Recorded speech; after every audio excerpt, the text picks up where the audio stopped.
Chapter 165. Perhaps sensing that Zheng Tan was looking at it, the cat squatting on the tree turned its head to look at the intersection. It looked like a stray cat. Its fur was stained, and there were a few scratches of different lengths above its eyes. The healed wounds left streaks of blood, which were especially eye-catching on its white fur. These wounds were probably from 2 days ago. Zheng Tan didn't know what had caused the cat's wounds, but if the longest wound had been 1 centimeter lower, the cat's left eye would have been destroyed. On the bright side, the cat was still considered lucky. The cat only glanced at the man and the cat at the intersection. Perhaps it felt that there was no threat, so it continued to stare at the window on the 2nd floor of the house. Mao, who was next to him, took the last bite of the egg pancake and smacked its lips. What is that cat looking at? Is there some kind of harmonious scene inside? Zheng Tan's ears twitched. He didn't want to bother with Mao, so he walked over. As Zheng Tan walked closer, the cat looked at Zheng Tan cautiously. Even if it wasn't staring at Zheng Tan, its ears kept twitching slightly. It was quite alert. Zheng Tan didn't climb up the tree. He walked over just to see what the cat was looking at. Zheng Tan was disappointed. He didn't need to climb up the tree. Zheng Tan could see the situation on the 2nd floor of the house from where he was standing. Because the window on the 2nd floor was closed and covered by the curtains, he couldn't see what was inside the house. Looking at the cat in the tree that continued to stare at the window, and then at the window with the curtains, Zheng Tan shook his head. It was really strange. Zheng Tan didn't stay there to find out. He returned to the intersection and continued walking forward. Mao continued to follow behind him. Mao didn't feel bored. It had never walked this street before, but now it was very interested in the local snacks on this street. Although it was already past breakfast time, many shops and stalls weren't just for breakfast. So, Mao bought and ate as it walked. There was a shop that sold green bean pancakes that Mao bought and carried with him. Some of the people on the street were already familiar with Zheng Tan. Some of them even took the initiative to greet Zheng Tan. Although they did not know Zheng Tan's name, they would occasionally say a few words as if it was their own pet, or talk to the people next to them about the black cat, trying to guess whose pet it was. There were many alleys in the old neighborhood. There were many narrow alleys that could only allow 2 or 3 people to walk side by side. These alleys were also filled with all kinds of stories. Zheng Tan had seen many of them after walking on this street for so long. Fighting, extortion, drug abuse, cheating, and so on. There was a wide range of ages, regardless of gender, age, or profession. Perhaps this was also part of the culture of the alleys? Just like at this moment, Zheng Tan's ears twitched as she looked at a narrow alley. There was a concave area in the alley that was used to store rubbish. 2 young men in their early 20s were standing there, talking to the person in the concave area. Zheng Tan listened to the voices and intermittent conversation. He didn't want to meddle in their business. Just as he was about to leave, he saw Mao walk into the alley. Mao didn't walk further in. After taking 2 steps, he leaned against the wall next to him. He carried the things he bought on the way here with one hand and ate a green bean pancake with the other. Zheng Tan jumped onto the wall, ready to see what Mao, this foodie, was going to do. Good Samaritan? The 2 young men had already gotten the money. They counted it and walked out of the alley. When they looked up, they saw a person standing at the entrance of the alley. They put the money in their trouser pockets, looked at each other, and continued to walk out with their hands ready to take out their weapons. Mao wiped the crumbs around his mouth with his thumb and walked in.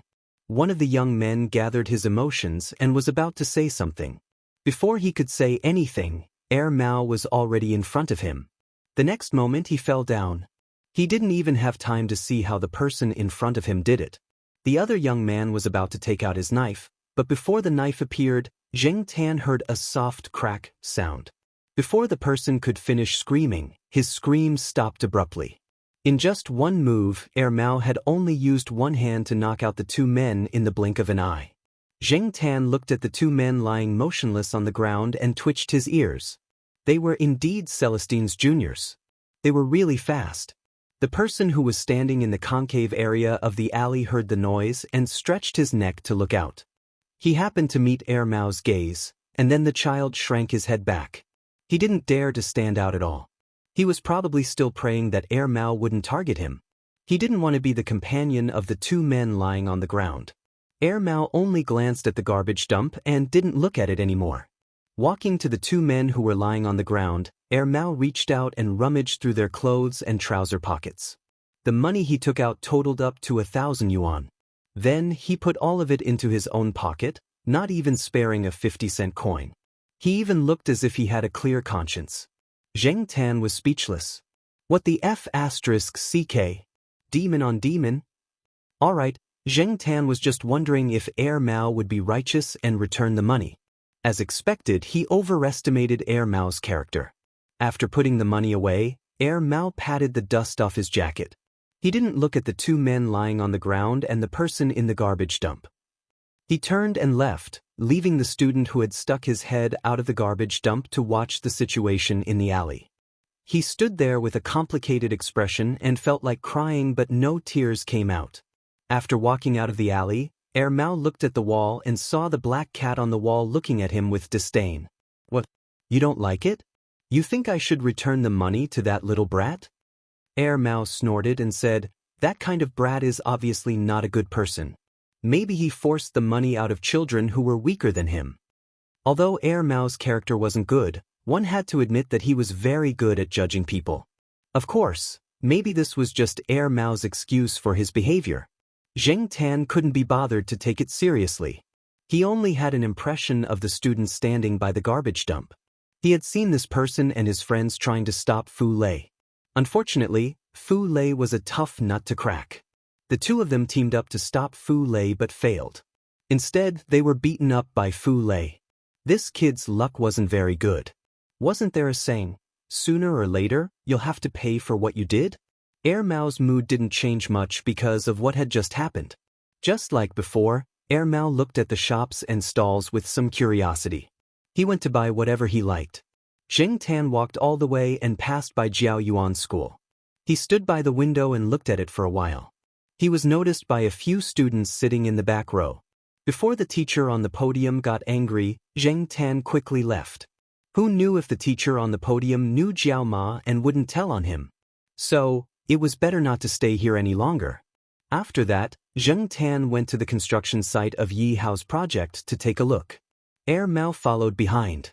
Although it didn't show anything on its face, it had sighed several times in its heart. Especially when it saw the way the people at the construction site looked at Zheng Tan, Air Mao realized that this cat was really popular. It followed Zheng Tan to familiarize itself with the street. Seeing that Zheng Tan was walking back, Air Mao didn't plan to stay outside any longer and followed him back. When they passed by the intersection, Zheng Tan looked inside again. The cat on the tree was gone, and the window on the second floor of the house was open. Driven by curiosity, Zheng Tan jumped up the tree and looked inside. There was a man in his 30s wearing a suit and gold-rimmed glasses in the house. At the moment, he was holding a cup of coffee and sitting in front of the window. No one knew what he was thinking. Seeing the black cat suddenly jump up the tree, the man was stunned for a moment, and then smiled. Zheng Tan felt that the man's gaze was a bit strange. The smile on his face did not seem strange to other people, but Zheng Tan felt goosebumps all over her body. She felt like there was something strange and contradictory about this man. Zheng Tan's feeling was right. The man still had the same smile on his face, but the hand holding the coffee cup suddenly raised, and the hot coffee in the cup splashed toward Zheng Tan. The tree wasn't far from the house, and some of the branches had already reached the window. Fortunately, Zheng Tan was vigilant and avoided it, but a little bit of coffee still splashed on his back. It wasn't much, and he couldn't feel the scalding temperature, but Zheng Tan could smell the coffee. Thinking about what the man on the second floor had done, he was even more unhappy. On the other hand, the man was smiling even more happily because of this. After Zheng Tan ran some distance, when he looked at the window on the second floor again, the man was no longer by the window. He probably went to pour coffee again. Pulling his ears, Zheng Tan glanced around. There was a stone under the tree. Looking at the window on the second floor again, there was still no one. Zheng Tan carefully approached the tree, in case something splashed down from the second floor. When he reached the tree, Zheng Tan pushed the stone further away. Because there was a wall between the tree and the house, it would interfere with Zheng Tan's movements.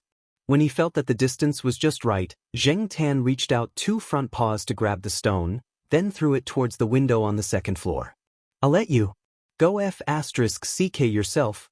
The stone hit the glass on the window, and then there was the sound of glass shattering. After throwing the stone, Zheng Tan ran away. When he heard the sound of glass shattering, he felt much better. Although Zheng Tan was very angry just now, it was also because Mao was watching them from the intersection. Therefore, when Zheng Tan threw the stone, she did not stand up and throw it with only one paw like how she would throw a grenade. Instead, she threw the stone with both paws. Although it was still very surprising, it was still better than the former. Mao was surprised, but it didn't say anything. It even gave Zheng Tan a thumbs up. However, Mao wasn't as calm as it looked. What it saw just now was really shocking. Fortunately, Celestine had given it a heads up, and it also had some of its own experiences, so it wasn't too surprised. It also remembered something that its master once said: revenge is an instinct. It's like that for humans, and it's also like that for cats. On the way back to Tsinghua University, when Zheng Tan passed by a few small shops that were closed, he saw the black and white cat. There was a small gap between the 2 shops. Someone had put a paper box in the gap, and the black and white cat was inside. Next to it was a disposable paper bowl. At the bottom of the bowl were some food that had been there for a few days, and on top of the bowl were some fresh-looking buns. Looking at the cat up close, Zheng Tan always thought that there was a black stain on the cat's nose. Only now did he realize that it was just a pattern on the cat's body. It was shaped like a rice grain. The cat didn't have any obvious hostility towards Zheng Tan and Mao. It was just a little vigilant, especially when Zheng Tan approached the paper bowl. It even let out a low warning sound. Seeing this, Zheng Tan didn't go any closer. However, when Mao took out a box of food that it had bought earlier and leaned over, the cat didn't make a sound. It was just a little vigilant. The box of food was already cold, but the smell of meat still made the cat more energetic. Even so, it didn't eat immediately. It just kept staring at Mao. Mao looked around. Not far away, a small piece of brown crayon was thrown by a child. Mao picked it up and wrote a few words on the paper box. "Can catch mice, can guard the house. Please keep me as your pet." Chapter 166. When Zhang Zian returned to Tsinghua University, Mao was still talking to Zheng Tan about the black and white cat that was sleeping in the box. However, even though Zhang Zian had given him food and written his name, Mao had no intention of adopting the cat. Thinking back to the second time he met Mao, Zheng Tan knew that Mao had a complicated relationship with cats. He did not hate them, but he was not close to them either. He was different from Ranqi. Forget it. Let's leave it to fate. Although Zheng Tan really wanted the cat to be adopted, he could not force it. When Zheng Tan was shooting commercials at Xiaoguo's pet center, he would walk around the grassy area around the pet center in his spare time. There were people who brought their pets there for treatment or shopping. One day, when Zheng Tan walked around, he saw a lame old man. He was chatting with his cat friends. He said that he only raised pets based on fate. If he did not like the pet, he would not take it, no matter how precious it was. The cat that the old man adopted had lost one of its hind legs in a car accident. The cat was well taken care of and was very energetic. It could be seen that the man and the cat got along well. Therefore, it was all up to fate. If the man did not like the cat, he would not take good care of it. If the cat did not like the man, it would probably run away from home after a short time. After all, there were not many cats in the world like Li Yuanba, who found their own owners and stayed there. Of course, Monseigneur was also a weirdo to some extent. As he thought about it, Zheng Tan walked down his usual path. This path was slightly different from the one he used to leave the school. It split at a fork in the road. When he left the school, he would take one path, and when he returned, he would take another path. That was because Zheng Tan would not return to the eastern courtyard directly at noon after taking a stroll. Every time he came back from outside at noon, Zheng Tan would pass by the International Academic Lecture Hall. This was because there was a large electronic screen outside the International Academic Lecture Hall that showed the time. Inside the school, whether it was the university's teaching building, the school schedule, or the kindergarten schedule, they all showed the same time. Therefore, Zheng Tan looked at the time and decided to pick up little Pomelo from the affiliated primary school. "Hey, where are you going?" Air Mao shouted. Air Mao, who had already walked a few steps towards the eastern courtyard, turned its head and didn't see Zheng Tan. After looking around, it realized that the cat didn't walk the way it came, so it turned around, carried the bag in its hand, and followed the black cat in that direction. Zheng Tan ignored him. Besides, Zheng Tan couldn't answer. Celestine had told Air Mao some things about Zheng Tan, but it wasn't very detailed, so Air Mao couldn't figure out why the cat didn't go home when it was almost time for dinner. It wasn't until it saw the gate of Fu Tong Elementary School and the black cat jumping on the wall next to the gate that it remembered that the cat was going to pick up the child. Air Mao didn't have anything to do at the moment, and it wasn't ready to eat lunch. It had eaten enough on the street just now, and there was still some food in the bag, so it didn't need to buy a lunchbox.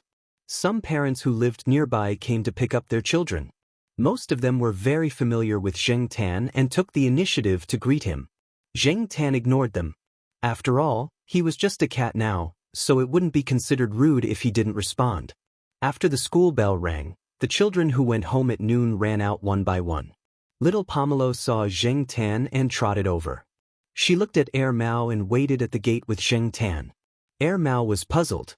Who are they waiting for? 6 or 7 minutes later, Jiao Wei ran over. "Sorry, the last class was a little late," Jiao Wei said to little Pomelo, then looked at Air Mao who was standing next to him.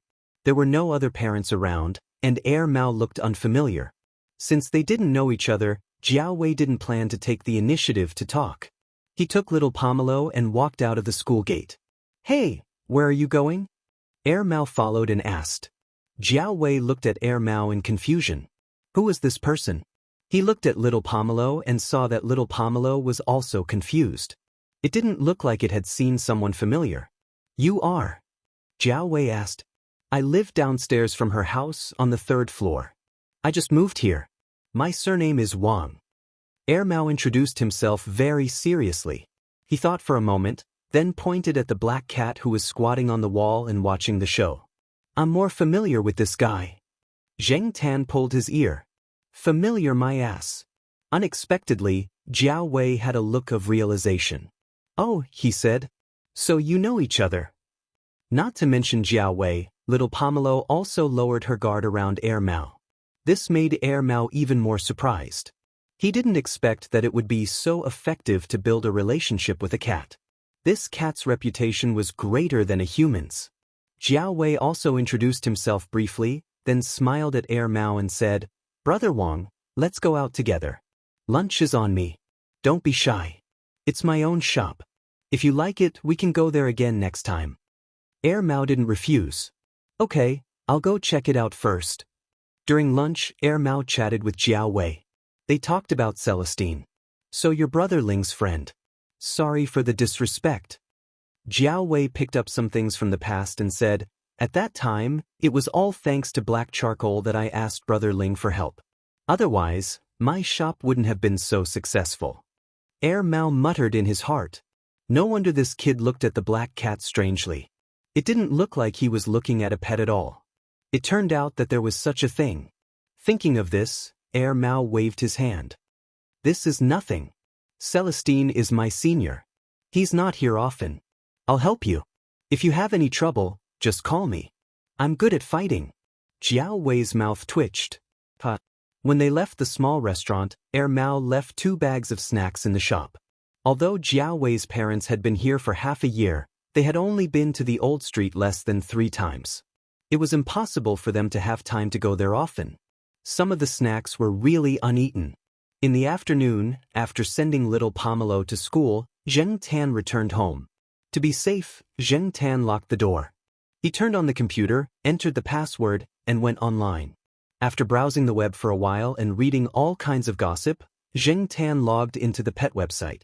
Originally, Zheng Tan wanted to see the post that reposted the picture he took to satisfy his vanity. However, after opening it, he found that the hottest post was about a recent cat abuse incident. There were some pictures in the post. A 20-year-old college student was next to him. A cat was lying on the ground. The cat's eyes were still bleeding and there were many wounds on its body. The following pictures were all about the student and the dead cat on the ground. Some were taken at close range, and some were taken from various angles. Zheng Tan felt a chill down his spine. It was like watching a horror movie. If Zheng Tan was still a human, these pictures would not have made him feel this way, but now he was a cat. He had been through the experience of cat traffickers and cat meat restaurants. The experience was too deep. When he connected these pictures to these pictures, the visual and psychological impact was too great.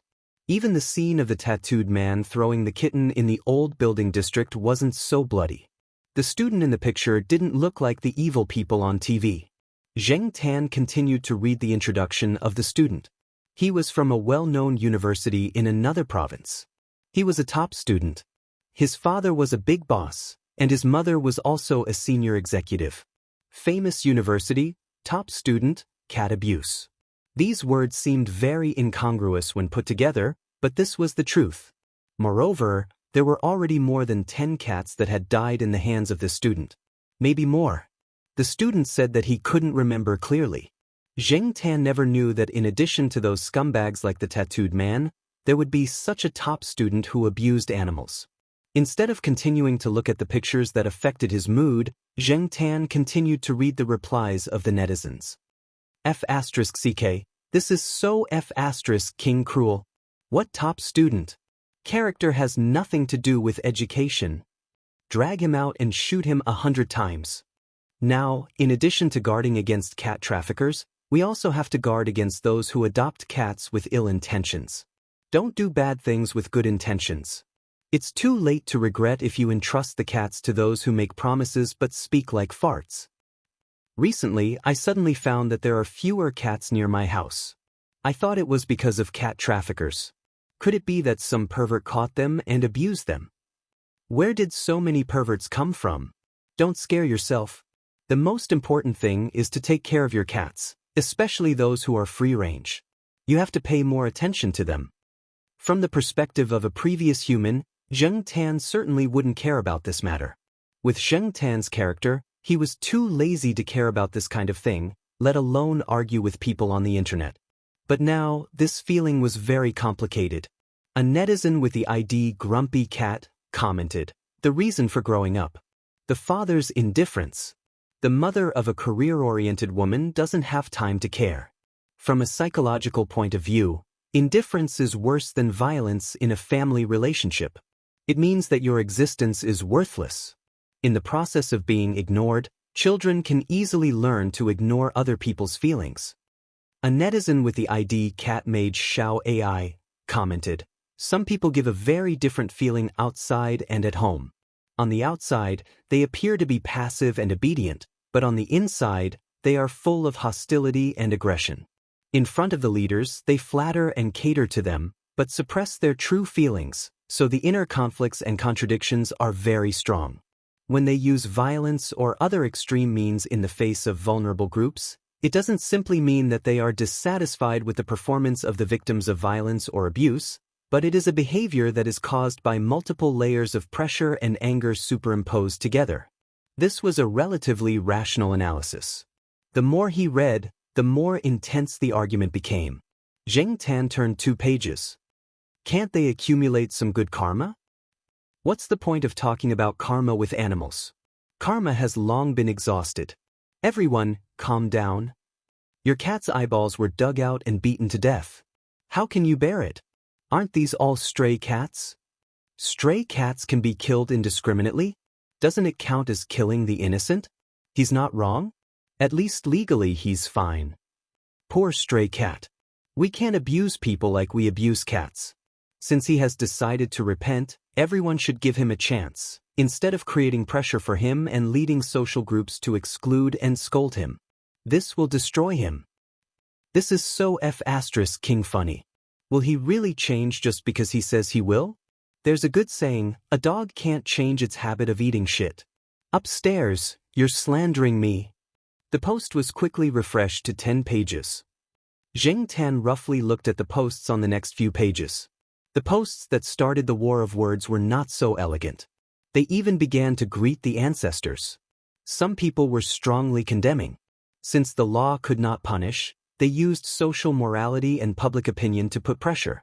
Another group of people felt that it was just cat abuse, not murder. Since the student admitted his mistake and decided to repent, everyone should forgive him. Why should they destroy a person for a few cats? Of course, in the cat area forum, there were more people in the front. Most of the people in the back were not actually from the cat area forum, but from other areas.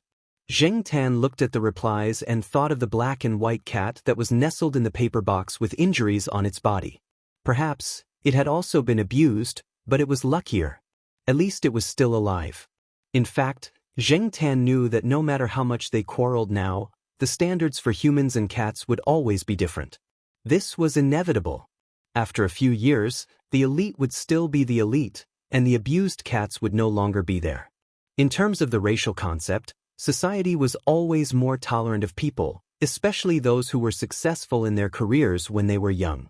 In the end, they still lived in a gorgeous world where they were surrounded by stars. If Zheng Tan was still human, he would definitely not think so much. But now, his heart was filled with panic. When he came back to his senses, Zheng Tan refreshed the webpage and found that the number of replies to this post had already reached 15 pages. The war of words was still escalating. After thinking about it, Zheng Tan raised his paw and dragged the mouse. He clicked on the reply button and typed a sentence. Chapter 167.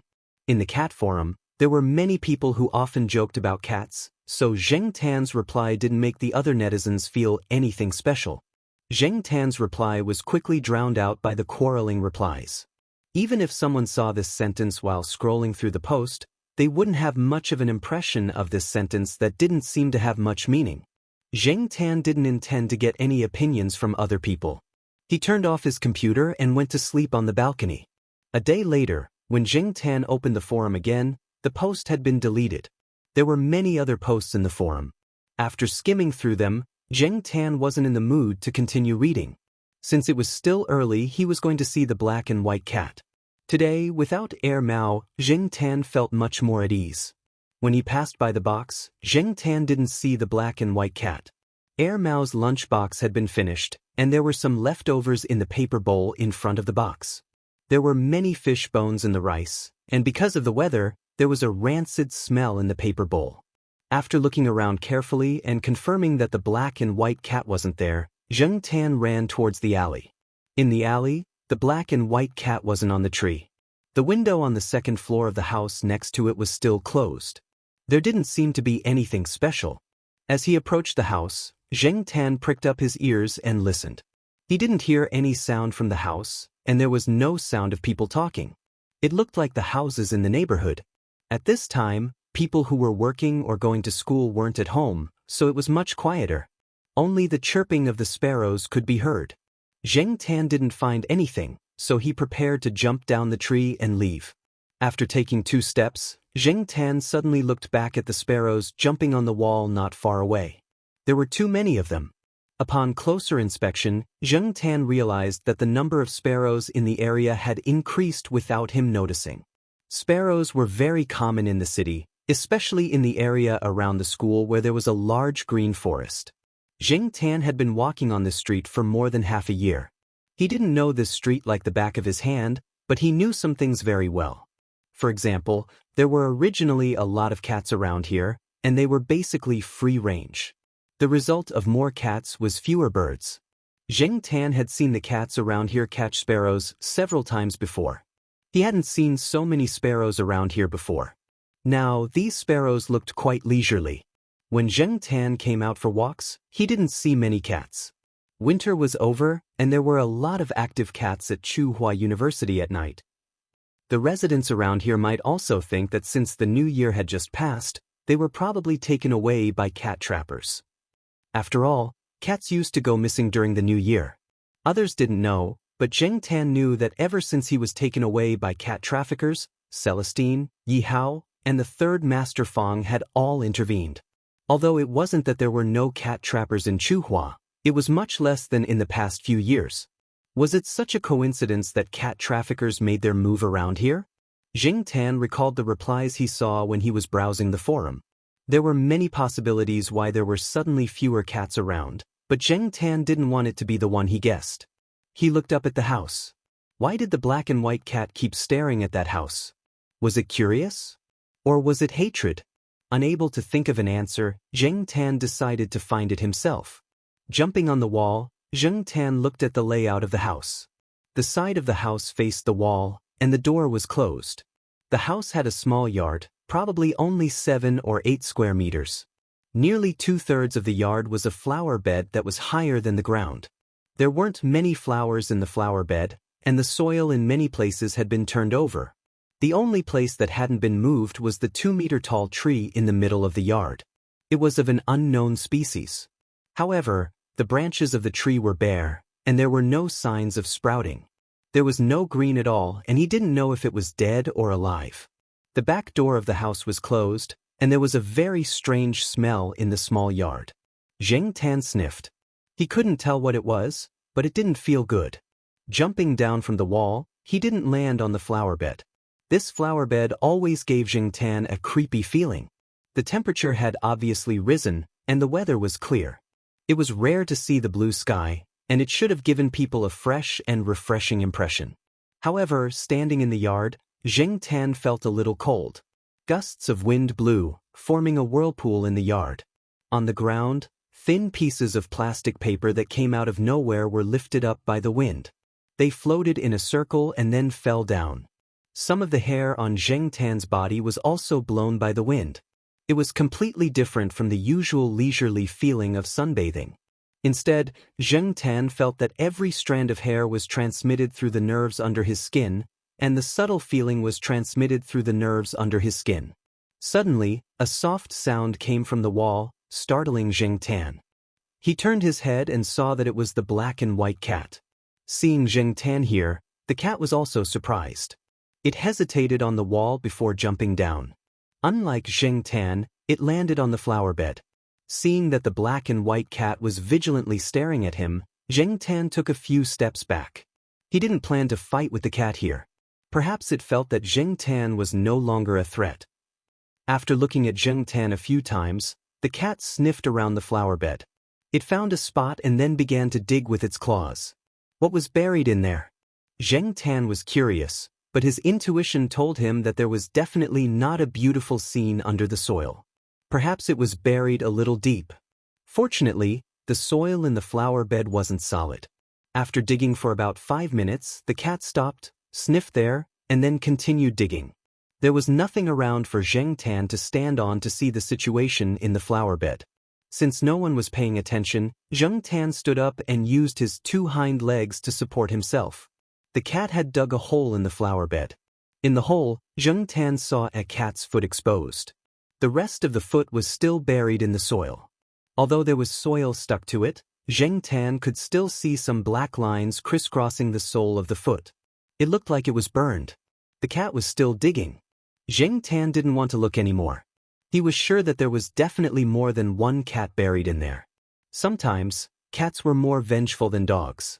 Zheng Tan didn't know what the cat buried in the flower bed had to do with the cat, but the cat remembered this grudge. Otherwise, it wouldn't have squatted on the tree for so long.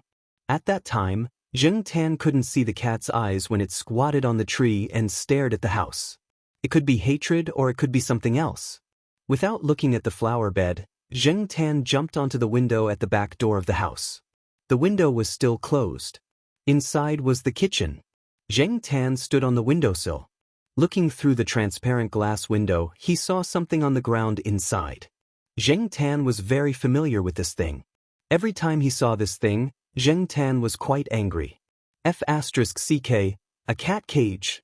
Whenever she saw the cat trap, Zheng Tan would recall the unpleasant experience she had in the past. A cat cage wasn't difficult to make. Anyone who was familiar with rat cages could make one themselves. However, suddenly seeing a cat cage in a clean kitchen made him feel a little out of place. Why would such a thing exist in a seemingly elite family? All of this made Zheng Tan certain that the guy with the lousy coffee was really not a good person. In the backyard, the windows were closed very well.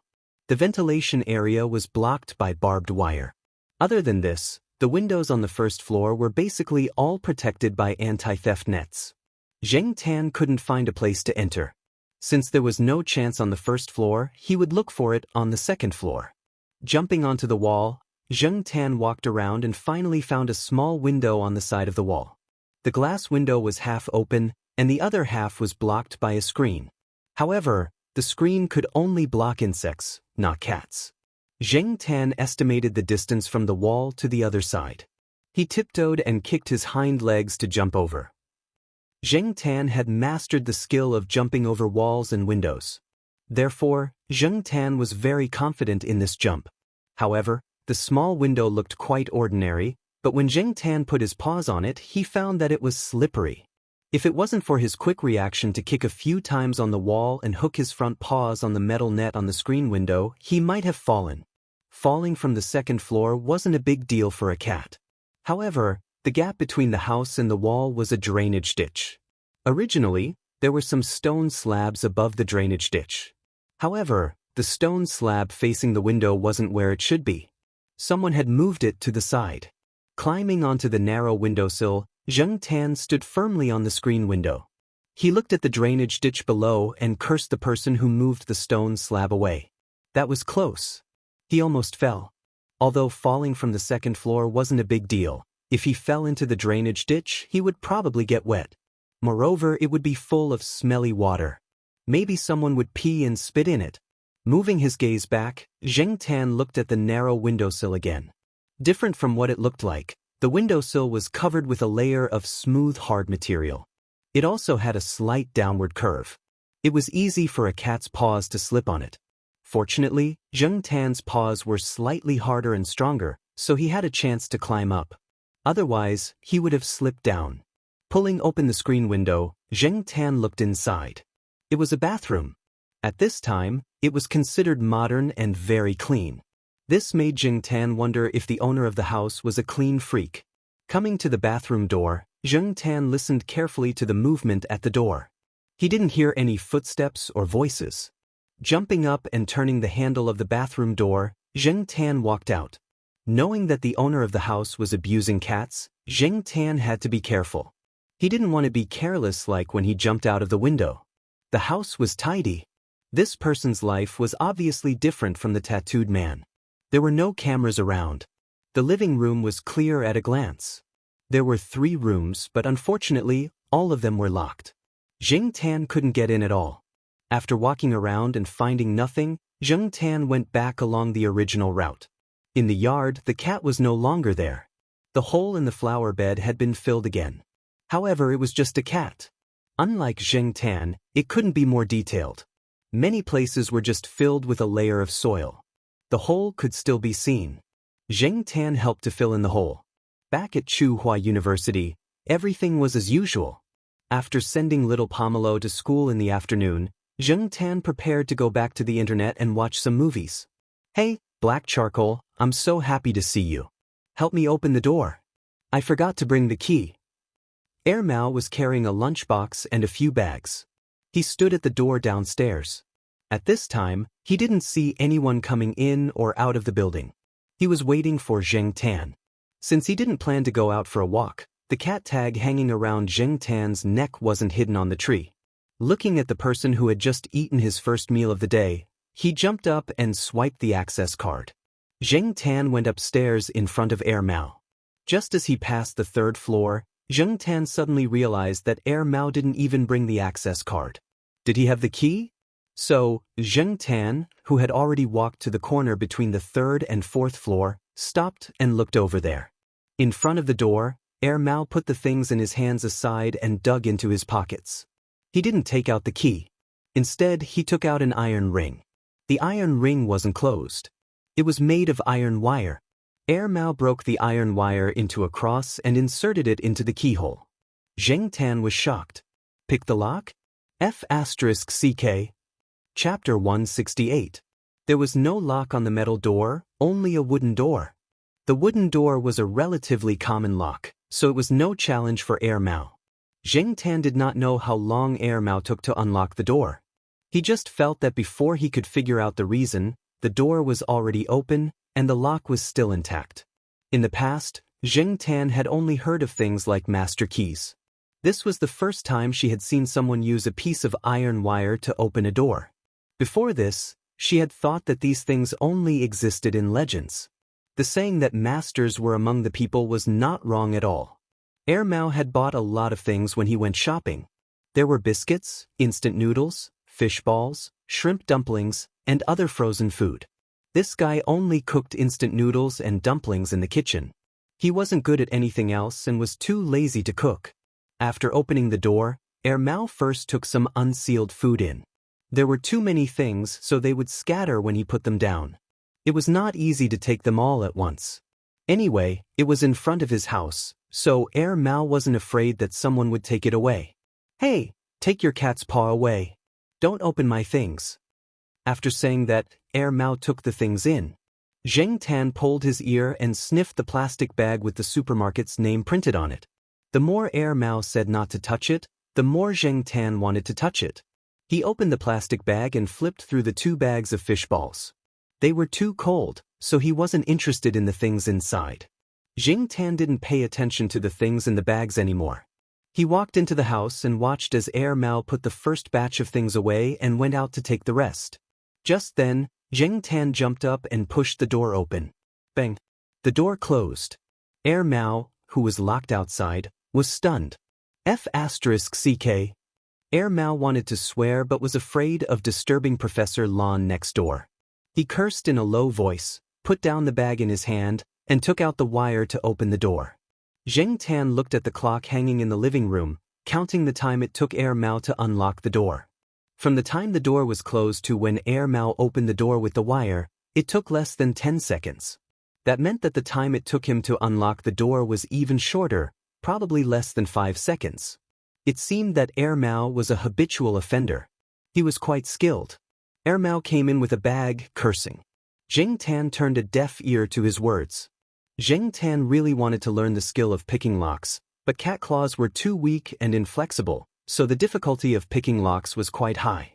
Mao tidied up everything and sat in the living room, watching TV and eating his lunchbox.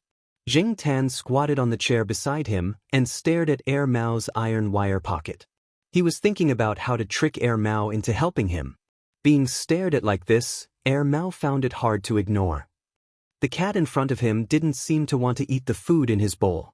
If it wanted to eat, it would have already started barking. "What are you looking at?" Mao was chewing rice. A grain of rice was stuck to his chin. This. Following Zheng Tan's line of sight, Mao took out the iron wire from his pocket. The iron wire was already placed around the city wall. Mao seemed to have found someone to show off to. "What's wrong? Do you admire my lock-picking skills? Hey, this kind of lock can be opened with just an iron wire." Mao bragged for a while, his saliva flying everywhere. Zheng Tan stepped back in disgust. "Have you heard of tinfoil picking? Someone said that a piece of tinfoil can open the locks of an entire neighborhood. Although it's a bit exaggerated, tinfoil is indeed a good tool. Also, different locks may look similar, but they may require different tools to open." Mao took out a small leather bag from the inside pocket of his jacket. "Hey, this is my treasure bag. With this, I can open most of the locks in the school, not to mention all the locks in the school, except for the electronic locks." Zheng Tan was just thinking that this guy wasn't invincible when Mao added another sentence. "There's another set of tools for the electronic lock. Unfortunately, I didn't bring it with me." Zheng Tan was speechless. What exactly did Wei Ling's junior brother do in the past? Did he have a black file or something? Tell the Jiao family to stay away from this guy in the future. He didn't know where Mao learned these things, but he had to admit that this guy was a talent in some ways. However, this kind of talent was not a good role model. It was easier to label him as a bad guy. However, for Zheng Tan, there was no absolute standard for judging a bad guy. If he could help him, he was a good guy. After Mao finished eating, he was about to lie down on the bed to sleep. Just as he lay down, Zheng Tan grabbed his sleeve and dragged him out. His cashmere sweater was hooked up. "I'm warning you, don't go overboard." Mao covered himself with the blanket. Zheng Tan looked around. There was an empty mineral water bottle on the ground. There was no cap. "Kaka, kaka, kaka, kaka." The sound of plastic bottles being stepped on could be heard. Jing Tan stood on the plastic bottle and jumped up and down. The sound was as loud as it could be. F***ck. Air Mao lifted the blanket and looked at Jing Tan with a bad expression. Then, he realized that the black cat was staring at his jacket. He took out the iron ring from his pocket and threw it at Jing Tan. Air Mao was about to lie down on the bed and continue to sleep. Just as he climbed onto the bed, Air Mao's hand that was scratching his hair suddenly paused. He thought of something and turned to the black cat that was squatting beside the plastic bottle. "You want to open the lock?" Jing Tan stared at him. He thought to himself, "Should I nod now? If yes, wave your tail vertically. If no, wave your tail horizontally." Air Mao continued. Jing Tan wagged his tail vertically. However, he felt that Air Mao's words were too smooth. It was as if he often said these words, as if it was a matter of course. This was not normal. Normal people would not say these words to a cat directly.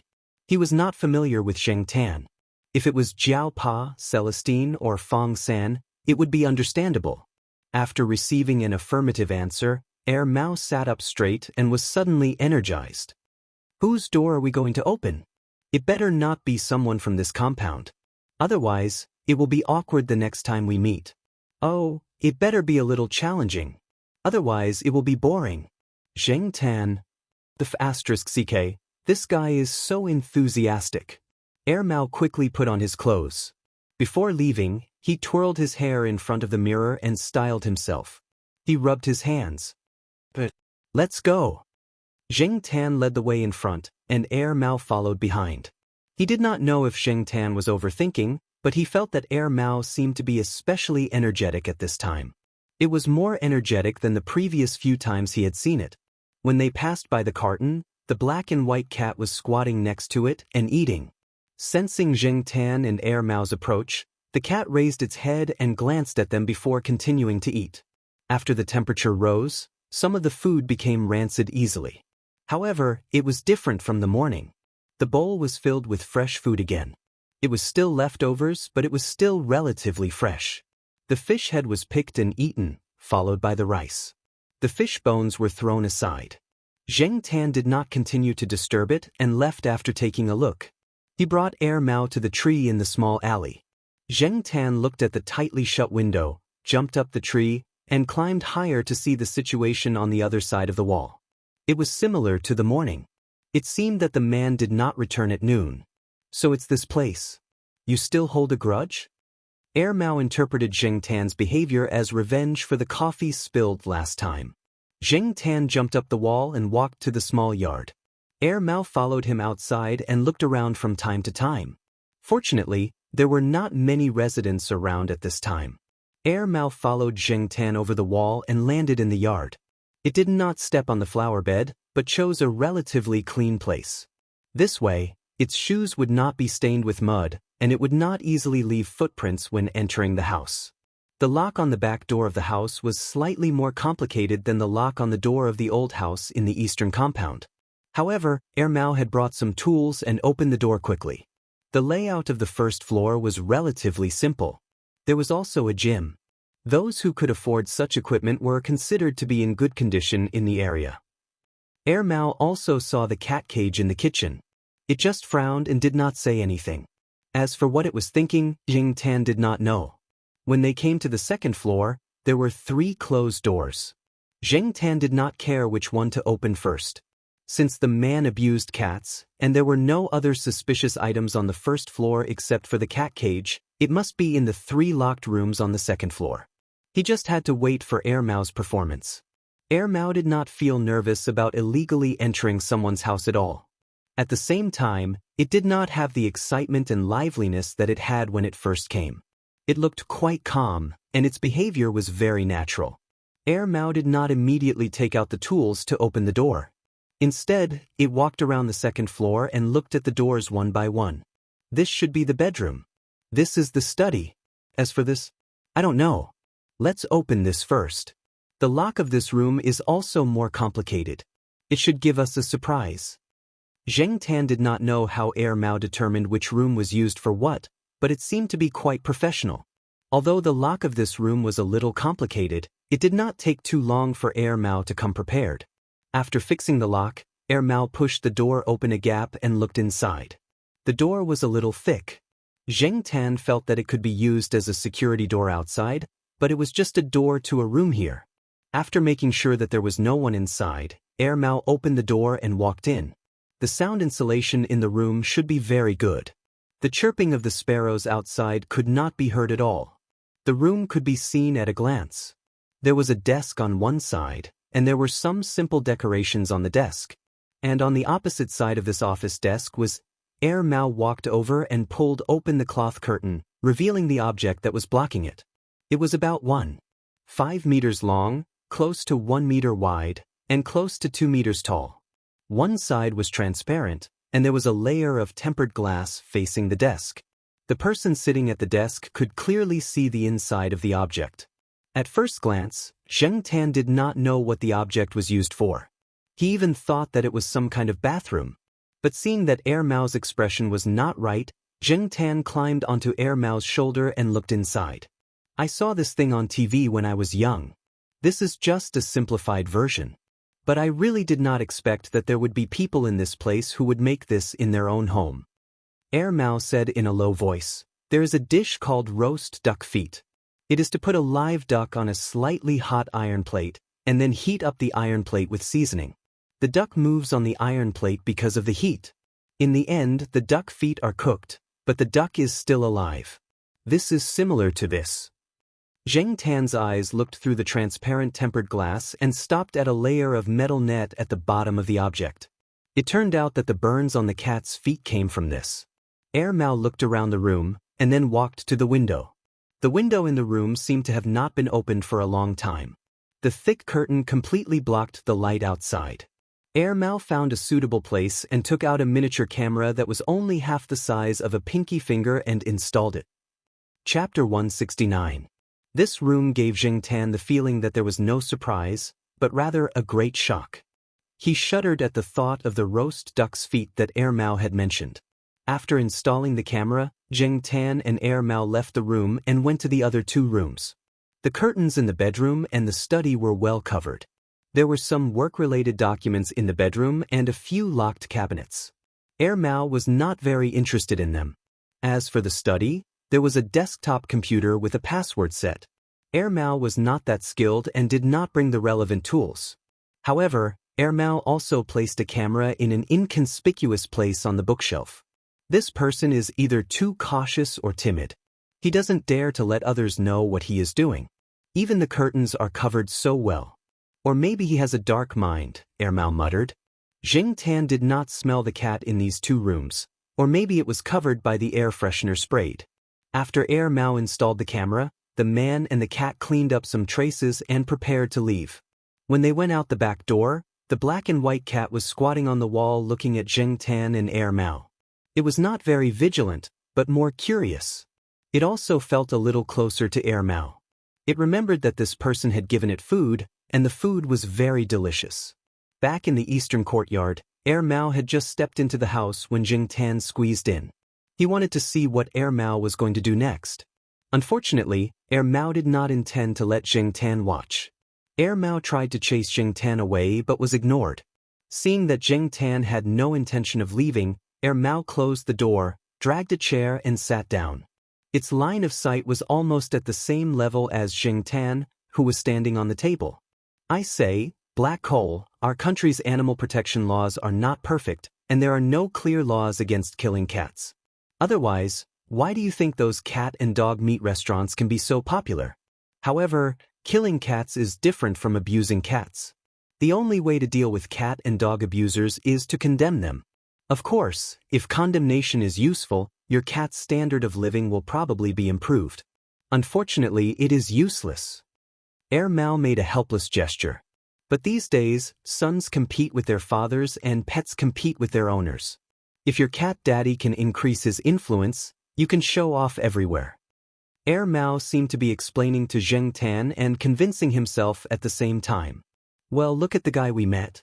Even if you go and sue him, you won't get any results. Even if you throw him into the police station, he will still be able to come out. At most, he will receive a light punishment. If we were to talk about the law, what I did was more serious than him killing and abusing cats. Moreover, not to mention the whole country, even in Chuhua City, there was definitely more than one cat abuser. Perhaps there were more people who adopted more intense methods. You and I don't know who those people are, but we have to create some pressure to make them restrain themselves. There might be relevant laws in a few years, but in the current situation, because there is no law to rely on, the law enforcement department can't intervene, and the main force is only the civil society. So, it's better to think of other ways to make him restless. It's best to make a big fuss and attract the attention of society. Mao said seriously, like my grandfather said, the eyes of the masses are bright, and the power of the masses is limitless. We have to believe in the masses and rely on the masses. If Mao's grandfather knew that Mao used this sentence in this context, who knew what he would think? Seeing the black cat on the table tilting its head slightly and lowering its eyelids as if it was thinking, Mao raised its hand and pushed it. Go back first, I will take care of this. Go, I want to sleep. Don't think about stepping on plastic bottles next to my bed. Jing Tan was pushed off the table and chased out. He squatted at the door and continued to think about the things that he had not finished thinking about before he went upstairs. Jing Tan had always been curious about what Mao had done. Unfortunately, when he went downstairs and upstairs again, he did not see Mao. Jing Tan did not have the skill to pick locks, so he could only wait. The next day, when Jing Tan went online to the forum when no one was at home, he saw a hot post on the front page. It was from the cat section. Because the discussion was too hot, it was pushed to the front page. Jing Tan clicked in to take a look. The title of the post was not long. Cat abuser scum again. The poster was a guy with the ID, all the good names have been taken by cats. It was a detailed and emotional description of what he had seen, heard, and felt.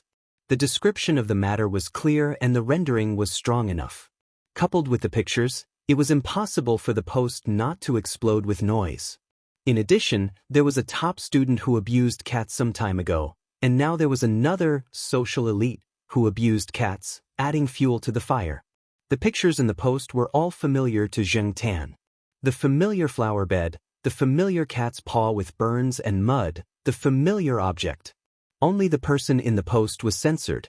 The specific name was not mentioned, only the surname was written in the form of X. Jing Tan's computer skills were not very good.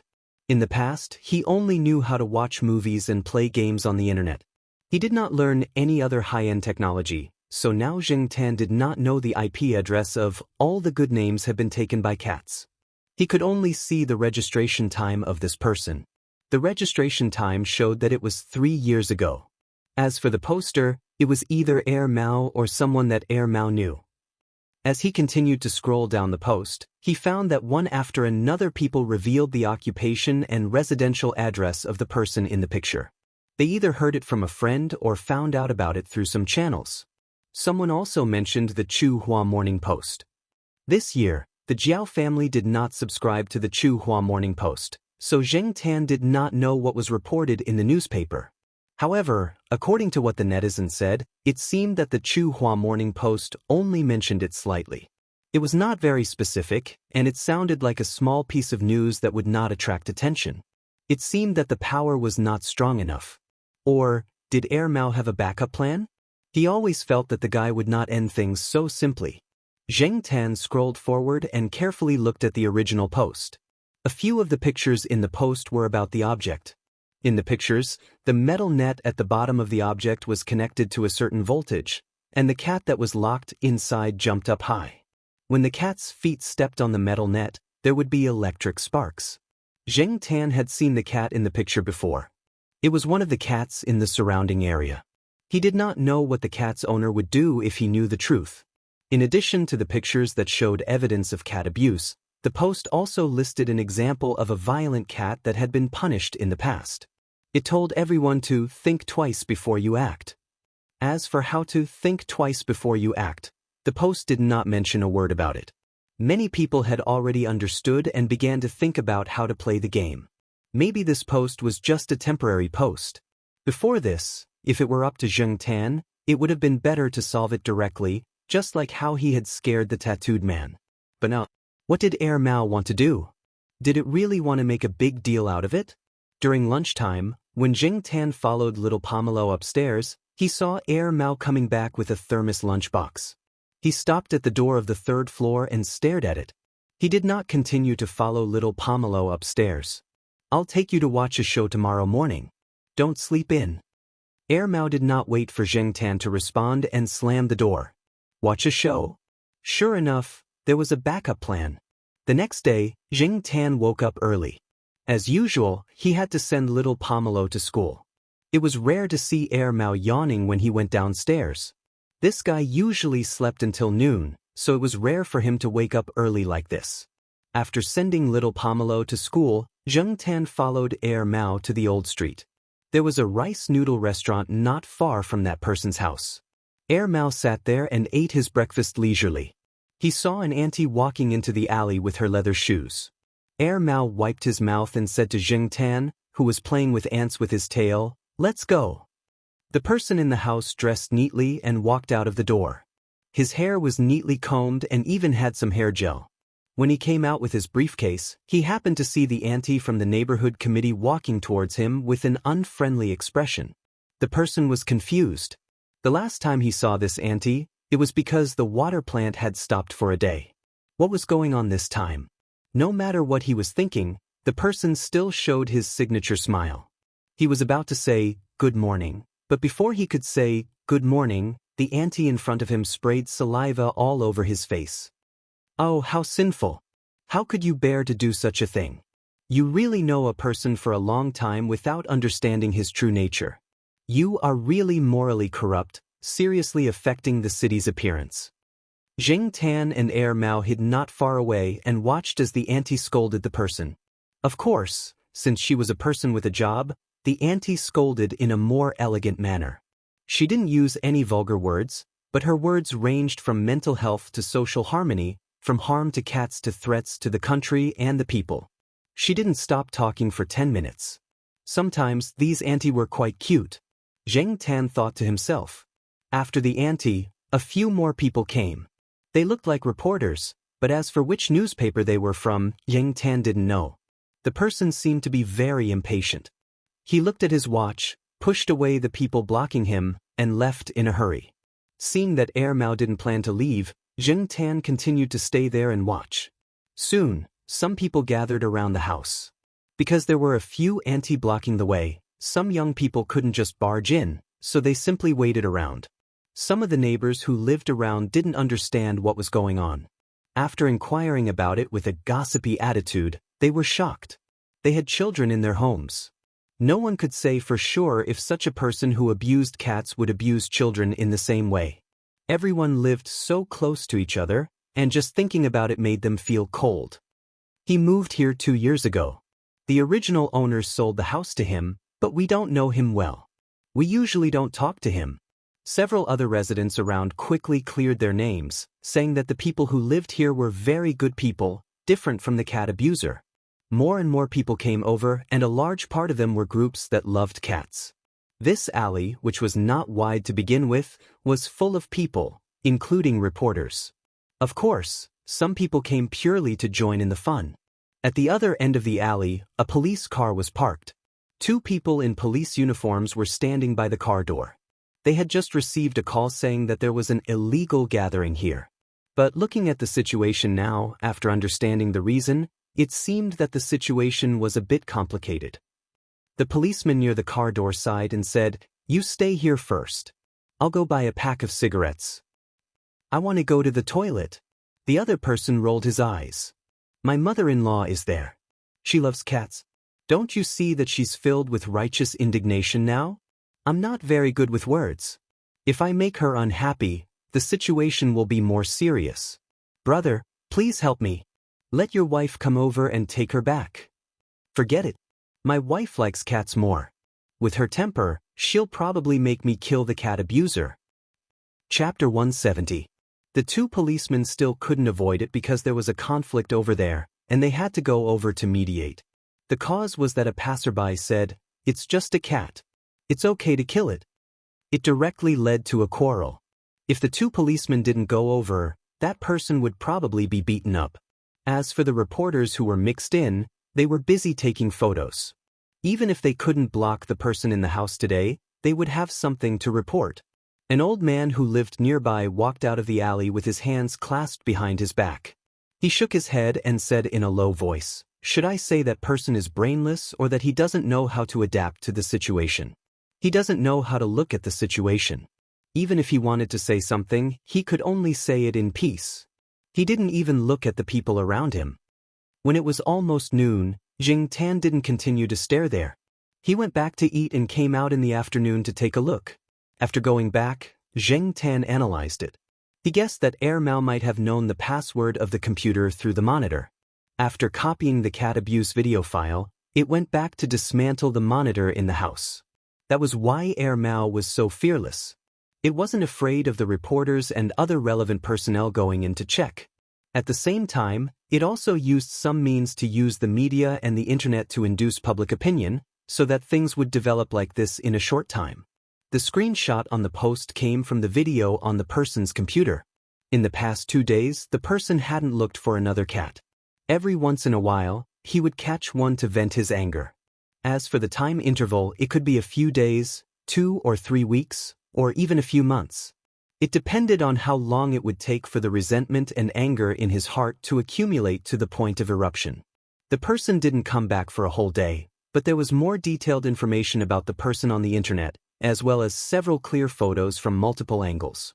Every day, people went to the house to smash eggs, splash paint, and put up slogans, but no one knew what the purpose of those people was. Maybe they were really angry about it, or maybe some people wanted to take the opportunity to make a fuss. Soon, the news about the person's cat abuse was reported by major newspapers such as the Chu-Ching Evening News, Chu-Ching Metropolis Daily, and the Provincial Daily. There were even some more authoritative psychologists' analysis and comments. At the same time, many people used this matter to show their presence, or to gain fame and fortune to improve their reputation. It didn't matter if those people were acting or if they really loved cats and criticized cat abuse, as long as what they did satisfied Jing Tan and Mao. No matter what profession one was in, whether male or female, old or young, there would always be people who loved cats. As long as this matter was known by the public, that person would not be able to continue to stay in Chuhua City peacefully, at least in the short term. Apparently, that person had already been beaten up by an unknown cat lover. On the other hand, the heated discussion caused by this incident did not cool down. Instead, it was becoming more and more intense. Many people felt that this was too sudden and inconceivable. Everything had to be done step by step, right? Why did this matter suddenly become the focus of attention? From their point of view, this matter seemed to be making a mountain out of a molehill. Wasn't this just abusing a cat? What was there to hype about? Cat abuse had happened before, but why wasn't it as sensational as this time? What was the reason? In addition to Mao, there were, of course, other factors. If it was just a single incident, this topic would not have suddenly heated up so quickly. However, not long ago, there was a top student who abused cats. At that time, there was an expert who said that this was just a very rare phenomenon in society and that everyone did not have to hold on to it. But in the end, only a few days after that incident, there was another cat abusing white-collar workers. That expert's face was suddenly slapped hard. Moreover, these two cat abuse incidents were so close to each other. As the saying goes, one wave after another, so the condemnation was even more intense. The anger of the cat friends was underestimated by many people, just like how there were people who violently protected cats in the beginning. Many people proposed that relevant animal protection laws should be enacted quickly. They could not let these people continue to be so rampant. The second factor was what Mao said. Killing cats was different from abusing cats. It mainly referred to the different reactions of society. Killing cats and dogs was indifferent to many people. It was just like killing chickens and sheep. There was nothing to argue about. Even if wild animals or even protected wild animals were killed, the punishment was the same.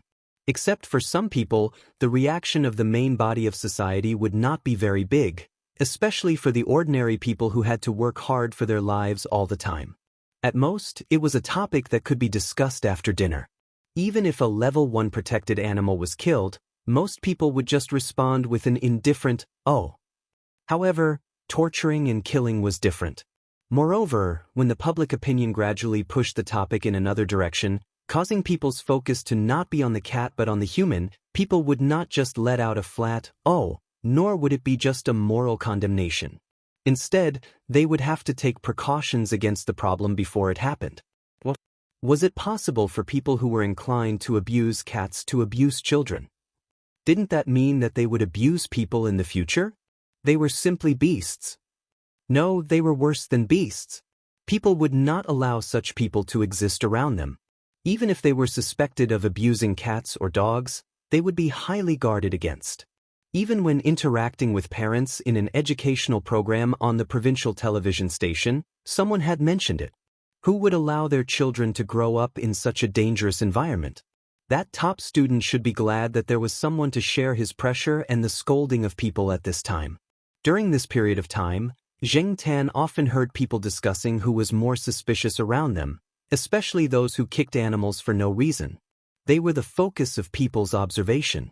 Even the car owner, who had been sprayed with cat urine by a Huang, only took a few deep breaths to calm his anger. He resisted the urge to kick the cat away and then drove away. He didn't even curse. It was a sensitive period in public, so he'd better hold it in for now. Otherwise, if he yelled and others didn't see the cat peeing, they would only see him scolding the cat and kicking the cat. There was no need to wait until tomorrow. Those aunties who went out tonight would let him know why cat urine was so smelly. Looking at Huang, who was standing on the tree trunk and sharpening its claws without knowing anything, Zheng Tan yawned and prepared to find a place to sleep. Recently, he had been thinking too much, and he had spent too much time online during the day. Cats had more time to sleep. Zheng Tan moved his claws and counted. Indeed, he didn't have enough sleep. He was preparing to go back to the courtyard to find a tree, but Zheng Tan was stopped by Air Mao. "Black Coal, are you going out tonight?" Air Mao asked as he walked out of the school gate. Zheng Tan looked at Air Mao. What was this guy up to now? Air Mao smiled maliciously. "I'll see you at the side door behind the eastern courtyard at 8 o'clock in the evening. If I don't see you by then, I won't wait." Tonight?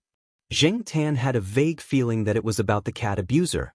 These days, Air Mao was only using the media and public opinion to achieve a certain goal.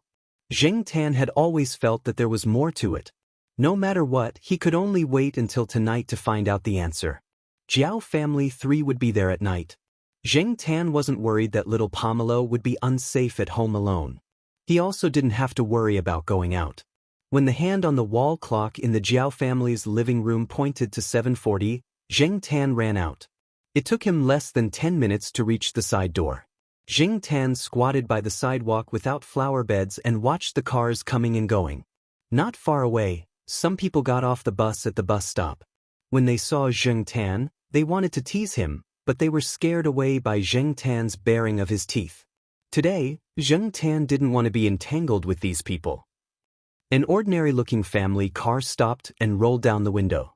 After seeing that it was Air Mao, Zheng Tan jumped in through the open window of the passenger seat. As soon as Zheng Tan entered, he smelled a familiar scent. There was the cat abusers and the tabby cats. He didn't see the cat, only the tabby cat squatting in the back seat. Zheng Tan looked at Air Mao in confusion. Air Mao curled its lips. "I drove past there and saw it squatting by the roadside. I called out. Then it became like this. When it got into the car, it was still sniffing around. It was sniffing and growling. Black Hole, do you think it knows that we're going to fix that guy?" Zheng Tan looked at the tabby cat squatting in the back seat with its head down and eyes closed as if it was taking a nap. He really didn't understand what it was trying to do. Without saying anything about the tabby cat, Air Mao drove away. Air Mao's driving was similar to Celestine's. With the radio on in the car, it couldn't stop talking. That guy was in the trunk. He even changed the car. Looks like there were a lot of people who went to chat with him. When I found him, his head was still wrapped in gauze. So it went to kidnap someone. Zheng Tan thought to himself, as expected, there was a backup plan. The car drove out of the third ring road until it reached the suburbs. There were basically no tall buildings in sight before the car stopped. After Zheng Tan looked at the outside environment, his first thought was, Mao, this guy, is planning to kill someone and abandon the body? Be good, don't run around. If you run away, I won't care about you, Mao said as it got out of the car. Zheng Tan didn't think that it was talking to him. The tabby cat in the back seat raised its head and looked outside. Then, it opened its mouth slightly and let out a lazy meow. It even had the sound that came from its nasal cavity when it had just woken up. It didn't jump out of the car even when the car window was opened. Zheng Tan jumped out of the car and looked around. At this time, the surrounding weeds hadn't grown yet. There were only short clumps of grass. There were sporadic lights in the distance. Because the moon was close to a circle, the moonlight was good. The surroundings didn't seem very dark. It was hazy. Mao dragged the person out of the trunk.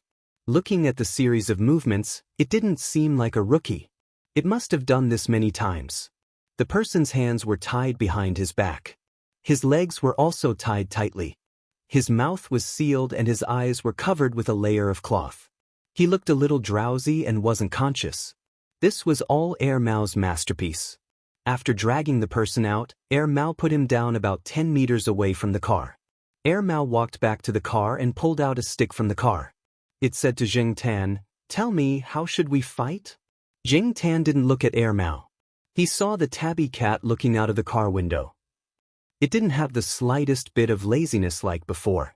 It seemed to be confirming the person's identity. Then, the tabby cat let out a meow. It jumped out of the car and walked towards the person. Seeing the tabby cat's movements, Mao didn't say anything. It turned the stick in its hand and stared in that direction. The tabby cat didn't walk very fast. Its ears were pulled back and its whiskers were slightly raised. It let out a meow sound. Zheng Tan could hear that it was different from a pure warning. It already had a strong intention to attack. At this time, the person had already started to wake up. He kicked his legs and rolled left and right. The night wind blew. The friction between leaves and grass made a slight rustling sound. Chapter 171. The person who was slowly waking up didn't understand his current situation, but there was an inexplicable sense of fear. A human?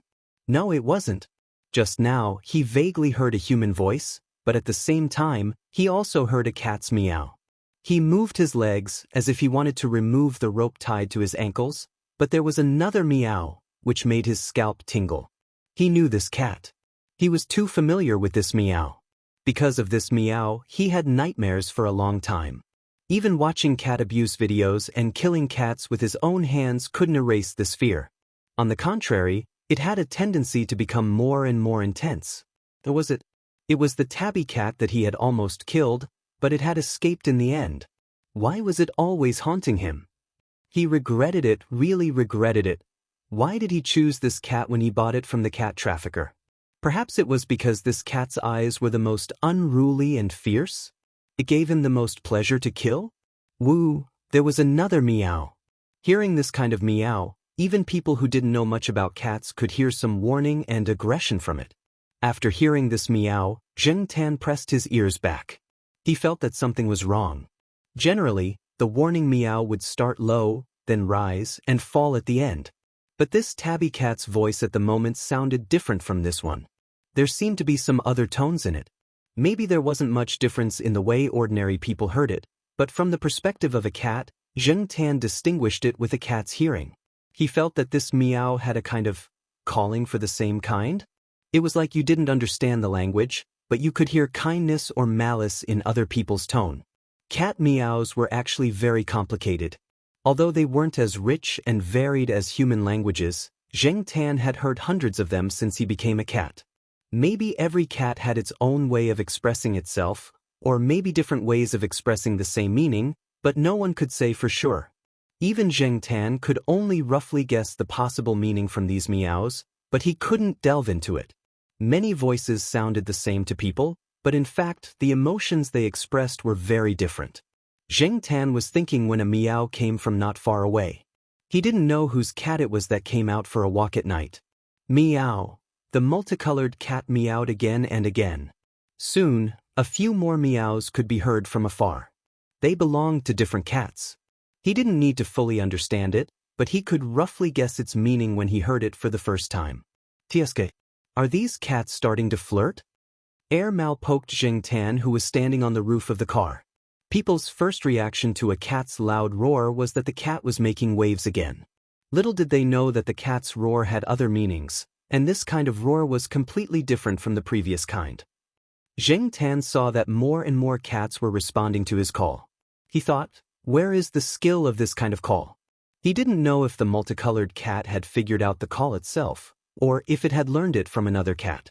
In short, this kind of sound resonated with the cats, as if the most primitive consciousness hidden in their blood had been awakened, making them excited and gathering towards the source of the sound. Jing Tan suddenly experienced the scene on TV where a wolf stood on a high ground and howled under the full moon, and then a pack of wolves howled with it. In the grass that wasn't very tall and in the fields where crops were planted, the whooshing sound came one after another.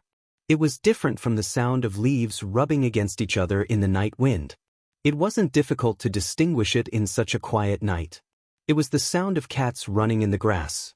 From Air Mao's angle, under the moonlight, it could clearly see that the grass and crops that were close to half a meter high were swaying because of the animals running inside. The animals were running in this direction. Big cats like tiger, leopard, lion, and so on had a domineering roar, but the roar of cats was different. It sounded scary. Air Mao took out a cigarette and lit it. He took a deep breath and suppressed the feeling of fear in his heart. The flame of the cigarette flickered with the night wind. Air Mao leaned against the car and looked around. More and more cats were meowing in agreement. Was this a chorus? Jing Tan, who was standing on the roof of the car, was gradually getting excited. Air Mao couldn't feel it, but Jing Tan suddenly had an impulse to howl. Looking up at the bright moon hanging in the sky, Jing Tan took a deep breath. A woo! The group of cats stopped meowing abruptly. It was like when everyone was singing, and suddenly there was a fart sound. The incongruity of the sound directly destroyed the artistic conception in front of them. In the grass, the cats froze in place. In the places where the grass was shorter and sparser, one could see the pointed ears of the cats moving, as if they were trying to figure out where the sudden howl came from. A few cats that were too sensitive to their surroundings jumped up like fleas. The grass that was close to half a meter high couldn't hide their arched bodies. Jing Tan, who had just taken a puff of the cigarette, was shocked by the sudden howl. He almost coughed and fell to the ground. This was the first time he heard Jing Tan howl. Before this, he had only heard a little from Celestine, but he didn't think that it would have such a big impact on his hearing.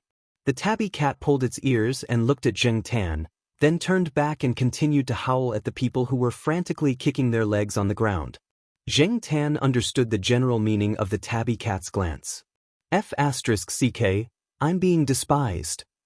The depressed Jing Tan sharpened his claws on the roof of the car, leaving a few claw marks on the roof. He had been a cat for almost 2 years, but he still didn't pass. It wasn't easy to be a cat. Fortunately, the cats didn't have any other thoughts. After a pause, they continued to gather in the middle under the lead of the tabby cat. Air Mao, who had recovered, threw away the cigarette butt and put it out with the tip of his foot. He said to Jing Tan, "Give up. Even ghosts will be scared away by your howl. Let's not howl. Let them howl. You just squat at the side and watch. If they can't solve it, you can go over." Air Mao glanced at the large grass in the distance and shook off the goosebumps on his body. The scene was indeed strange. There were already more than 10 cats. It seemed that more cats would come over after hearing the noise. Cats were hard to understand. For safety reasons, Air Mao opened the car door and got in. It seemed that he didn't need to do anything here. These cats didn't look very friendly. Air Mao always felt that cats were like a combination of demons and angels. When they lazily lay down and basked in the sun, or squinted their eyes and rubbed against you, they were indeed cute and obedient. Their whole body and squinted eyes seemed to make the pace of time become leisurely, making people feel that the whole world was warm. But on the other hand, they always made people gnash their teeth. Maybe gnashing their teeth was better. Just like right now, those pairs of eyes in the dark revealed an unruly wildness, as if they were looking for and waiting for the next prey at any time. There was no doubt that they would pop out their sharp claws and point at you in the next moment. Jing Tan lay on the roof of the car and looked at the cats gathering around. Under the lead of the tabby cat, they pounced on the struggling man on the ground. The man's mouth was sealed, so he couldn't make a sound. Jing Tan knew from the snort that this man was really scared, extremely scared. Compared to the many pure pet cats in the city center, the cats in the suburbs were generally more wild. They played in the fields and wild grass every day and fought with other small animals in the countryside. How could cats be obedient? There were also some wild cats, and when they were fierce, there was nothing to say. Some relatively timid cats walked around the periphery, and under the lead of other cats, they occasionally looked for an opportunity to scratch the man with their claws. The bolder and more aggressive cats followed the tabby cat and pounced on the man. There were always some cats that were like the sheriff. The more they were defeated, the braver they became. After being kicked out, they got up and continued to pounce on the man, biting and scratching. Air Mao rubbed his goosebumps in the car. He rolled up the car window a little more, afraid that the cats would rush over. After all, these cats weren't trained, and most of them were house cats. They didn't know where the vital parts were, and their attacking power was limited. Maybe some of them just thought this was a game, just like how they played with their cat toys. The man on the ground deliberately curled himself up. It didn't matter if he was injured, but the most important thing was to protect his own life. The tabby cat and a more aggressive wild cat were also the ones who bit more fiercely. Air Mao looked at the time and the battle situation, over there. He didn't want this man to die here, so he had to keep an eye on him. As for Zheng Tan, he was learning how to distinguish which of the tabby cat's cries was the cause of the current situation, which could affect the cat's emotions, and how to mobilize the cat's emotions. Cats weren't considered social animals nowadays, but they weren't absolutely solitary either. After all, they had infiltrated human society, and there were so many cat owners around. Every day when he went out, he would meet many cats, and most of them lived in peace. If he gathered all the cats in Tsinghua University, what would the situation be like? He was a little excited just thinking about it. However, this wasn't an easy skill. Maybe Zheng Tan wouldn't be able to learn it by the end of his life as a cat. As an alien with a cat's body and a human's heart, compared to a real cat, Zheng Tan encountered more obstacles. However, as long as he was good at learning and understanding, Zheng Tan believed that he still had a chance. When Air Mao called for it to stop, the tabby cat was already stained with a lot of blood. When it heard Air Mao's call, it responded reluctantly, but in the end, it still retreated and walked to the side of the car to lick its fur. Without the tabby cat, the other cats gradually stopped and spread around to lick their paws. The wild cat saw Air Mao walk over and ran away, probably thinking that this person wasn't easy to deal with. The clothes and pants of the person on the ground were blood-stained rags, and his hands and face were covered with blood from scratches. He curled up there and didn't move. Only the slight rise and fall of his body showed that he was still alive. The urine and blood on the ground mixed together into a puddle. Although the tabby cat was very fierce, it was quite obedient to Air Mao. After getting into the car, it returned to its previous docile state. If it wasn't for the blood stains on its body, its docile appearance would have been more convincing. Air Mao stuffed the person, who was covered in blood, into the trunk. Air Mao said that he would take care of the rest, and that he would make sure that Zheng Tan and the tabby cat would never see the person again. However, it didn't seem like it was going to kill him. When the car drove back to the side door of the east courtyard of Tsinghua University, Zheng Tan got out of the car to go home. The tabby cat was still squatting in the back seat with its eyes closed, and it didn't seem like it was going to get out of the car at all. Air Mao tried to chase it away, but it didn't work, so it just let it be. Chapter 172. The tabby cat was staying in the east courtyard. When Zheng Tan sent little Pomelo to school early in the morning, he saw the cat squatting by the flower bed, facing Building B.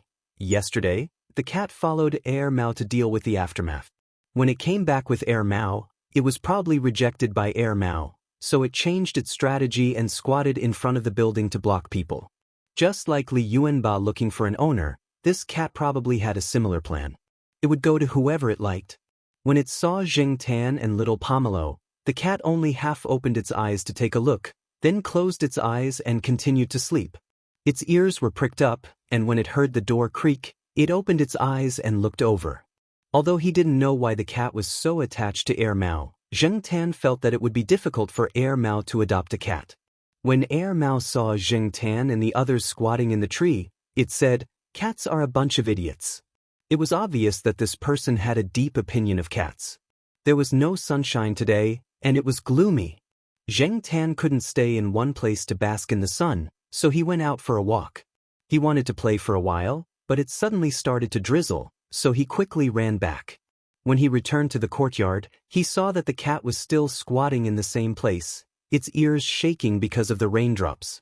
Yesterday, the weather forecast said that today would be a cloudy day, and there would only be light rain tomorrow, but it started to rain now. Sure enough, the weather forecast could only be read in real time. Looking at the sky, the rain was unavoidable. If it rained, Zheng Tan didn't need to pick up little Pomelo at noon. He could just wait at home for lunch. He used to do that when it rained. When he climbed to the third floor, Zheng Tan listened at Air Mao's door. There were voices inside, probably on the phone. If this guy had already woken up, he would have gone out to buy breakfast. It was impossible that he didn't know that the tabby cat was squatting outside. Forget it, whether to adopt or not was Air Mao's own business. Zheng Tan couldn't help him make the decision. Zheng Tan couldn't help that tabby cat. That tabby cat had its eyes on this guy. After returning home, Zheng Tan did not turn on the computer to surf the internet. Instead, he leaned against the bedroom door and looked at the rain that was getting heavier and heavier. Zheng Tan looked over and saw that the B*TCH bird was stretching its beak out of the iron net to drink rainwater. It wasn't because it was thirsty. According to Zheng Tan's understanding of it, the bird was just having fun. After a winter, Zheng Tan felt that the bird's personality had become even worse. Not only did it sing old songs, but it would also occasionally recite a few lines of poetry in a very emotional manner. It was said that its owner had taken it to Hope Primary School to learn this from the children there. Another thing that gave Zheng Tan a headache was that this bird seemed to have learned how to scold people. He didn't know who it had learned it from. It could only be said that this bird's comprehension was too strong. Zheng Tan leaned against the door and looked at the balcony that had been soaked by the rain. When the parrot wasn't paying attention, Zheng Tan poked his head out. He didn't find the cat in the flower bed below. It probably went to hide from the rain. In a place like Chuhua City, during this season, the temperature would rise every time it rained. When the rain stopped, they would wait for the temperature to rise again. Different from Zheng Tan's calmness, Air Mao seemed to be more irritated. It didn't want to listen to songs anymore. It took off its headphones and stared at the rain in a daze. The door to the balcony was open. The wind blew in with the humidity outside, making people feel a little cold. Air Mao lit a cigarette and smoked slowly. It was in a bad mood after making a phone call. Thinking about the tabby cat made it even more irritated. At this time, a slightly hoarse and rhythmic voice came from outside. Spring rain is as precious as oil, flowing all over the streets. Air Mao was speechless. F***CK, which lunatic was reciting poetry? Air Mao was too lazy to go out and see who it was. After smoking half of the cigarette, it threw it into the ashtray and went out with a foldable umbrella. Zheng Tan leaned against the window and looked at the rain. Suddenly, he heard the door creak downstairs. He went to the balcony and stretched his neck to look. Although he couldn't see the head, Zheng Tan recognized the pants. Why did Air Mao go out? An hour later, the rain stopped. There were only a few drops of rain floating in the air. Many people didn't continue to hold their umbrellas. Zheng Tan looked at the cement path in front of the building. At this time, classes had ended. Zheng Tan was waiting for little Pomelo and Jiao Wei to bring food back. He didn't expect to see Air Mao first, and behind Air Mao was the tabby cat. The tabby cat was a little wet. There were some black mud stains on its forelegs, but it seemed to be in good spirits. Most importantly, when Air Mao went into the building, the cat followed him in. Was he going to raise it? Zheng Tan was curious. Air Mao brought the cat back. Didn't he not like cats? What a contradictory person. After Air Mao brought the cat back, he looked at the cat who was squatting on the ground and eating. He scratched his head in annoyance. Why did he bring it back? How to raise it? He didn't even take care of himself. How could he raise a cat? The cat would probably be listless after a few days. Alas, people hurt cats. It was all caused by impulse. The paper box was wet from the rain, the disposable paper box with leftovers was soaked in water, and the few fish bones on the ground were slowly washed down by the water flowing down the slope. Thinking back to the situation, Mao didn't know what he was thinking. When he saw the cat hiding in the wet paper box looking at him, he asked the cat to follow him. It was just a test. He thought that the cat would ignore him, but he didn't expect the cat to really follow him all the way here. The previous landlord didn't say that pets were not allowed. Besides, there were many pets in the courtyard, so there was no need to worry. Mao thought to himself. This cat wasn't as smart as the black cat upstairs. It was too smart to make people feel uncomfortable. At the same time, this cat wasn't too stupid. It could make people less worried. Thinking about it this way, it wasn't bad. Anyway, he was bored now. He would raise the cat first. This cat was probably just on a whim. When it wanted to leave, he would open the door and let it go. For the time being, just let it be. Since he had decided to raise it, Mao still had a lot of problems to face.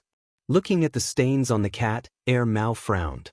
Unable to think of a good solution, Mao decided to go upstairs and ask the family on the 5th floor how they usually raised cats. At this time, the girl and the student named Jiao Wei should be there. When Mao came, Zheng Tan was eating. When he asked about the cat food, Jiao Wei didn't know much. It was little Pomelo who answered. She didn't say much, just one sentence, but it was simple and clear. She directly solved Mao's question. Little Pomelo suggested that Mao make a trip to Mingso Pet Center. There were specialized instructors and all kinds of related products for sale. They could also help bathe the pets. After getting the solution, Mao immediately took the cat, which had just eaten its fill, to Xiaoguo's place. When they arrived, Mao realized that there were more things to do than he had thought.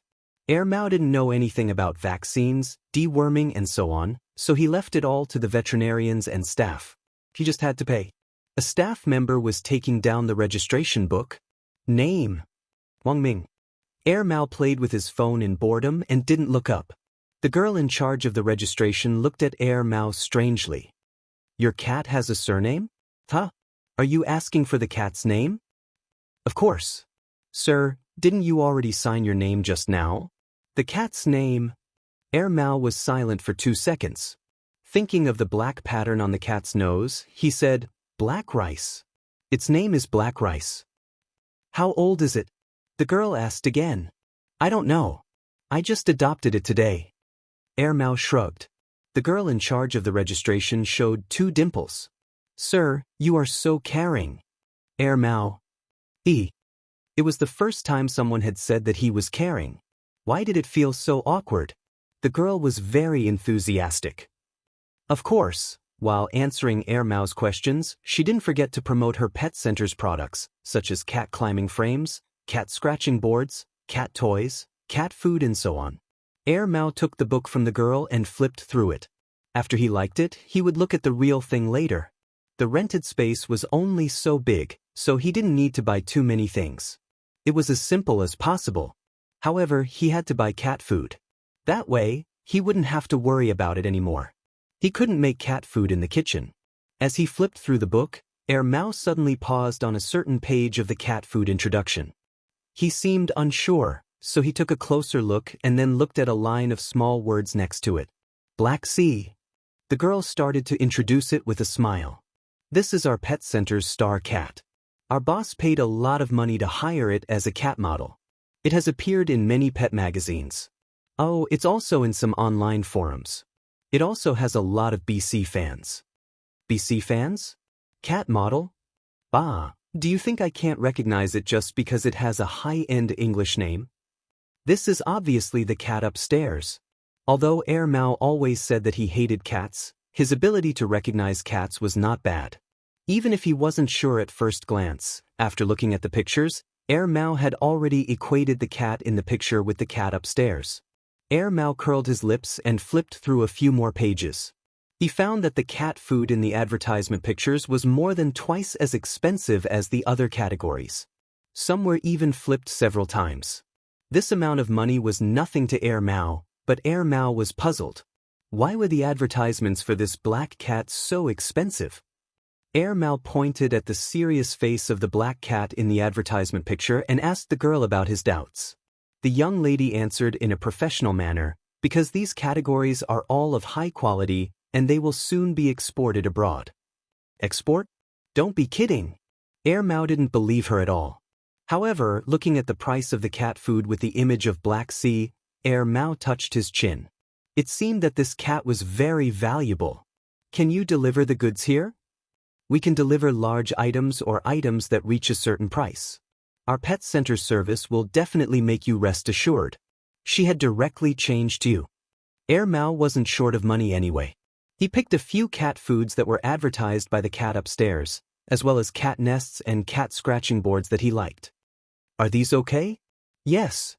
The girl's smile widened. If they were successful, there would be no commission, but there would be bonus points. Every month, there would be a bonus. Don't you need to try it? The girl asked. No, if my cat doesn't want to eat it, I'll throw it to Black Sea and let it eat it all in front of me. Mao snorted. How could it not eat the advertisement made by that cat? The girl only thought that Mao was joking. She asked a few questions and filled out a list for Mao to check. She handed it to the person who picked up the goods and continued to register the next customer. Chapter 173. Mao asked the pet center to do a comprehensive examination of the cat. The cat was in good condition. The veterinarian estimated the cat's age. To Mao's surprise, the cat was less than 1 year old. By the way, Mr. Wang, do you want to sterilize your cat? The girl asked.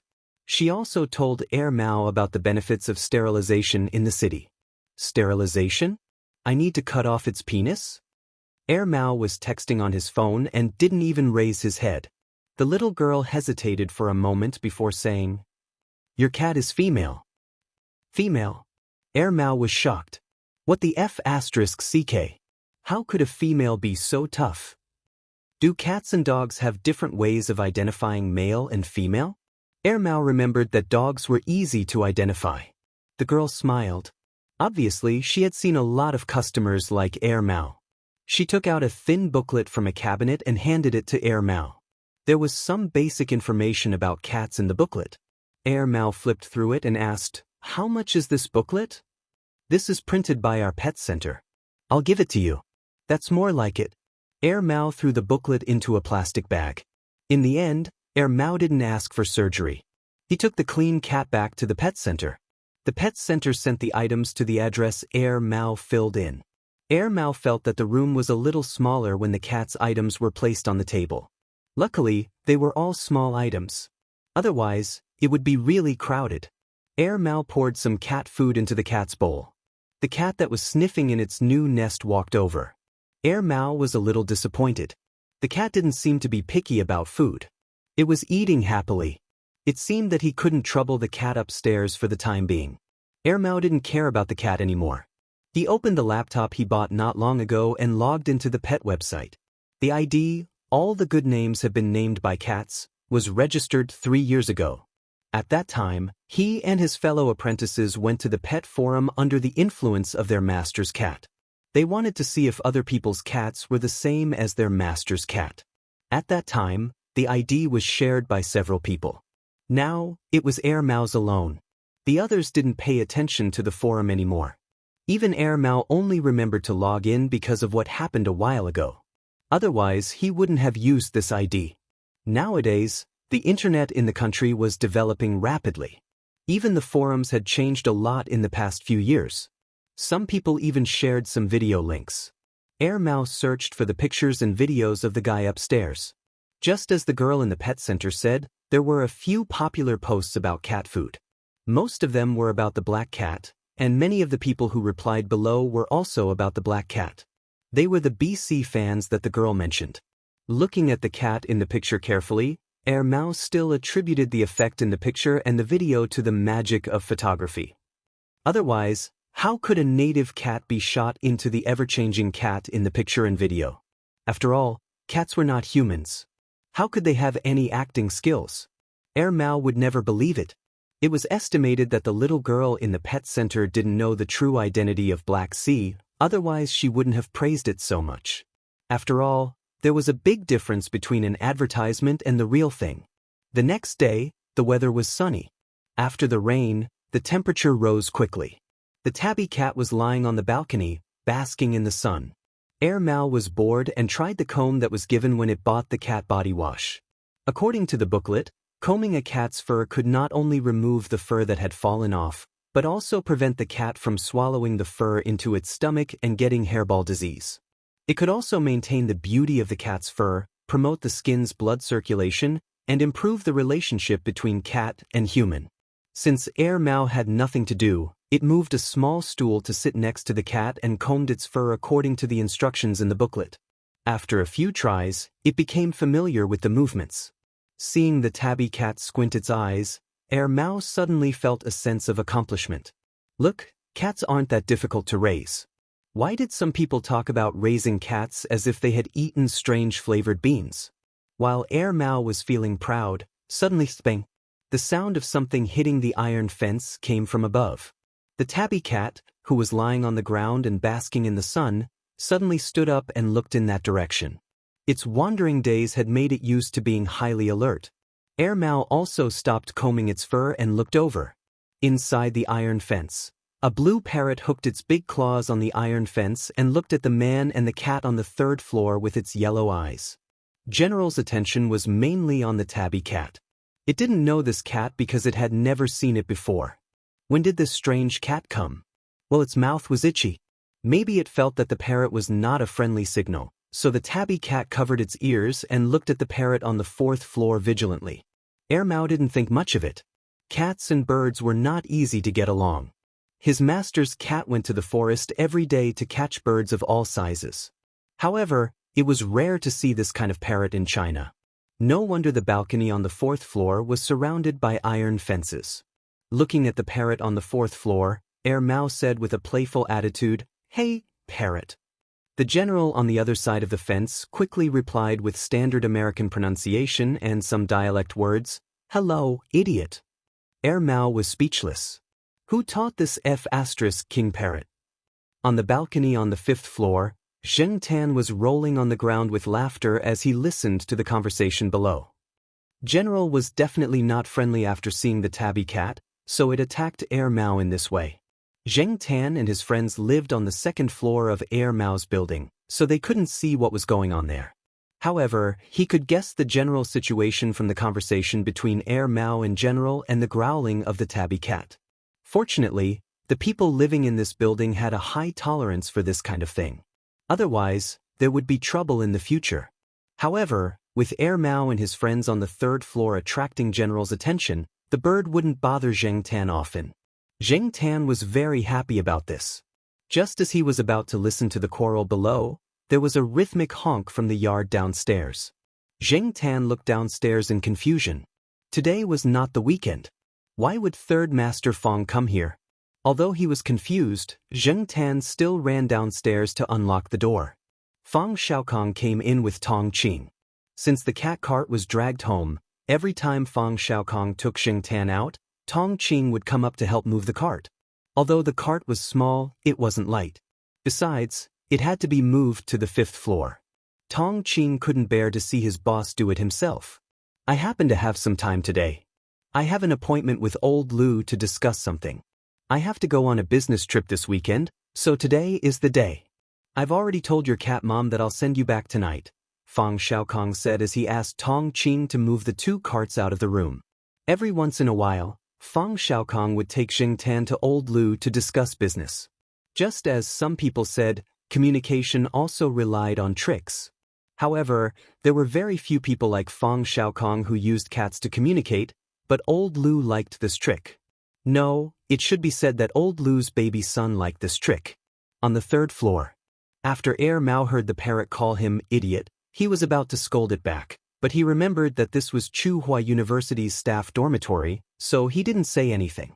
He was going to buy a water gun and shoot it whenever the parrot scolded it. Mao rolled the combed cat fur into a ball. In fact, it wasn't much. Mao was going to throw it downstairs, but after thinking about it, he felt that he should be more polite and throw the cat fur into the trash can. Seeing that the trash in the bin was almost done, Mao lifted the trash bag and tied a knot. He opened the door and put it outside the door. He would bring it downstairs when he went downstairs. Once the temperature rose, the trash would be easy to smell. Mao had a cat at home, and he had heard a lot about cats going through trash cans. Who knew that when he opened the door, he would see Jing Tan, who happened to be on the 3rd floor. "Yo, superstar." Glancing at the person on the stairs, Mao's face stiffened. He held back the mocking words he was about to say and quickly went back into the room and closed the door. Fang Xiaokong stopped Jing Tan and gestured for Tong Qingxian to wait. Then he walked to Mao's door and knocked. "Open the door, don't hide." "I can see you," Fang Xiaokong said calmly. "No time, I'm taking a dump. I'll give you 10 seconds to wipe your ass." 10, 9, 8. Fang Xiaokong looked at the watch on his wrist and counted the time seriously. He didn't care about Mao's lie at all. When he counted to 1, Mao scratched his head and helplessly opened the door. He cursed countless times in his heart for throwing the trash at this time. "Uncle." Mao called out weakly and walked back into the room listlessly. Fang Xiaokong looked around the room and then looked at Mao, who was lying on the chair. "Who are you going to teach this time? Or do you have your eyes on a girl? You've misunderstood me. I've already turned over a new leaf. I know my place. I'm a good and upright young man, 3rd uncle." Mao hurriedly clarified. Jing Tan glanced at Mao from the corner of his eyes. Bullsh*T. This guy beat people up, picked locks, and almost killed people and abandoned their bodies. Fang Xiaokong looked at Mao without changing his expression. "Turned over a new leaf?" "Yes, yes." Mao nodded. "Turn over a new leaf?" "Yes, yes." Mao quickly promised. "Know my place?" "Absolutely." "An upright young man?" "Of course." "I don't believe a word of it." Mao was speechless. His face was full of grief and indignation. "However, I'm surprised that you chose this place to rent a house. It looks like you're ready to change." "Of course, that's if you're not trying to flirt with female university students." "I definitely don't have that intention." Fang Xiaokong looked around the house. Compared to where Mao used to live, this house was considered simple and crude. Moreover, Mao didn't look like a hooligan anymore. His clothes and appearance were much more decent. Turning over a new leaf is a good thing. Fang Xiaokong sighed meaningfully. He then left with Jing Tan. He didn't have time to talk nonsense with Mao. He couldn't control other people's children. At most, he could give them a few words of advice as an elder. "Hey, uncle, I won't complain to your parents. Your brother has been demoted and is busy with his political achievements. He's not in Chuhua City now. You can rest assured that no one will come and take you back." Mao sighed in relief. However, why was Uncle San so nice to that cat? Celestine didn't mention it much. After Jing Tan and Fang Xiaokong left, Mao sat on the chair and pondered. "Black rice, do you think I should walk it?" Mao poked the tabby cat's nose. "Meow." The tabby cat didn't understand Mao's words. He thought Mao was just playing with him. He tilted his head and rubbed against Mao's hand. Mao sighed. "Forget it, let's do it the old way." He took out a $1 coin and placed it on the floor tiles. He flicked his finger and the coin started to spin. "Heads go, tails stay." Slap. The tabby cat looked as if he saw a toy. He slapped the coin with his paw and pressed it under his paw. Mao lifted his paw and looked at the coin on the floor tiles. Chapter 174. After going out with the 3rd Master Fang, Jing Tan also learned something. The people in charge of several pet hospitals in Chuhua City were privately discussing the establishment of a cat-loving association. In fact, they had been discussing this for a long time, but they hadn't been able to confirm it.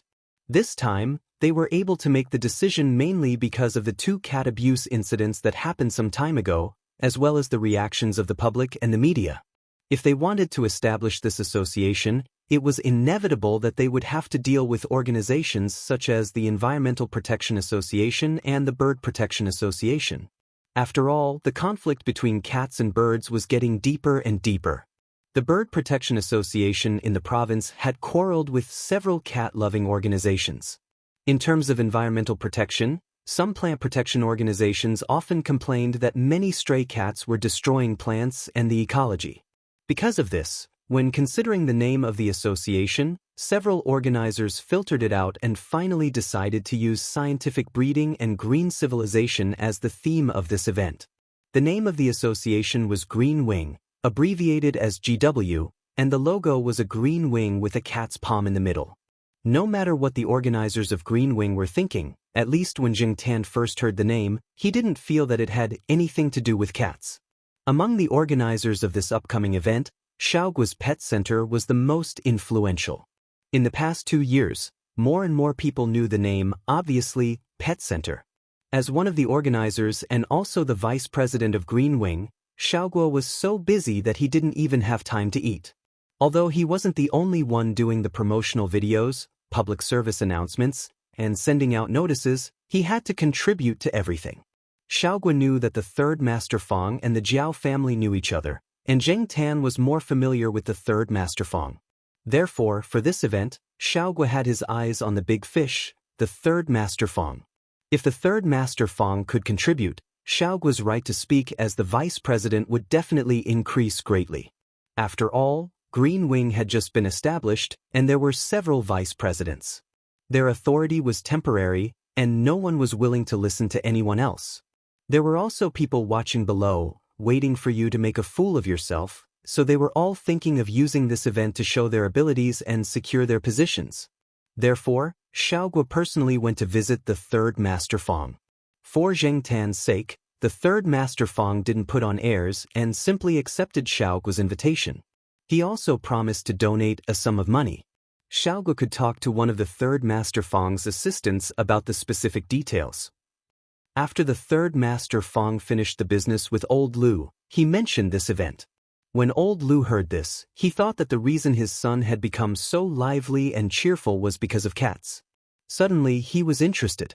Donating some money was a small matter, and it could be considered spending money to buy peace of mind. Of course, the third Master Fong probably didn't have time to attend the event in person. His subordinates would go on his behalf. However, for Xiaoguo, as long as this person was willing to donate money, it was already the greatest success. The third Master Fong, Old Lu, and Xiaoguo were all busy people. As for Jing Tan in general, there weren't many changes. His days were still quite comfortable, and it wasn't too boring. Every few days, he had something to do, and it was still something to earn money. Think about it, which cat could do this and still earn money to support the family? The Jiao Pa was on the other side of the ocean. Every week, he would chat with the Jiao Pa on the chat software to find out what was happening at home. However, the Jiao Pa wasn't there. Sometimes, it wasn't convenient to talk about things at the pet center, so the Jiao Ma was the one making the decisions. However, the Jiao Ma didn't have much time. Occasionally, Xiaoguo would send an email to the Jiao Pa when he had some problems with the cat food advertisement that weren't easy to solve. Some time ago, because of the public service advertisement, the Jiao Pa was the one making all the decisions. In fact, Jing Tan was quite famous in a small circle. However, at the request of the Jiao Pa, a lot of information about Jing Tan was kept confidential and very low-key. And this time, Jing Tan didn't have many scenes in the public service advertisement because his appearance didn't meet the requirements. Compared to other cats, black cats were always mysterious, evil, and domineering. Jing Tan's appearance really didn't make people feel sorry for him. Therefore, in order to achieve the desired effect, Xiaoguo chose a few cubs with an advantage in appearance. This kind of appearance was the easiest to arouse people's sympathy, especially for women. Jing Tan didn't care. He didn't want to act pitiful. However, as a cat with fans, Jing Tan definitely had to attend the event and wait for Xiaoguo's arrangements. No one would associate Jing Tan with the cats in the Tsinghua University family compound. Because it was the first time Jing Tan attended such an event, the Jiaoma couldn't do anything else but work on the food. Jiaoma had an invitation from Xiaoguo. She would also take the 2 children there and have a look. She even prepared the camera. Obviously, many customers at the pet center had been informed about this event. If they decided to go, the pet center would give them an admission ticket. Recently, the pet center had put up some advertisements about this event and sent out some tickets. Air Mao had spent a lot of money at the pet center a few days ago and became a member. Members were notified by a professional. Sounds interesting. Okay, prepare the ticket for me. I'll go and get it tomorrow. After hanging up the phone, Mao took a slender plastic stick and swung it. The front end of the plastic stick was tied with a string, and the other end of the string was tied with a stuffed animal. Mao leaned on the bed and held the stick to play with the cat. It watched the colorful cat jump left and right, running up and down the bed. Daughter, I'll take you to the cat party. The colorful cat, who didn't understand Mao's words, grabbed the stuffed animal and pulled it. The tail of the stuffed animal was bitten off. The location of the Green Wings event was 6 or 7 stops away from Tsinghua University. Public service billboards were set up at 7 bus stops from Xiaoguo's pet center to the event location. The funds for this event were all donated by various parties, and even some advertising companies gave a large discount. Jing Tan was taken behind the scenes by Xiaoguo early. He was with a few cats that often filmed advertisements on Xiaoguo's side, waiting to be placed in the exhibition area. Those cats looked calm, but Jing Tan couldn't stay calm. Because, including Jing Tan, the cats were all wearing a small prop, a small green wing that was similar to the logo of the Green Wings Association. It was to represent the image of the pet center. Jing Tan felt like a group of idiots wearing these wings. But those cats were probably used to being tortured by Xiaoguo, so they didn't have much interest in the small wings on their backs. Jing Tan resisted the urge to tear off the green wings on his back. In the morning, Xiaoguo said that he wanted to be an ambassador for the pet center, but Jing Tan didn't have the slightest interest. Ambassadors could be anyone who wanted to be. It was so annoying. He only hoped that today's event would end soon. In the exhibition area, the cats in the pet center only needed to lie on the big cat tree with the association's name and the pet center's name printed on it. As soon as Jing Tan was taken out, he stared at the cat carrier at the top of the cat tree. Originally, the first cat to be taken was the representative cat of the pet center, the American short-hair Prince. It had to be said that Prince's appearance was an advantage, and he looked very strong. But Jing Tan didn't care. After Prince jumped on the cat carrier, Jing Tan also jumped on it without waiting for him to pose. This cat tree was custom-made. It was a large model, and each cat carrier could accommodate at least 3 cats lying on it at the same time. Therefore, Jing Tan didn't feel crowded when he jumped on it. When Prince saw Jing Tan, he moved to the side, but Jing Tan didn't make a sound or move his paws. He just looked at him. After a few seconds, Prince pressed his ears and jumped to the cat carrier at the bottom. Then, Jing Tan occupied the highest point of the cat tree by himself, lying on top of it with a sour face. He was not in a good mood, so he looked at everyone with disdain. However, this attitude made people who passed by the cat tree think at the same time. This cat's aura was really strong. Hey brother, what's the background of that black cat? The person who asked the question was an employee of another pet hospital. They often had contact with cats, and they could tell who the leader was from the interactions between the cats. Originally, they thought it was the American Shorthair, but now it seemed that it wasn't the case. The American Shorthair just looked a little domineering, but when the black cat jumped on it, it was obvious who was better. The employee of the Mingming So Pet Center was surprised. You don't know it? It's BC. BC? The person was puzzled. The employee of the pet center didn't say much. He pointed to one of the billboards on the side. It was a cat food advertisement that Jing Tan had recently filmed. Damn, it's this guy. At the main venue, after several organizers and guests gave their speeches, a series of promotional activities began. This time, the main purpose was to promote the TNR program to the public, so that residents who didn't know about it would have the opportunity to receive relevant education. The so-called TNR was Trap, Neuter, Release, abbreviated as TNR. It was used to replace the management of euthanasia and reduce the number of stray cats and dogs. It used scientific methods to continuously control the breeding of stray cats and dogs, which was also in line with the current popular spirit of humanity. Although the TNR program wasn't perfect, there was a limit to what the association could do. This method was also very controversial. After all, after the TNR program, cats could continue to disturb people, catch birds, and some stray cats and dogs attacking people and livestock. It could only be said that this event tried to let the public have a correct idea of animal breeding, but if they had to abandon them, Please abandon them in the TNR area specified by the association.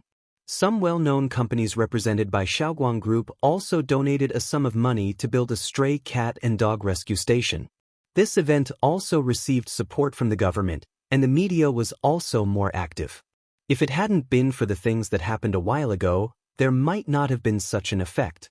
There were many people who brought their cats to participate in the event. These pet cats were also familiar with people. Most of them were not afraid of people, and with their owners next to them, they were quite calm. They were only annoyed by a few reporters, so they shrank into their owners' arms. They didn't stretch out their claws like some cats with a slightly worse temper. After all, on this occasion, it was better to have a docile cat. They didn't let the bad-tempered cats come. It was because of this that the event was much smoother. Dad, look, it's BC. Lu Yao pulled old Lu to the exhibition area of the obviously pet center. Because old Lu had told him before, little Lu Yao didn't call out Zheng Tan's cat name in front of many people in the venue. Instead, he called out BC, a slightly famous stage name in the circle. Chapter 175. There was a donation box in each exhibition area. Next to the donation box stood two female employees with cat ears and sweet looks. They had friendly smiles on their faces. After Lu Yao came to the pet center exhibition area, he waved at Zheng Tan, who was lying on the cat support board at the top. Zheng Tan also gave him face and raised his paw to show his appreciation. Lu Yao came prepared that day. After greeting Zheng Tan, he accepted a storage container that looked like a toy car from This is my pocket money. Lu Yao handed the car-shaped money container to the female employee next to the donation box. The opening of the donation box was too small for Lu Yao's car-shaped money container to fit in. The female employee smiled gratefully and received the piggy bank from Lu Yao with both hands. They had a good impression of this kid, and one of the employees wanted to take a picture of this scene. This was a positive example, and they could use it for publicity. No matter how much money was in the piggy bank, it was still the kid's kind intentions. However, old Lu refused, and the employee could not say much. She could only secretly call her boss and ask him to come out and talk. After the donation, the employee who took the money container took out a cat-shaped note. People who came to donate could write their blessings and other things they wanted to say on the note and then paste it on the wooden board next to the wall. President Fong, don't you have something to do today? Old Lu noticed Fong Xiaokong coming over and smiled. Zheng Tan looked over. Fong Xiaokong did say that he did not have time today and that he had to go to Beijing. He did not expect him to come over at this time. Not only did he come, but Fong Xiaokong was also holding a little girl's hand. The little girl had a ponytail and her eyes were big. She looked smart and cute. She was curiously looking at the people and things around her.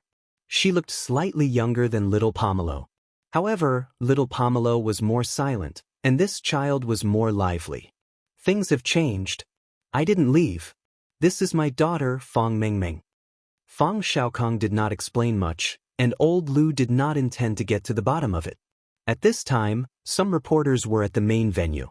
They were interviewing a few important figures, such as Yi Hao. Yi Hao did not come to donate because he loved cats or was kind. He mainly wanted to use this event to establish a positive image in front of the public. Therefore, there were basically no reporters in the exhibition area, and not many people knew the third master Fong and old Lu. Fong Xiaokong lifted Fong Mengmeng up and placed her on his neck. Come, say hello to BC. On the way here, Fong Xiaokong had told his daughter that Fong Xiaokong was more familiar with the name Black Charcoal. Every time she called Fong Xiaokong, she would hear about Zheng Tan. Fong Xiaokong even showed her some photos he had taken with his phone. In order to avoid harassment from the people who came to participate in the event, Zheng Tan had deliberately chosen this high ground. Therefore, if someone wanted to come into contact with Zheng Tan, it would be difficult for someone shorter to do so. Fong Xiaokong was not short, but even though Fong Mengmeng was riding on Fong Xiaokong's neck, the cat-holding board was still a little taller than her. However, as long as she raised her arm, she could easily touch the scratching board. Fong Mengmeng, who was riding on Fong Xiaokong's neck, looked at Zheng Tan. She did not know much about cats, and she did not have a cat at home. However, many of her relatives had dogs. Therefore, Seeing Jing Tan in person, Fang Mengmeng was a little afraid. She had heard that cats liked to scratch people, and had seen her classmates being scratched by cats. Say hello, high five. Fang Xiaokong patted his daughter's calf and looked at Jing Tan. Fang Mengmeng looked at Jing Tan and hesitated for a moment. She had no choice. Cats that were good-looking and docile always attracted people's attention and were easier to get close to. However, black cats like Jing Tan always gave people a sense of alienation and danger. Jing Tan saw the fear in Fang Mengmeng's eyes. He gave her face and took the initiative to raise his hand and extend it towards Fang Mengmeng, keeping his sharp claws. With Fang Xiaokong's encouragement, Fang Mengmeng also reached out her small hand and touched Jing Tan's paw. Fang Xiaokong was about to put his daughter down, but unexpectedly, Fang Mengmeng grabbed Fang Xiaokong's hair with one hand and kicked it with the heel of her foot. Give me another one. In the entire Fang family, probably only his daughter would dare to ride on Fang Xiaokong's neck and grab his hair like this. However, Fang Xiaokong was still laughing happily when his hair was grabbed. Nowadays, many families only had one child and treated them like treasures. After Jing Tan and Fang Mengmeng high-fived again, Fang Mengmeng was completely unafraid. After the third high-five, she didn't let go of her hand. Instead, she directly reached out to Jing Tan and pulled his beard. Jing Tan was speechless. Although she didn't pull hard and Jing Tan didn't feel any pain, it was enough to make him depressed. Why did children like to pull cat tails and beards? Lu Yao looked at them enviously. Then, old Lu grinned and lifted Lu Yao up to his neck. Now, father and son were getting closer and closer. Old Lu had a smile on his face all day. Jing Tan patiently bumped hands with Lu Yao and Fang Mengmeng a few times. Fang Mengmeng heard that Lu Yao had donated his pocket money. She didn't have any money with her, but she had brought her father with her. Fang Xiaokong dug into his pockets. There was about 600 to 700 yuan in cash. The rest were all cards. People like them didn't carry much cash, so Fang Mengmeng stuffed all the money they took out into the donation box. Jing Tan looked at Lu Yao and Fang Mengmeng. Two rich second-generation heirs who spent lavishly. Didn't they see the smile on the cat-eared employee's face? On the other side, Lu Yao and Fang Mengmeng were pasting blessings on the wooden wall. Old Lu and Fang Xiaokong only cared about their children. Jing Tan stood on high ground and noticed someone sneaking away. Heir Mao had brought black rice here to participate in the event. He wanted to come over and insult Jing Tan, but he didn't expect to see Fang Xiaokong. Hence, Heir Mao immediately turned and left. However, before Heir Mao could breathe a sigh of relief, his face froze again. Heir Mao, you're actually in Chuhua City, Zhao Lu said in surprise. To prevent Heir Mao from escaping, Zhao Lu grabbed Heir Mao's clothes tightly. F***CK. What kind of luck is this? Heir Mao was very regretful. His luck seemed to be very bad recently. Previously he was caught by Fang Xiaokong. Today he was caught by Zhao Lu. He couldn't deny it even if he wanted to. Heir Mao was still thinking about how to sneak away when Zhao Lu dragged him to the rest area at the side of the exhibition area. There were many people with cats sitting there and chatting. Coincidentally, someone got up and left an empty table. Zhao Lu looked at Heir Mao as if he was looking at an alien. What? It's only been 2 years and you don't recognize me anymore? Even if he was caught, Heir Mao's tone was still aggressive. Zhao Lu was his peer, not Fang Xiaokong. He didn't need to restrain himself. You've changed a lot. At least you look that way. Zhao Lu still remembered Heir Mao's ruffian image. Heir Mao's father was so angry that he wanted to beat him a few times with a stick. Like a good citizen. Zhao Lu nodded affirmatively. Heir Mao didn't say anything. However, Black Rice, who was locked in the pet bag, wasn't so quiet. He grabbed the bag with his paws and meowed. Heir Mao quickly opened the bag and carried Black Rice out. Fortunately, Black Rice didn't plan to run around. He squatted on the table and looked around curiously, as well as the other cats that followed his owner. A chinchilla jumped onto the table, but the next moment, it was slapped down by Black Rice. However, this situation was very common among cats, so the owner of the chinchilla didn't complain. She smiled at Heir Mao and left with the chinchilla. Good job. Heir Mao patted Black Rice's head proudly, then took out a bag of cat food from his pocket. There was a disposable paper cat bowl under the table. Air Mao poured some into it as a reward for Black Rice's performance just now. Since when did you like cats? Zhao Lu couldn't help but ask. Air Mao didn't answer. Instead, he asked, "Why are you here?" "Someone from the company donated. I just came to take a look." As she spoke, Zhao Lu looked at the exhibition area where Zheng Tan was. She was just going to take a look. She didn't expect to bump into Air Mao. Air Mao followed Zhao Li's gaze. There were many people blocking his view. He couldn't see what was going on in the exhibition area, nor could he see Fang Xiaokong and the others. He could only see the black cat lying on the highest point. Zheng Tan was also paying attention to them. He saw the situation just now. He thought that Air Mao and Zhao Lu knew each other, and they were very close. Air Mao looked at the black cat lying on the highest point, then looked at Zhao Lu. "Do you know that black cat?" Air Mao was just casually asking to change the topic. He didn't expect Zhao Lu to nod. "Yes, I know it. We're quite close." "Why, do you know it too?" Zhao Lu noticed Air Mao's constipated expression. Although Air Mao hid it well, Zhao Lu still noticed it. Zhao Lu was much more sensitive in observing people's expressions now. "I don't know it." Air Mao was expressionless, but he cursed the black cat 1,000 times in his heart. F***ck, no wonder his luck wasn't good recently. Now that he thought about it, it was all because of that black cat. It was all because of it. Air Mao didn't want to stay here any longer. He ignored Zhao Li's question and left. He didn't want to be caught by Fang Xiaokong again. Moreover, he didn't know if he would meet any acquaintances later. He didn't expect to meet so many acquaintances at an ordinary charity association event. In the end, Zhao Lu still didn't get Air Mao's current address from him. However, getting his phone number was a big gain today. Zheng Tan couldn't hear the conversation between Air Mao and Zhao Lu. He could only guess from their attitudes. As expected, Air Mao had a powerful background. Zhao Lu didn't send anyone to follow Air Mao after he left. It would be futile. Such methods wouldn't work on Air Mao. After thinking about it, Zhao Lu typed a message and sent it to Wang Bin. Air Mao needed Wang Bin to deal with him. It was the weekend. Wang Bin rarely had time to go back to Chuhua City to visit his parents. However, his father was busy with work and hadn't returned home yet. Wang Bin's mother was complaining to Wang Bin about some things in her life recently.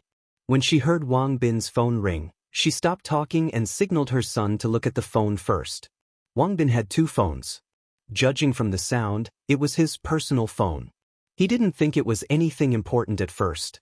However, after reading the message, his expression changed and returned to normal. He calmly put his phone back into his pocket. "What's wrong?" Wang Bin's mother asked. "Nothing. Please continue." After his mother finished nagging and went to rest, Wang Bin went back to his room and closed the door. With a complicated expression, he dialed the number Zhao Lu gave him. Hearing the beeping sound from the phone, Wang Bin pondered what he should say to his twin brother when the call connected. After a few rings, the call finally connected. Wang Bin was about to speak when he heard a loud shout from the other side of the phone. "Daughter, that's a phone.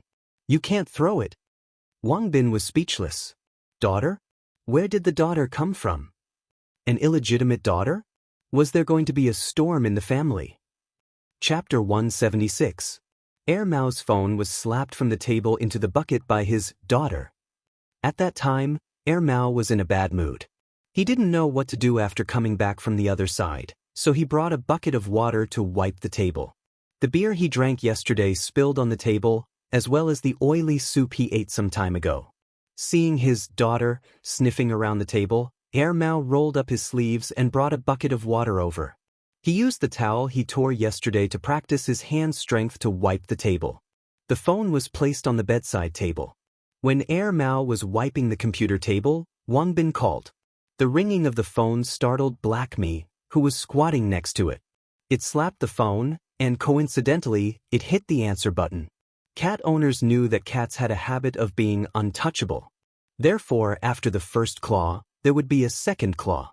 Black Me's second claw slapped the phone down. What was even more coincidental was that Air Mao put the bucket next to the bedside table. The bedside table was where he started wiping. Therefore, after Wang Bin heard Air Mao's roar, there was the sound of something falling into the water. Then, There was no reply from the other side. Mao took out the phone from the bucket with a depressed face. He looked at the darkened screen. There was no response when he turned it on. He removed the battery and took out the hairdryer to blow at it. It was useless. Well, this phone couldn't be used anymore. Mao helplessly looked at Black Me, who was squatting on the table innocently. He rubbed his forehead and suddenly understood the complicated feelings of cat owners. However, he didn't want to go out today. He would buy a new phone tomorrow. He could just use the chat app to contact people. There was no rush. He just didn't know who called him just now. Wang Bin tried to call a few more times, but the other side didn't pick up. He was sure that the voice that roared just now was his twin brother, and after hearing the content of Mao's roar, Wang Bin was eager to know what was going on with his daughter. Today, when he was listening to his mother's nagging, he was still talking about when Mao would get a proper girlfriend, get married, have children, and then stay at home obediently. Wang Bin didn't like to fight unprepared battles. If Mao really caused trouble, he had to prepare in advance. Otherwise, there would be a lot of arguments at home. Of course, he had to find Mao first. However, Wang Bin did not have much time to stay in Chuhua City. After calling Zhao Le to find out more, Wang Bin recalled seeing the black cat at his third uncle's banquet, but he didn't have much of an impression of it. They could definitely find Mao if they used some professionals or some tough methods, but they couldn't use those methods. Otherwise, it would definitely have the opposite effect. Similar things had happened before. Ask the owner of the cat. Zhao Le heard that the family lived in the family compound of Chuhua University. Basically, no one was there during the day. Even if there were children, Zhao Le didn't want to disturb them. After a moment of silence, Wang Bin dialed the phone number of a friend in Chuhua City. That guy was bored out of his mind, so Wang Bin wanted to find something to do. If there was no result, Wang Bin planned to come to Chuhua City next weekend and visit the cat's owner in person. Just like what the third Master Fong had said, most of the people who knew Mao would never have thought that Mao would live in a family compound in the university. Therefore, Wang Bin directly ignored the possibility of Mao living around there. On Zheng Tan's side, Zheng Tan, who was bored like an idiot at the exhibition area, followed the Jiao family home. It was already afternoon when the Jiao Ma brought the two kids to the event, so they directly waited for the event to end before leaving with Zheng Tan. Of course, this was all done in secret. No one knew that the arrogant BC, who occupied the highest spot on the cat support board, would be with the Jiao Ma trio. As for the salary settlement, Xiaoguo would naturally transfer it to his card. This was discussed with the Jiaopa, so Zheng Tan didn't have to worry about it. After the event, Zheng Tan had nothing to do for the next few days, so he strolled around the campus. Soon, Zheng Tan's mood was not so good. He realized that someone was spying on him. This feeling was very unpleasant. Fortunately, the person who was spying on him was an idiot. When Zheng Tan was being spied on, there was also someone following him, but that person probably valued cats more and paid attention to hiding himself. But this time, not only was he not hiding, he was blatantly telling Zheng Tan, "Hey, I'm spying on you." For the third time, Zheng Tan looked at the young man in a casual suit and sunglasses with his hands in his trouser pockets. He thought back to recent events. Was it because of the Green Wings Association's event that he was being spied on? No, it couldn't be. Zheng Tan overturned this guess. It wasn't that Zheng Tan was belittling himself, but from the event and the exhibition that day, he knew that as a cat, he really didn't have much weight. Other than a few people that Zheng Tan knew, such as the third Master Fong, Old Lu, and Zhao Lu, most of the people who had some status in the past had ulterior motives, such as Yi Hao, some media, and some politicians. The person who was spying on him was wearing expensive clothes and didn't look like someone who lacked money. Also, logically speaking, no one would recognize that BC was the stray cat that hung around Chuhua University all day. There were so many black cats and they looked alike, so why were they spying on him? After stretching, Zheng Tan jumped down from the tree and walked along a path. Since the person in sunglasses wanted to follow him, then he would let him. As long as he didn't regret it. The man in sunglasses just made a phone call out of boredom, probably to his girlfriend. "I'm not in the company right now, I'm out to relax." "Yes, it's spring, the season of birds and flowers." "Okay, I'll talk to you later, I still have things to do. Come, baby kiss. Seeing Jingtan leave, the man in sunglasses quickly hung up and followed. Although he promised to help his friend, it was really too boring. However, he could see many good-looking female university students on campus, and it would be even better if he could have a romantic encounter. Unfortunately, the black cat lay on the tree for an hour, so he could only call someone to kill time. Jingtan was now very familiar with Tsinghua University. No matter if it was crowded or remote, he had been to all of them. Just like the man in sunglasses said, now was indeed the season of birds and flowers. However, in some places, the birds didn't mean the flowers were fragrant. Zheng Tan's pace wasn't fast, and he looked like he was leisurely strolling and enjoying the afternoon. The man in sunglasses continued to follow him. Then he smelled a strange smell.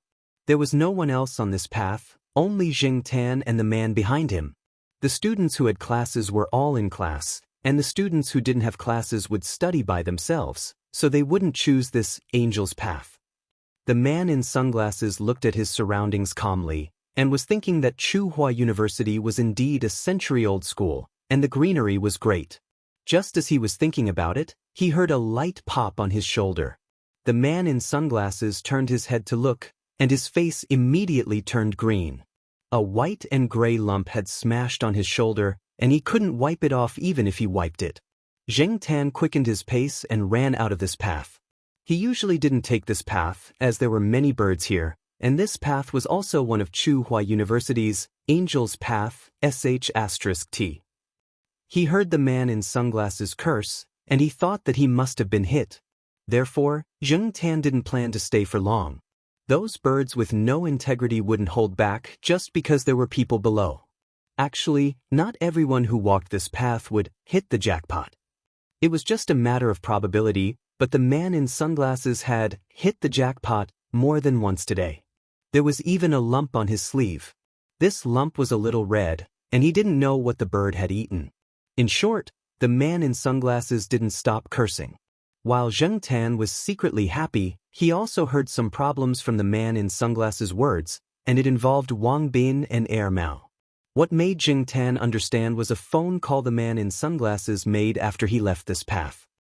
Wang Bin, let me tell you, in order to help you, I've gone through all kinds of hardships and suffering. The man in sunglasses said as he walked while holding the phone. He had already taken off his jacket and was holding it in his hand. After he saw the black cat jump onto a stone bench, he also found a stone bench and sat down. You didn't see Air Mao? Where's the cat? Wang Bin asked after listening to the man's complaints. The cat is 1 meter away from me, right next to me. Don't worry, I'm watching. I'll definitely catch Air Mao. The man in sunglasses was very confident. Then what was the look in its eyes when it looked at you? Wang Bin paused and said with uncertainty. He heard a lot about the black cat from Zhao Lu, and he knew that this cat was different from normal cats. Look, what else could it be, a cat's look? The man in sunglasses casually looked at the stone bench next to him and happened to meet Zheng Tan's eyes, which looked like he was looking at an idiot. The man in sunglasses choked on the second half of his sentence. After a long time, he said, F***CK. Beast, I remember telling you to be careful when you're following. Don't be too obvious. Wang Bin sighed. Cough, isn't it just a cat? Look at you guys being so cautious. Forget it, this is just a coincidence. I'll continue to follow. Who knows when I'll see Air Mao run out. The man in sunglasses hung up the phone, took off his sunglasses, and looked seriously at the cat on the stone bench next to him. Hey, are you deliberately playing with me? The man in sunglasses asked. Zheng Tan ignored him and squatted there, pretending to be stupid. Although this man was stupid, he didn't mean any harm to him. After the man in sunglasses asked the question, he laughed at himself, thinking that he must have been hit by bird poop and became stupid. He actually asked a cat like that. However, the man in sunglasses had an idea. He once heard a friend say that if a dog heard someone call its owner's name, the dog would go straight to its owner. Could this method be used? It should be possible. Thus, the man in sunglasses started to chant Air Mao to Zheng Tan as if he was chanting scriptures. Zheng Tan couldn't help but jump off the stone bench and leave. The man in sunglasses followed behind him. When he passed by a big trash can, he raised his hand and threw the balled-up jacket into it. Zheng Tan pulled his ear. He sighed in his heart, "What a prodigal!" In fact, Zheng Tan forgot that when he was still human, his style of doing things was similar to this man's. The man in sunglasses followed behind Zheng Tan and was about to say something when he suddenly caught a glimpse of a figure. He immediately sped up and ran in that direction. The line between 2 points was the shortest, so the man in sunglasses decided to cross the lawn. There were metal railings around the lawn, so the man in sunglasses jumped. One leap. When the man in sunglasses' right foot landed, it happened to step on the poop that Sahara had taken when it broke free from the rope and came out to parkour this morning. However, this person didn't realize it. Zheng Tan looked. It turned out that Air Mao had come back from outside and coincidentally bumped into the man in sunglasses.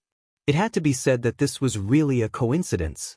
When Zheng Tan jogged back to the east courtyard, Air Mao and the man in sunglasses had probably already talked for a while. When he reached the 3rd floor, the door to Air Mao's room wasn't closed tightly. Zheng Tan could hear the two people talking inside. "I didn't expect you to find a place like this to stay. Are you trying to increase your knowledge?" The Air Mao student who even forgot to write the word suitable when writing an essay?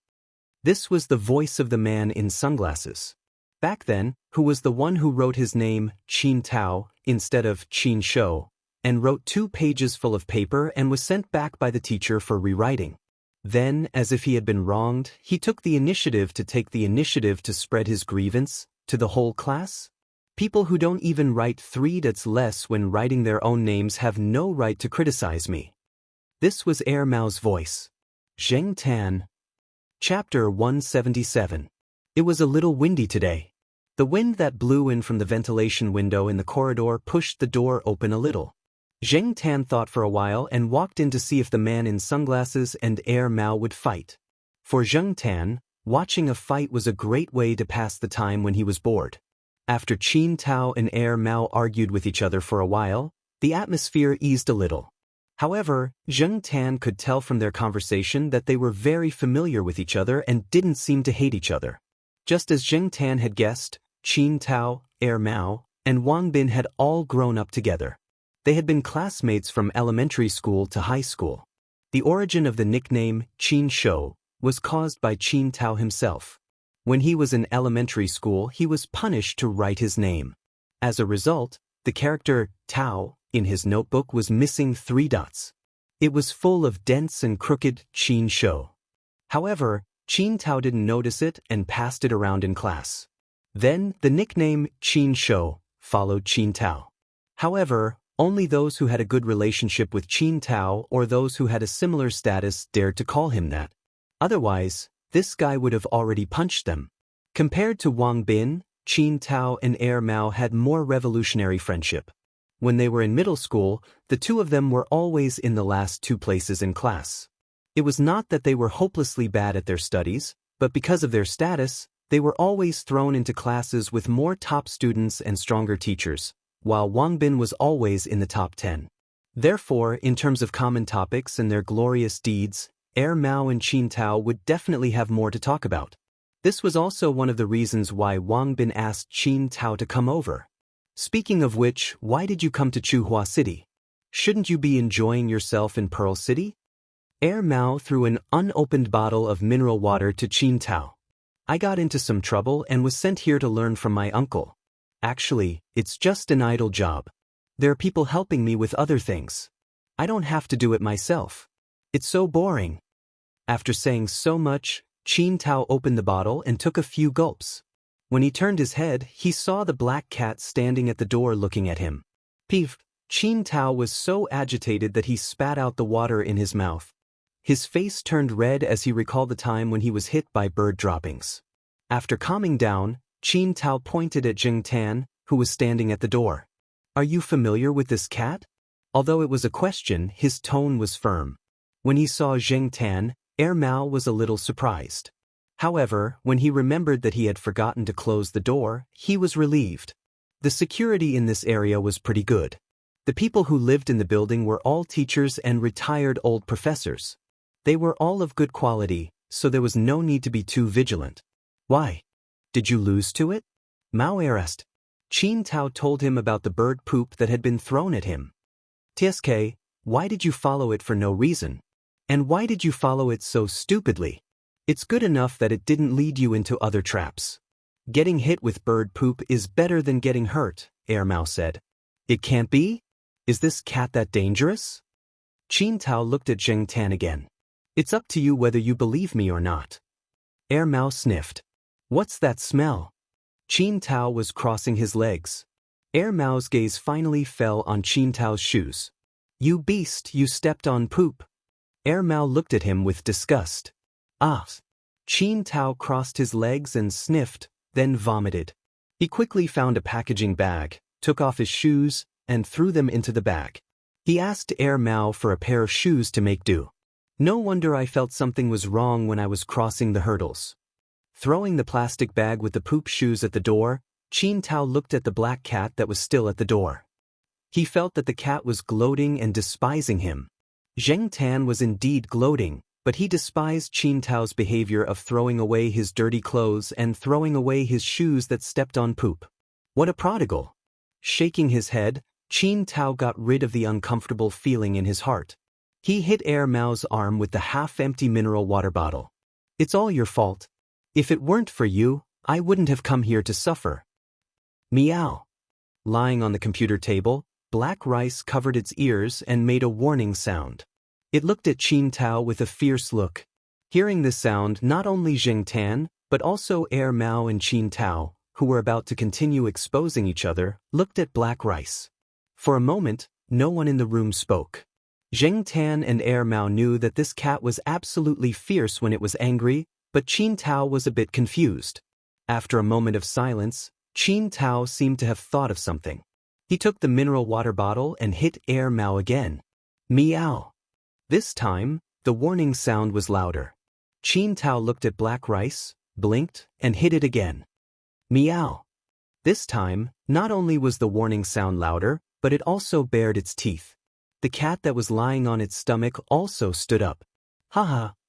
Mao scooped up the black rice on the computer table with a smug look. My daughter is indeed protective of her father.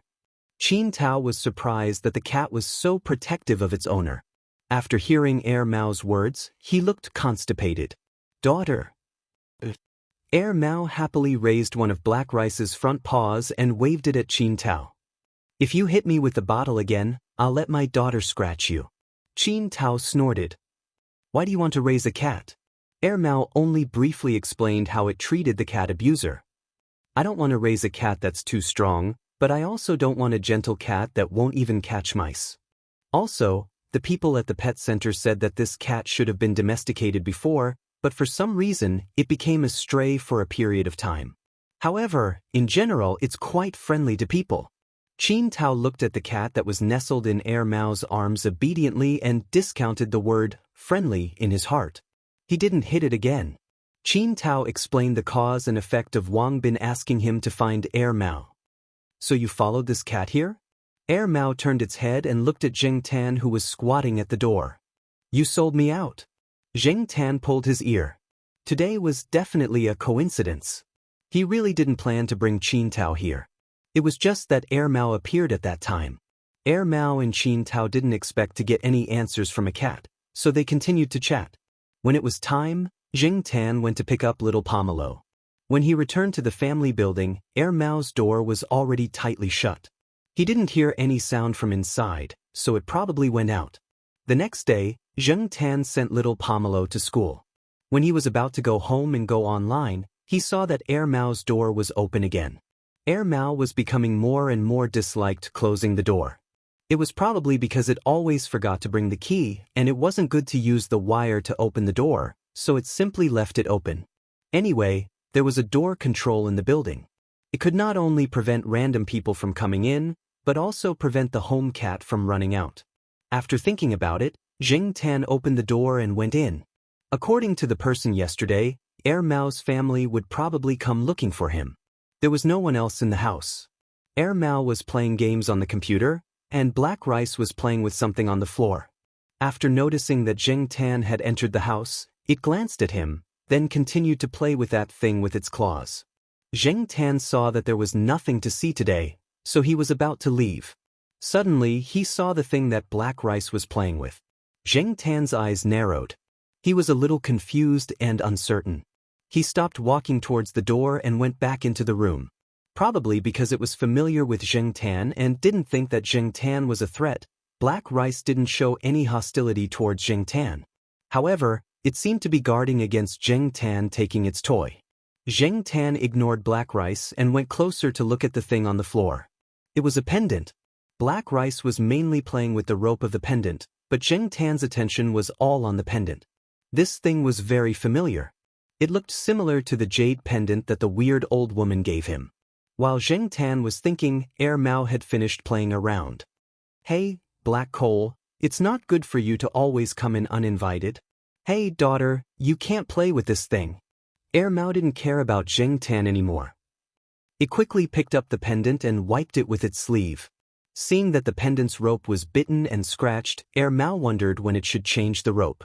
After all, this pendant had been changed a few times. After putting the pendant back, Mao saw that Zheng Tan was staring at it, so it waved its hand. "Go back to your house and play. Don't steal Black Rice's cat food." There was an automatic feeding machine in the living room.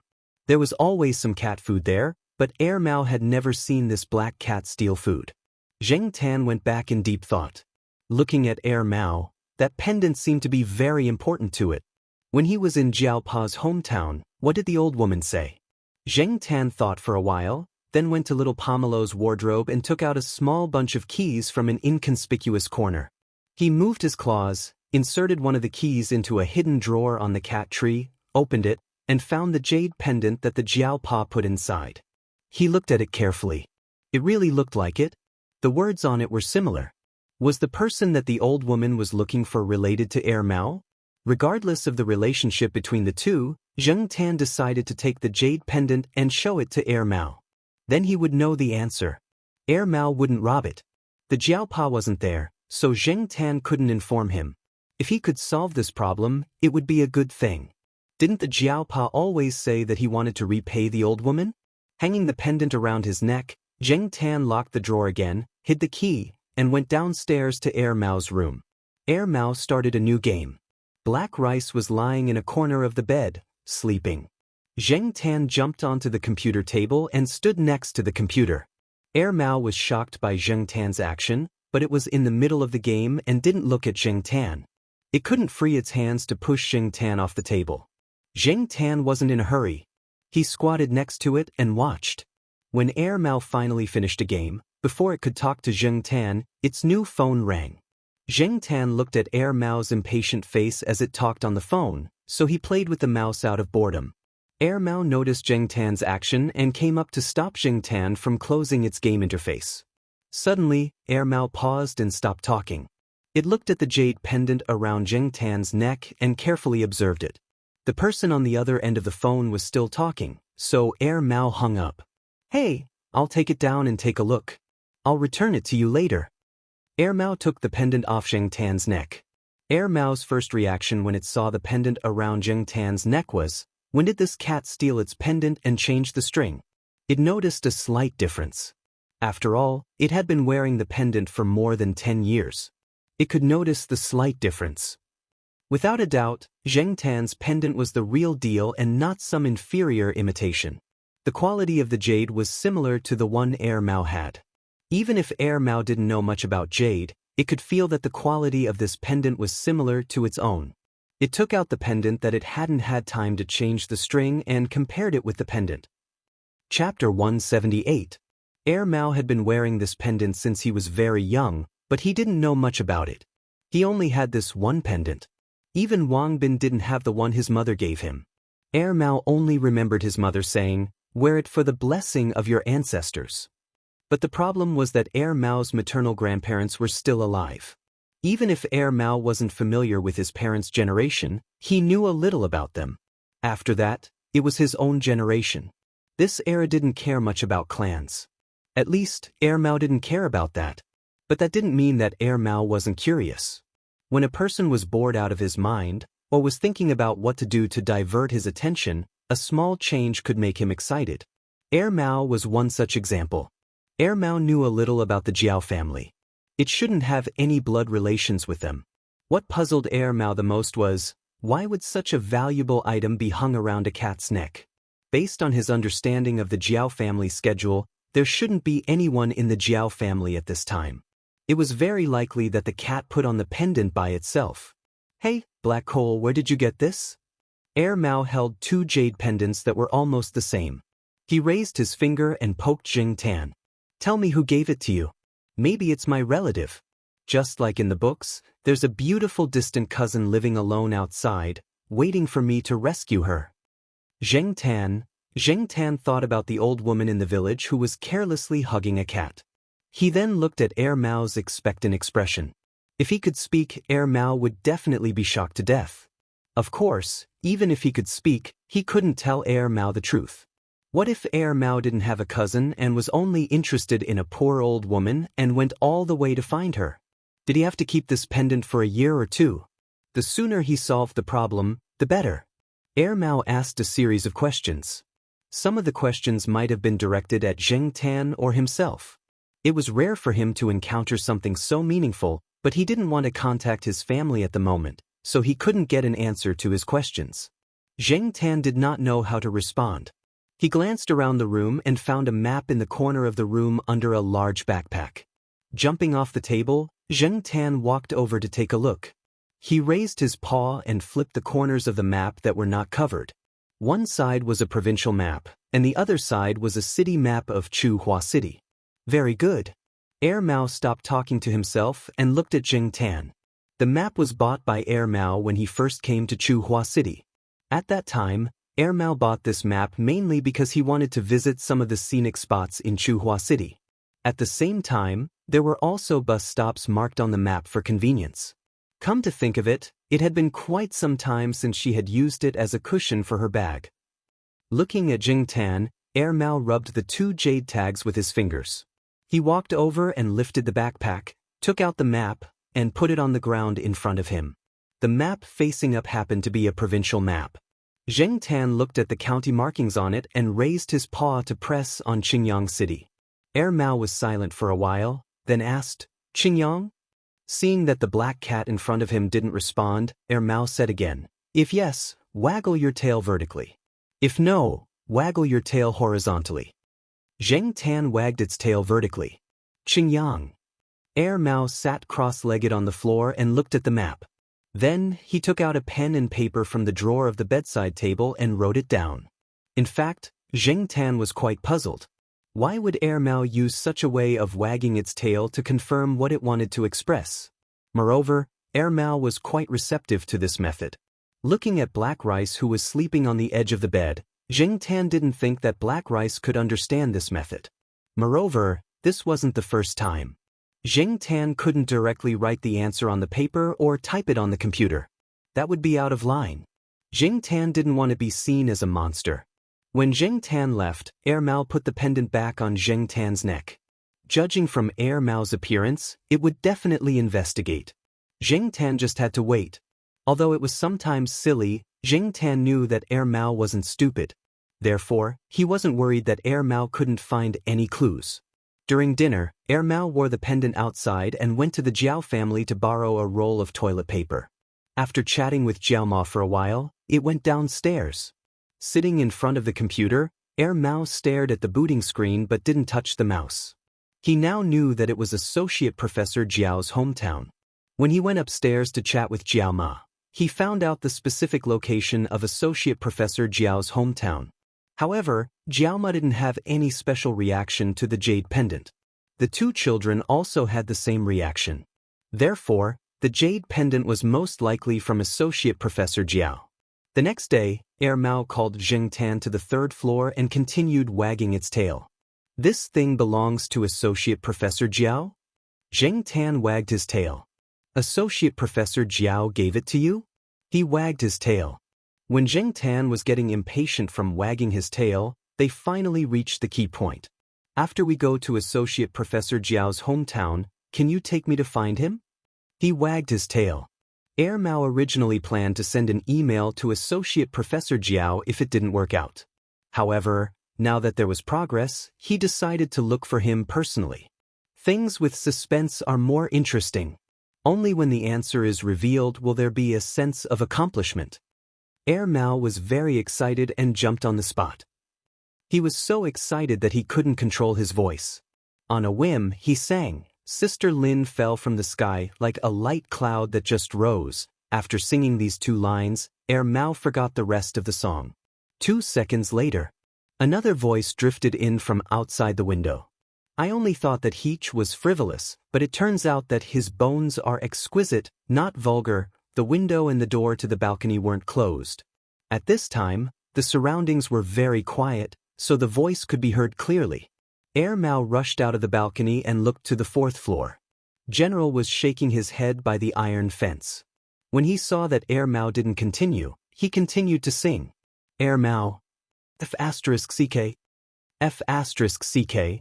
This guy can even sing you opera. Zheng Tan secretly shook his head. These 2 idiots cooperated well.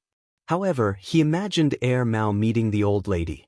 He hoped that Air Mao wouldn't feel that the world was full of evil. For the next few days, Air Mao planned how to get Zheng Tan to lead the way. First, he had to find a way to get Jiao Ma's permission before he could bring Zheng Tan out. It would take at least 1 day to go and come back. However, Air Mao felt that time was too tight. It would take at least 2 days. Hence, Air Mao thought of Celestine. In the end, Celestine came up with an excuse in his name. Celestine took Zheng Tan out to play more than once. Jiao Ma didn't think much of it. Moreover, after Jiao Pa went abroad, Celestine and the others had been helping to take care of the Jiao family. Jiao Ma didn't say much after a few words of advice. Air Mao had to ask Celestine for advice on how to bring a cat out.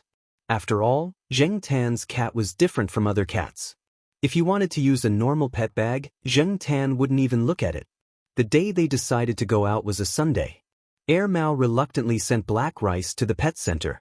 He could only ask the people at the pet center for help these few days. The sky was a little gloomy.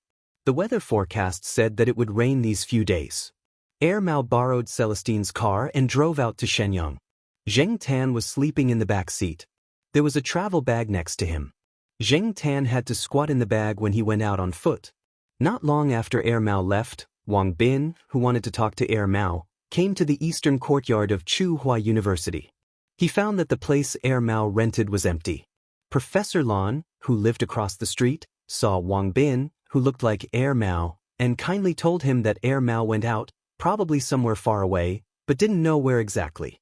Zheng Tan was sleeping in a daze. He was woken up by the sudden ringing of his phone. He looked at Air Mao, who was driving, and picked up the phone with one hand and turned it to silent mode. Zheng Tan couldn't sleep. He looked out of the car window. It was raining heavily. After arriving in Shenyang, Air Mao booked a room in a hotel. He parked his car in the hotel parking lot. Then he carried his bag out and went to the bus stop to take a taxi. The reason why he didn't drive directly to the village was that Air Mao didn't know the way. He only knew which town and which village it was. If he drove himself, not only would Celestine's car suffer, but Air Mao also wouldn't be able to find the place.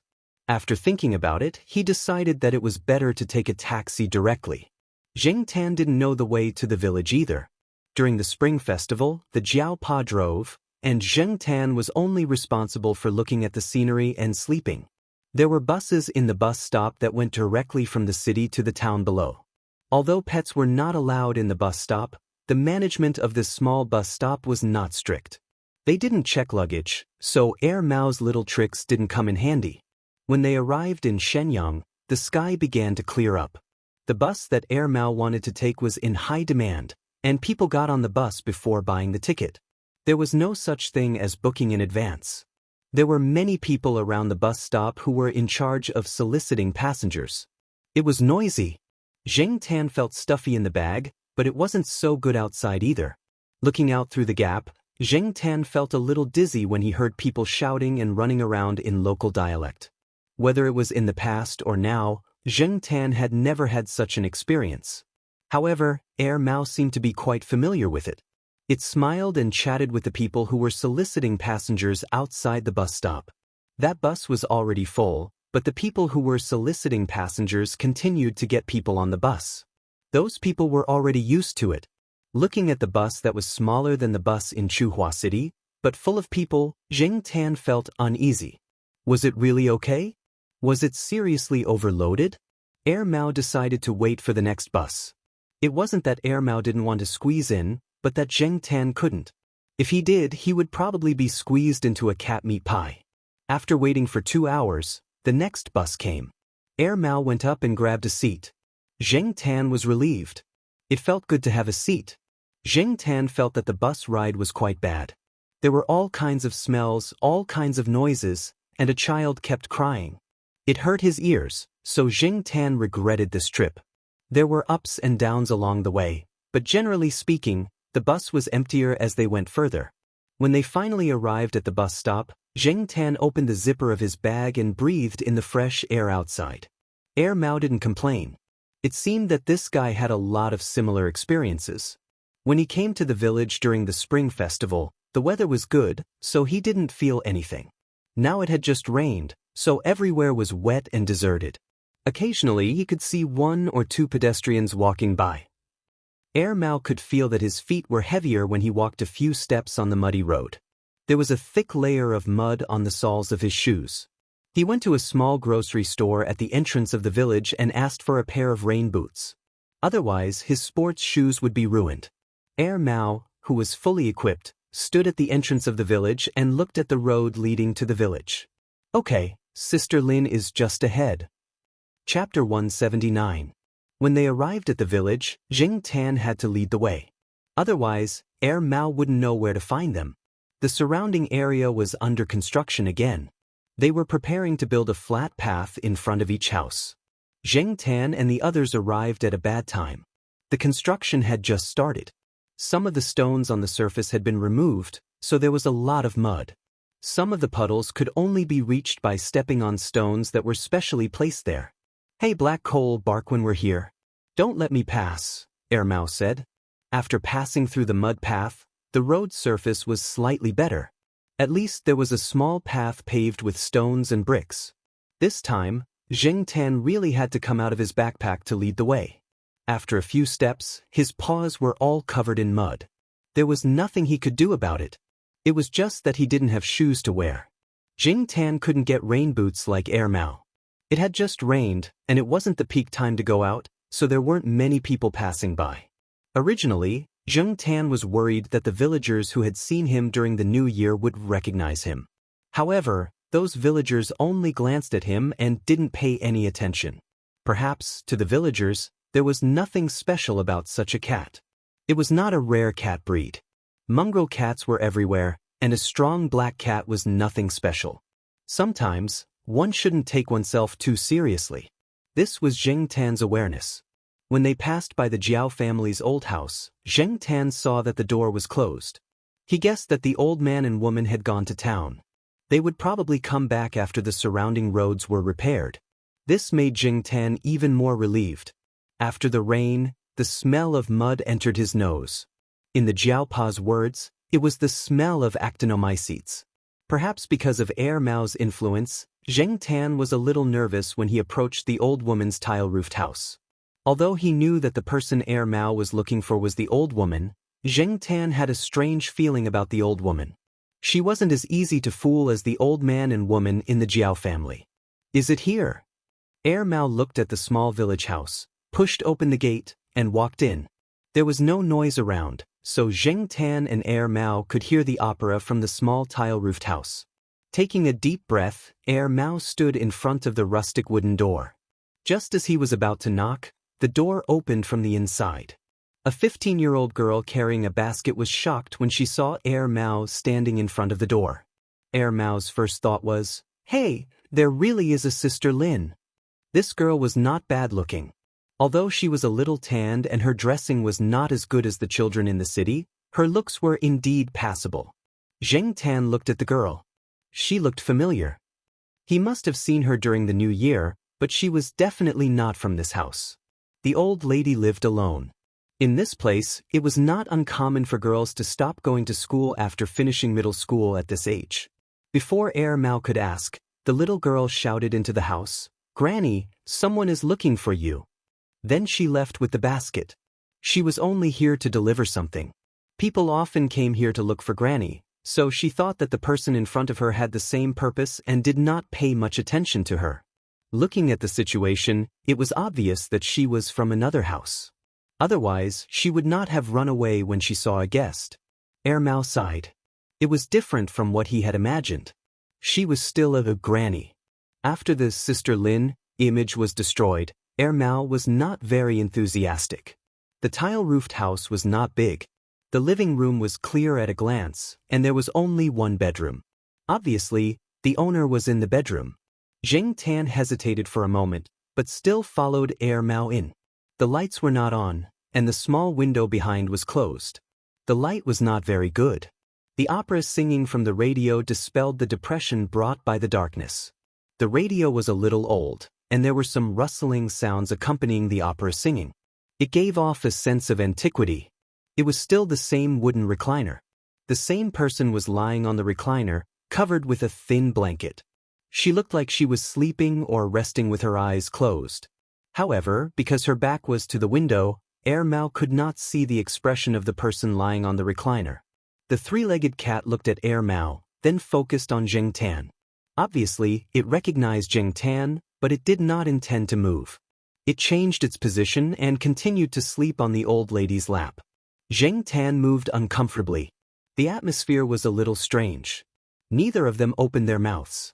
The only sound that could be heard was the static of the radio and an opera that could not be heard clearly. Mao was still thinking about the first sentence he should say. Nonsense was the first sentence in interpersonal relationships, but this time, the situation was different. If it was any other time, Mao would have casually brought up a topic, but this time, he was here to look for Sister Lin. If he could not find Sister Lin, it would be fine to find someone of the same generation or the younger generation. He was not here to look for his ancestor. More elders meant more control. Mao was already having a headache with the elders in his family. They were always talking about what you should and shouldn't do, or praising other people's children. Moreover, under Wang Bin's contrast, Mao had already become a hooligan and good-for-nothing, in the elders' words. If it were anyone else, they would have already decided to go straight to the point. They had come so far, driven, squeezed into a bus, and stepped on a muddy road. Wasn't it just to find relatives? But Mao was different. Mao was not a good person. When he was wandering outside, he had seen many people from all walks of life. His way of thinking was poles apart from the rest of the family. Before he came, he had decided to look at the person first before deciding whether or not to acknowledge them. To put it bluntly, in Mao's heart, looking for people based on the pendant was just an excuse to divert his troubles and find something to do to change his mood. Jing Tan observed Mao and the old woman on the recliner. These two guys were not simple people, especially the old woman. Jing Tan did not believe that her ears were bad and she could not hear the shouting of the little girl and Mao's footsteps. In the end, Mao chose to deal with all changes by sticking to the status quo. Anyway, the choice was in his hands. There was no hurry. Without Sister Lin, things would be boring and simple. What was there to see about the old woman? Mao dragged a chair over from the corner and sat down. He crossed his legs and looked around with a bored look. The opera on the radio changed one after another. Jing Tan yawned. There was a box of biscuits wrapped in paper on the table. Jing Tan had seen this kind of local specialty during the New Year. He jumped on the table and sniffed the biscuits.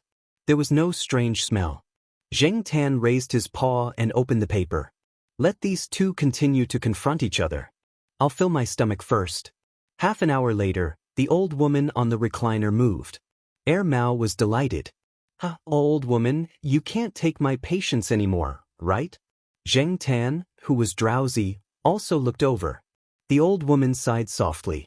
Then she supported herself on the recliner and sat up slowly. She reached into her pocket and took out a porcelain bottle. She was old and her hands were not very steady. When she took something, her hands trembled. She pulled the cork several times before she succeeded. Jing Tan's heart trembled. He was afraid that the old woman would lose her balance and throw the bottle away. Moreover, Jing Tan was anxious for her as he watched her pull the cork out. If it was an impatient person, he would have gone to help her in the morning. Mao was more patient and did not go to help. He probably knew that the old woman in front of him was not a simple person, so he was still in a wait-and-see mode. Mao frowned when he saw that the old woman's every move was difficult and her hands were trembling. He still did not move or make a sound. The old woman rubbed her eyes. Then she carefully poured out small round balls in her palm. They looked like some kind of pills, such as quick-acting heart-relieving pills or compound salvia miltiariza dropping pills. Jing Tan had seen many people take them. They looked similar. She was old and had many problems. During the new year, Jing Tan saw that she could play the eru quite well. Why did it feel like she had one foot in the grave now? However, it was very dangerous for an old woman to fall ill. It was understandable that her mental state had changed so much. In addition, under the influence of the surrounding environment, there was a sense of bleakness and desolation. Her trembling hands made everything a little more difficult. Jing Tan watched as she poured about 10 of those little balls into her mouth and swallowed them. She stood up and took a sip of water from the wooden stool beside her. Then she let out a long sigh. The radio was playing a piece of opera. The singing was easier to understand than before. Helpless flowers fall, as if the familiar swallow returns. There was a strong sense of helplessness and sighs in the murmur. She could not stop the passage of time and the endless ups and downs of life. This feeling, this scene, and this possible blood relationship. If someone was more sensitive, they would have tears in their eyes. Even Mao felt that he had gone too far. It was just that he had not seen Sister Lin. Why was he arguing with an old woman? Don't. Gurgle, gurgle, gurgle. Just as the old woman was about to put the lid back into her pocket, her hand trembled and the porcelain bottle fell to the ground. Fortunately, the ground was uneven and not cement, and the bottle was probably sturdy enough to not break. Jing Tan pulled his ear and looked at Mao. Mao curled his lips. He stood up and walked over to pick up the porcelain bottle that had rolled under the table. He wiped the dust off the bottle but didn't see any words on it. He thought for a while, pulled out the cork and sniffed. Then, Mao's face became strange and even a little twisted. He gritted his teeth and asked, "Old lady, what kind of elixir is in this bottle?" The old woman who was lying back on the recliner said calmly and slowly, "Hua Hua Dan." Jing Tan, if he guessed correctly, this so-called Hua Hua Dan was that kind of snack. People in the 1980s were more familiar with this kind of snack. It was also called Chin Pai Dan, or rat poop. In Chuhua, this kind of snack was rarely seen. Jing Tan's mood at this moment was so bad that even an alpaca could not calm his impulse to flip the table. F***ck, why was a small piece of junk food in such a high-end porcelain bottle? It was just a snack and they made it look so bleak and miserable. Mao held back his frustration and handed the bottle to the old woman. After taking the bottle, the old woman asked Mao, "Do you want to eat it? It tastes pretty good." Eat my ass." Jing Tan pulled his ear again. When faced with this kind of old woman, helpless was not enough to describe it. As if she did not see Mao's expression, the old woman continued, "There's no taste in my mouth. At this age, every extra day is a gain. Eating snacks is better than taking medicine."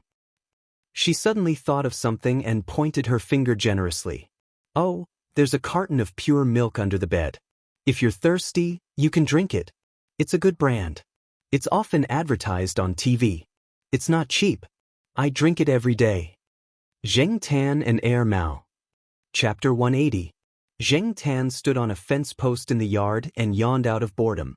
Then he looked down at an earthworm crawling on the ground. Inside the tiled house, the old lady and Mao were talking about their experiences over the years. Jing Tan was not in the mood to listen to their stories, so he came out to get some fresh air. Actually, the old lady had already guessed that Mao and her were related by blood. Mao could not deny it even if he wanted to. According to seniority, Mao had to call the old lady grandaunt. Jing Tan heard from the villagers that the old lady came to the village over 40 years ago. She was already 40 years old at that time. Counting the years, she would be 90 years old in another 2 years. After Zheng Tan yawned more than 10 times, the wooden door creaked open. Air Mao walked out from inside. From the expression on Air Mao's face, the two of them seemed to be having a good conversation. It did not look like it was being played by the old lady. "Let's go." Air Mao waved at Zheng Tan, indicating that they were ready to leave. Zheng Tan looked at the tiled house and then looked at Air Mao. Was it like this after the reunion? Not really. It was not convenient for Air Mao to take the old lady away. He did not drive here. Even if he did, it would not be easy to leave. He planned to go back first and discuss with his family before coming back to pick up the grandaunt. After all, this was not a small matter. Because Air Mao had set his phone to silent mode before coming here, he found that there were 19 missed calls when he was on the bus heading to Xinjiang district. All of them were from the same number, Wang Bin. However, Air Mao only glanced at them and did not call back. Zheng Tan heard Air Mao sighing all the way. He knew that Air Mao could not avoid talking to his family this time. After staying at a hotel in Xinjiang district for a night, they drove back to Chuhua City early the next morning. The journey back was quite smooth. The first thing Air Mao did when he arrived in Chuhua City was not to talk to his mother about the grandaunt. Instead, he went to the pet center to pick up Black Rice. Black Rice was probably angry at being left in the pet center. As far as Zheng Tan knew, Black Rice ignored Air Mao for the next 3 days. Even when Air Mao was holding its favorite plush toy, it only moved its paws perfunctorily. At first, Air Mao thought it was sick, but after it was sent to the pet center, everything was normal. The veterinarian jokingly said that the cat was probably throwing a tantrum. Air Mao waited on it for 3 days before it returned to its original state. After returning to Chuhua City from Shenyang, Air Mao was often not at home, and no one came to look for Air Mao. Celestine came once and took Zheng Tan to the night building to play. He also told Zheng Tan about Air Mao's family situation. As the saying goes, having an elder at home is like having a treasure. For Air Mao, this new grandaunt was such a treasure. Previously, the elders in the family did not get along with Air Mao, but grandaunt changed and became Air Mao's biggest backer in Chuhua City. Grandaunt did not have a son, but she got along well with Air Mao. Seeing this, the elders in the family had nothing to say about Air Mao always running to grandaunt's place. Air Mao's grandfather even encouraged this behavior. It was said that whenever Air Mao quarreled with his father, he would run to grandaunt's place to seek refuge. With grandaunt around, Air Mao's father had to hold back his anger. Therefore, Air Mao did not have to hide anymore. Recently, he even bought a house for grandaunt by a scenic lake and hired someone to take care of it. The old lady gave face and chose Air Mao's house and rejected the arrangement of Air Mao's parents. "You really know how to cause trouble," Celestine said to Zheng Tan.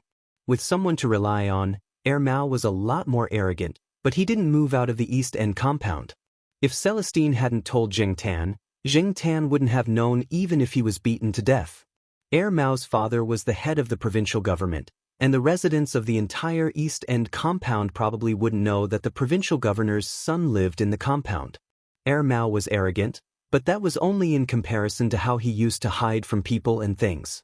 As long as Air Mao didn't say anything, no one would be able to guess his background.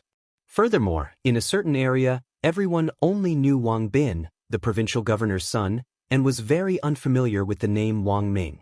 In the compound, Zheng Tan lay on the branch of a tall Chinese parasol tree and looked down at Air Mao, who was walking his cat in the grass below. Recently, when this guy went out to walk his cat, he was wary of the cats around him as if they were wolves. Except for Huang, because Huang was the only male cat that had been castrated. Air Mao. A person sauntered over from the main gate of the compound. Zheng Tan looked over and recognized that this person was Qin Tao, whom he had lured to Heavenly Poop Road and smashed into 2 piles of bird poop. He was dressed pretty much the same as last time, in a casual suit and leather shoes, looking decent. "You left early again." Air Mao cast a glance at him. It was only 3 o'clock in the afternoon, so Qin Tao must have left early to come over. "I was bored sitting there. I played 2 games and lost 2 in a row, so I'm not in the mood anymore. I'm going back to sleep. I'll go to the bar at night and find a girl I like," Qin Tao said indifferently.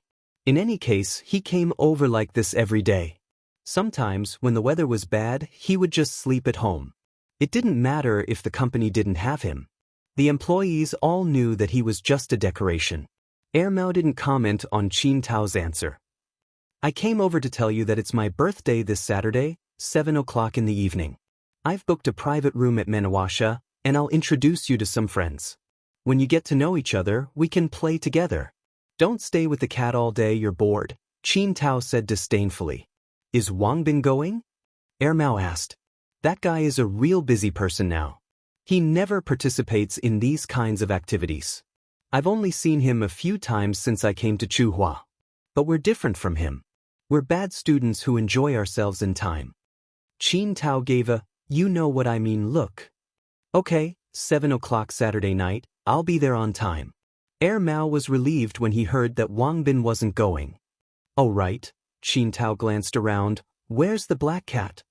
Mao raised his hand and pointed at the tree Jing Tan was lying on. The leaves weren't very dense yet, so it was easy to see Jing Tan's tail from below. Qin Tao looked at the direction Mao was pointing at. Jing Tan also looked at Qin Tao curiously. Why was this guy looking for him? Revenge?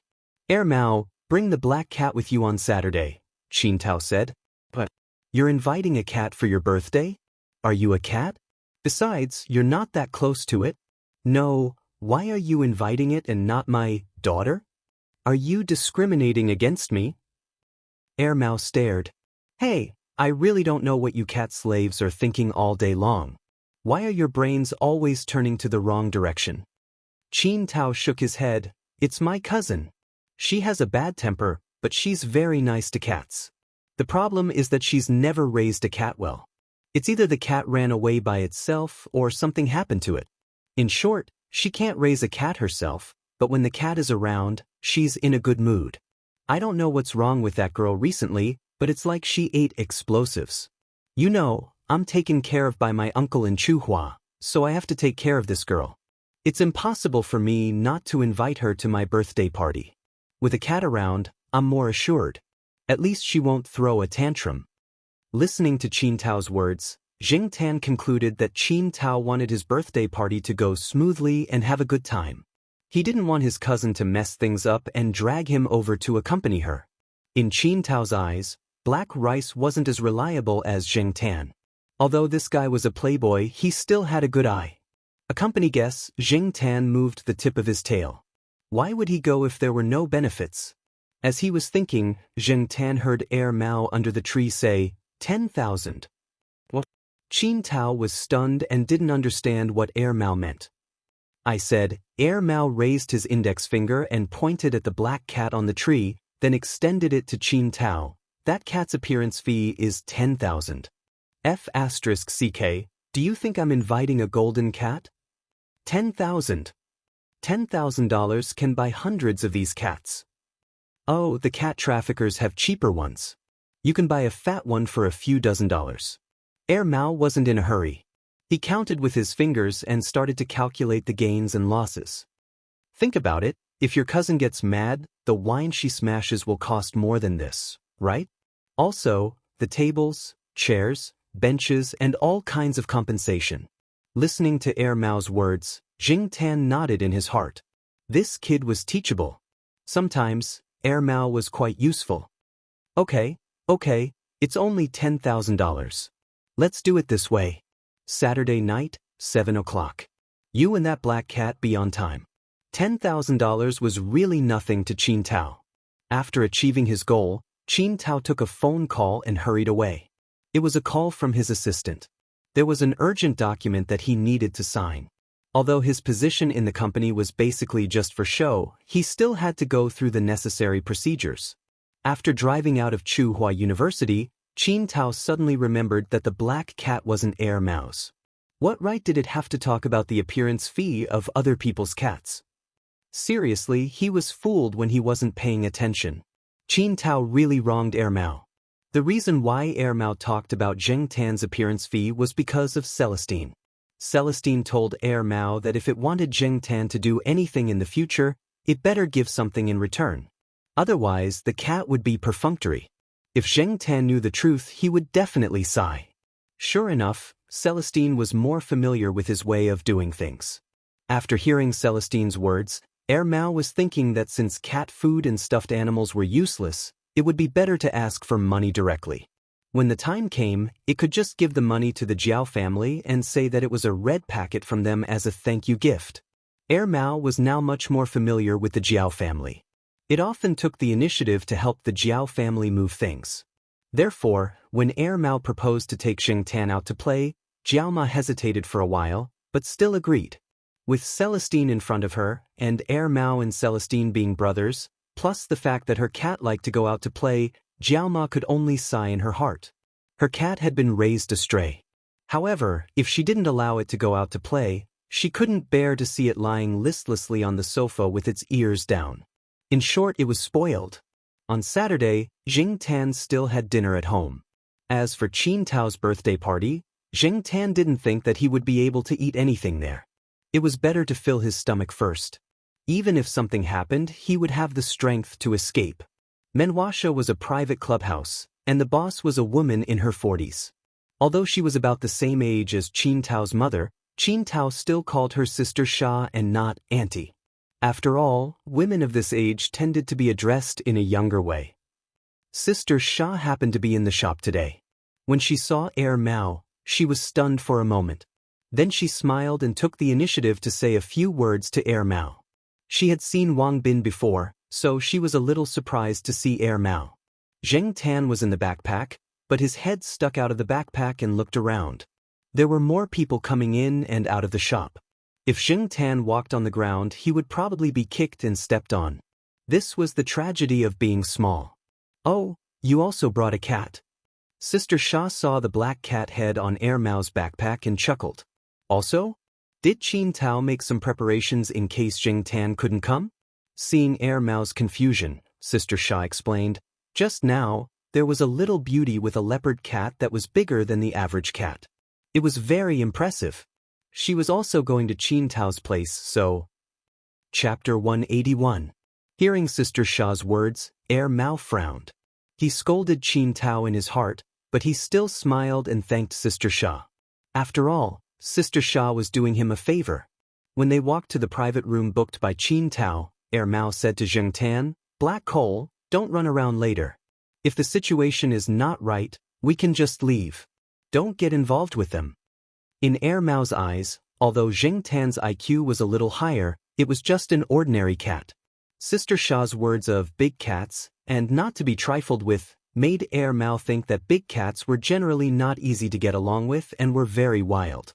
The waiter led Mao to the private room that Qin Tao had booked. Zheng Tan stood in the room and observed the situation around her. This floor of the clubhouse seemed to be filled with young people. The lights in the corridor were dimmed ambiguously. Zheng Tan saw a few couples being intimate as if no one else was around. The passers-by either whistled a few times or walked past calmly as if they did not see anything. Obviously, they had already adapted to the style of the club. Perhaps it was due to the lighting, but many passers-by did not notice Zheng Tan's presence. Furthermore, Zheng Tan was only a cat's head peeking out from inside the bag. She did not have much of a presence. The young men and women were very busy. If it was a beautiful woman with a hot body, she might have attracted some attention, but no one would pay attention to a cat. "It's here." The waiter signaled. Mao opened the door and went in. Zheng Tan was on his back, so he couldn't see the situation inside. However, he could guess the situation from the sounds he heard. Young people always liked to sing and dance when they got together.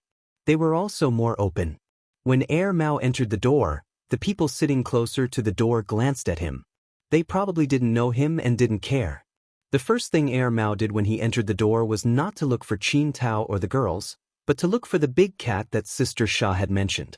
However, he didn't know if it was because there were too many people blocking his sight or the light in the room, but Mao didn't find the cat.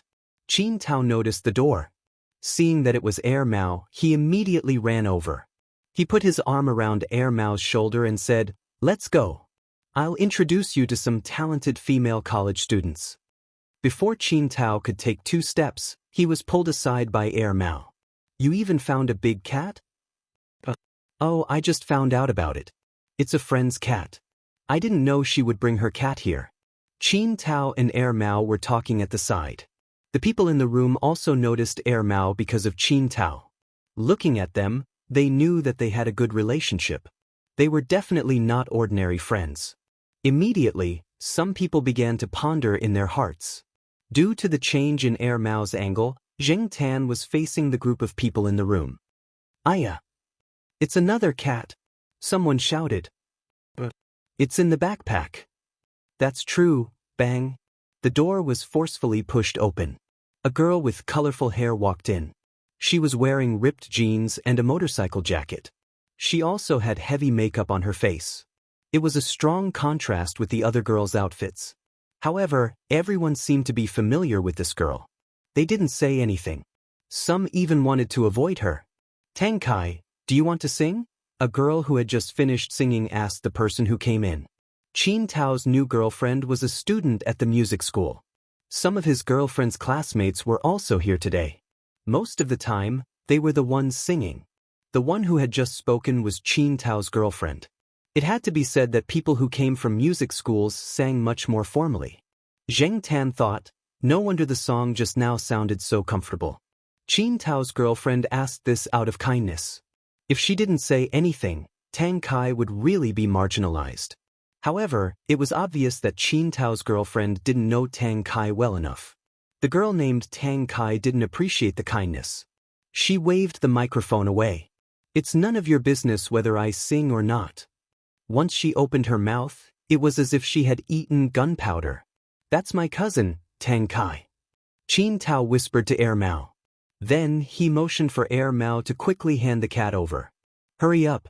Can't you see that my girlfriend's expression is stiff?" Tang Kai was in a bad mood today.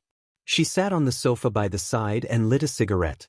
Looking at the claw mark on her sleeve, Tang Kai became even more irritated. If it wasn't for the sleeve, there would definitely be a scratch on her arm. Not many girls smoked, especially someone like Tang Kai. At first glance, it was obvious that she didn't have a good temper. No wonder the few seats next to her were empty. No one was stupid enough to come here to be scolded. "Hey, Tang Kai, there's something I need your help with." Qin Tao pulled Mao over. "I'm not free." Tang Kai didn't even look at Qin Tao. She continued to smoke. No one knew what she was thinking. "I don't care. You have to help look after it. I'm taking my brother to meet some people." Qin Tao grabbed Mao's bag and threw it to Tang Kai. "Are you deaf?" "I said I'm not." Tang Kai's voice stopped abruptly. She was about to throw back the bag that Qin Tao threw to her. She didn't expect to directly meet a pair of cat eyes. This was also the reason why she stopped talking. Tang Kai immediately froze. Being thrown over just like that, Zheng Tan cursed Qin Tao's ancestors in his heart. Then he carefully observed the girl in front of him. The makeup was too thick, covering her original appearance. Her mouth was painted dark purple, and the fingernails holding the cigarette were painted black. She really didn't look like a good girl. However, just as Qin Tao had said, Tang Kai suppressed her temper as soon as she saw the cat. She was like a hedgehog with spikes all over its body that would stab anyone it wanted. When she saw Zheng Tan, she immediately put away her spikes. Zheng Tan didn't feel any malice from Tang Kai. Although the girl in front of him looked like those devils on TV, his intuition couldn't be wrong. Unzipping the bag, Zheng Tan walked out of the bag. He raised his head and could touch Tang Kai's chest. Zheng Tan sized it up. It was quite big. If he raised his paw and stepped on it, Tang Kai wouldn't mind. After all, he was just a cat now. Who would care so much about a cat? However, thinking about it was just thinking. Before he understood the girl's temper, Zheng Tan chose to behave. He walked from Tang Kai's lap to the sofa cushion, then squatted by the side and looked at the other people in the room. Qin Tao's taste was good. There were many beauties in the room, some pure and some charming. What was interesting was the thoughts of those people. There were many small details that could be seen through the drinking. Perhaps it was because a bystander saw more clearly, but Zheng Tan found it very interesting. Tang Kai threw the cigarette between her fingers into the ashtray, then took out a wet tissue from her pocket to wipe her fingers.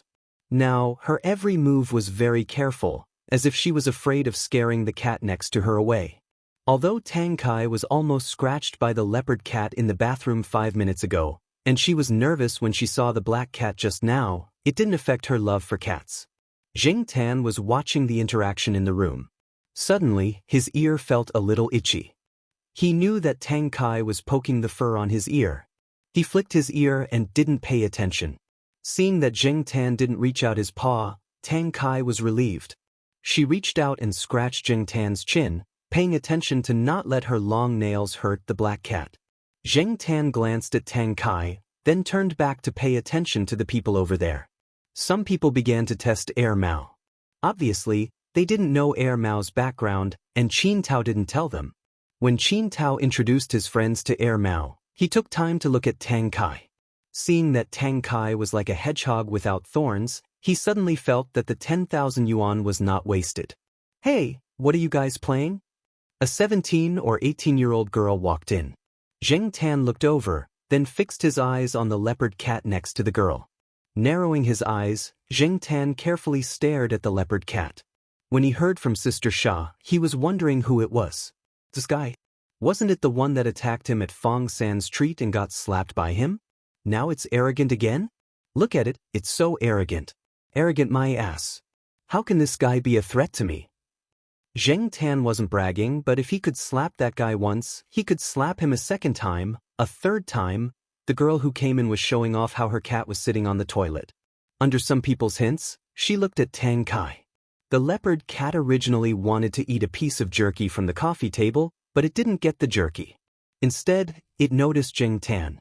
For a moment, the atmosphere in the room was a bit strange. Some people looked at the leopard cat, and then looked at the black cat that was calmly squatting next to Tang Kai. On the surface, they looked worried, but in their hearts, they were excited, waiting to watch a good show. Air Mao and Qin Tao were ready to let the girl take the leopard cat away. This was what Air Mao and Qin Tao had agreed when they came in. Tang Kai was also nervous. She had experienced the leopard cat's temper. If she hadn't reacted fast enough, her arm would have been bleeding. However, before they could say anything, the leopard cat suddenly arched its body, flattened its ears, and all the fur on its body stood up. It opened its mouth and made a low growl, as if it was on guard against something dangerous. It didn't immediately rush forward like the others thought it would. The people around were confused. Why did it feel like this reaction was the opposite?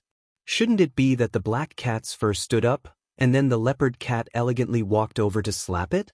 Only Jing Tan knew that this guy recognized him. Some people thought that cats had bad memories, but in fact, most of the time, they could easily forget things that they didn't care about. Jing Tan had seen a description of cats in a magazine that Jiao Pa subscribed to. It said that cats not only had long-term memories, but also had emotional images. Cats, like other mammals, gained experience through learning. Good or bad memories were brought by various activities and experiences. A cat's short-term memory might be fleeting, but their long-term memory was quite amazing. Besides, this leopard cat was a carefully bred breed. It might have the hereditary hybrid advantage, which was also possible for it to have a better memory. Or perhaps it was because the slap from before was too deep. Every time the leopard cat fought with other cats, it would think of the slap it got and the black cat that didn't look too big. Jing Tan narrowed his eyes and looked at the leopard cat standing there and growling. He was still calmly squatting on the soft sofa cushion. Noticing Tang Kai's nervousness, Jing Tan raised his chin and rubbed it against Tang Kai's fingers, indicating that Tang Kai should continue scratching. "I'm having fun, so I don't want to bother with that guy." Qin Tao elbowed Air Mao, who was next to him, and said, "Bro, something's wrong. Why does the big cat look like it's afraid?" Chapter 182. Jing Tan was lying on the sofa, looking down at the leopard cat next to the coffee table. The leopard cat just stood there, growling, but no one dared to pull it away. It didn't look easy. "Anna, pull your cat away." Qin Tao whispered to the girl who had brought the leopard cat in. The girl named Anna frowned. "It's better not to touch it at this time. It's angry. Besides, the trainer my parents hired said that if it behaves like this, it must have met someone or something difficult to deal with. I can't handle it alone." Anna also felt strange. There were only Tang Kai and the black cat on the sofa over there. It couldn't be Tang Kai who made the leopard cat like this. When they were in the bathroom, the leopard cat had scratched Tang Kai and was not afraid at all. But if it was the black cat, let alone Anna herself, most of the people present would not believe it. Qin Tao took out his mobile phone and was about to call Sister Xia to get some help. He didn't want to see any bloodshed here. When a cat went crazy, its destructive power would be no less than Tang Kai's, especially such a big cat. When cats confronted each other, it didn't mean that you were more powerful, louder, or more powerful. Zheng Tan didn't want to pay attention to this guy. There were so many people in the room, and Zheng Tan didn't want to cause any trouble. If this guy knew what was good for him and took the initiative to step back, everyone would be safe. However, things didn't develop in the way Zheng Tan had hoped. This leopard cat was obviously not the type to back down easily. Maybe to other people in the room, this leopard cat had been roaring inexplicably, but from the low growls of this leopard cat, Zheng Tan could tell that this guy had begun to change his mind. Just now, it was just purely vigilant, but gradually, it seemed to be suppressed by some kind of idea, and it began to have some provocative and aggressive intentions. Its ears were pulled back, and its whiskers were raised. When it growled, it opened its mouth and showed its fangs. Zheng Tan moved the tip of its tail, then raised its claw to push Tang Kai's hand away and stretched. Tang Kai was staring at the leopard cat nervously. When she felt her fingers being pushed away and saw Zheng Tan like this, she quickly stretched out her arm and blocked in front of Zheng Tan in a protective manner. She was afraid that the leopard cat would suddenly rush over. Although she didn't quite understand why the leopard cat would act like this, she, like everyone else in the room, consciously placed Zheng Tan in a vulnerable position. Zheng Tan was very grateful for Tang Kai's protective attitude, but he didn't want to be protected by a girl in this kind of situation. He raised his claw and pushed away the arm in front of him. Suddenly, Zheng Tan's movements paused. His nose twitched and he looked at Tang Kai's arm. He saw a claw mark on the sleeve of her motorcycle uniform. The uniform had been clawed through. When Tang Kai had reached out to scratch Zheng Tan's chin, she hadn't touched this arm, so she hadn't noticed it. Moving closer and sniffing again, Zheng Tan looked at the leopard cat that was growling more and more fiercely. Originally, Zheng Tan had only wanted to slap it like last time to make it retreat, but he changed his mind at the last minute. When the leopard cat's growl suddenly changed, Zheng Tan knew that it couldn't hold back anymore. Almost at the same time that the leopard cat pounced over, Zheng Tan jumped up and dodged the sharp claws of the leopard cat. He didn't collide with it head-on, but instead gave it a claw. The claws pierced through the fur and scratched against the resistance of the flesh. The smell of blood wafted over. Zheng Tan couldn't play with the combination of hugging, biting, kicking, and scratching like the sheriff and the other cats. He preferred simple and violent methods, like the slap last time and the claw this time. This time, he didn't hit the cat, but there was blood. When they landed, the two cats were very close to each other. On the leopard cat's body, there was a scratch from its neck to its abdomen. Zheng Tan's claws were harder than the average cat's. In addition, Zheng Tan intended to make the cat bleed, so he stabbed deeper. The disadvantage of short-haired cats was that they were easily scratched in a fight. Those with longer and thicker fur could use their fur to reduce some of the claw's attacks. At most, they would only be plucked. Zheng Tan was prepared to attack again. If it weren't for the difference in size and the fact that he didn't jump too high, Zheng Tan could have started from the cat's head instead of the neck. However, the leopard cat retreated quickly. After realizing Zheng Tan's intention, it quickly jumped away and retreated in the direction of Anna. Although it was growling, it was much weaker. As the saying goes, a spurt of energy only to weaken the next. It had finally mustered up the courage to charge forward, but in the end, it suffered another claw. Now, it was beginning to feel afraid again. The leopard cat didn't have dark fur like Zheng Tan's. After the wound quickly oozed blood, the surrounding fur was dyed red. The wound was long, and blood had already dripped onto the carpet on the ground. Qin Tao and the others looked at this scene and their jaws almost fell to the ground. With such an obvious difference in size, the result of this round was completely different from what they had expected. Anna was about to throw the wine glass in her hand at Zheng Tan, but she was stopped by Mao. The door of the private room opened, and the people Qin Tao had asked for help came in. Sister Xia was at the front. With so many people watching, Zheng Tan didn't continue to chase. Otherwise, he would give the impression that he was a fierce and dangerous creature. Jing Tan didn't want to make more people afraid of him because of this leopard cat. That wasn't necessarily a good thing. Even so, everyone felt their hair stand on end. This black cat didn't bare its teeth or growl, but its eyes were terrifying. Qin Tao felt a chill on his back. When the people brought by Sister Sha separated the two cats, Jing Tan stopped attacking and squatted there with an obedient look. Until Anna took the leopard cat away, Jing Tan jumped on the sofa and lay down next to Tang Kai. Air Mao lifted Jing Tan up and looked at him. Jing Tan's fur was too dark. Even if he was injured, it couldn't be seen. After checking, Air Mao and Tang Kai didn't find any wounds, only the claws were stained with blood. Tang Kai asked for a handkerchief and dipped it in some warm water to wipe Jing Tan's claws. Jing Tan let Tang Kai wipe the blood off his claws, thinking about something else. When they were fighting just now, they felt something strange, but they couldn't tell what it was. It seems that we didn't lose, Air Mao concluded. Qin Tao stood 1 meter away from Air Mao and Tang Kai.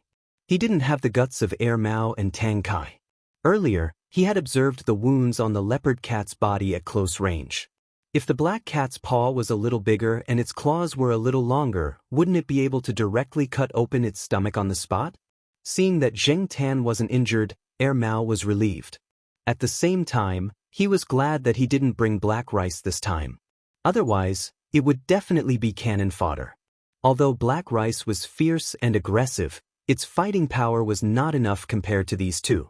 This was also the first time that Air Mao found that Jing Tan's fighting power was different from that of ordinary cats. It seemed that he had to keep black rice away from this black coal in the future. Aren't you afraid of it? Air Mao asked Tang Kai, who was wiping Jing Tan's claws. Don't be afraid, it helped me take revenge. Tang Kai laughed. Her smile was not as arrogant as usual. It was much gentler. Air Mao didn't speak again. Qin Tao called him again. It was not easy to come to a birthday party. Qin Tao didn't want to waste it because of a fight between two cats. Besides, for other people, cats were just cats. They were purely for fun. Although they were a little surprised, they wouldn't pay too much attention after the surprise. They had to hurry up and achieve their purpose of coming here. After Air Mao was pulled away, a girl hesitated and came over.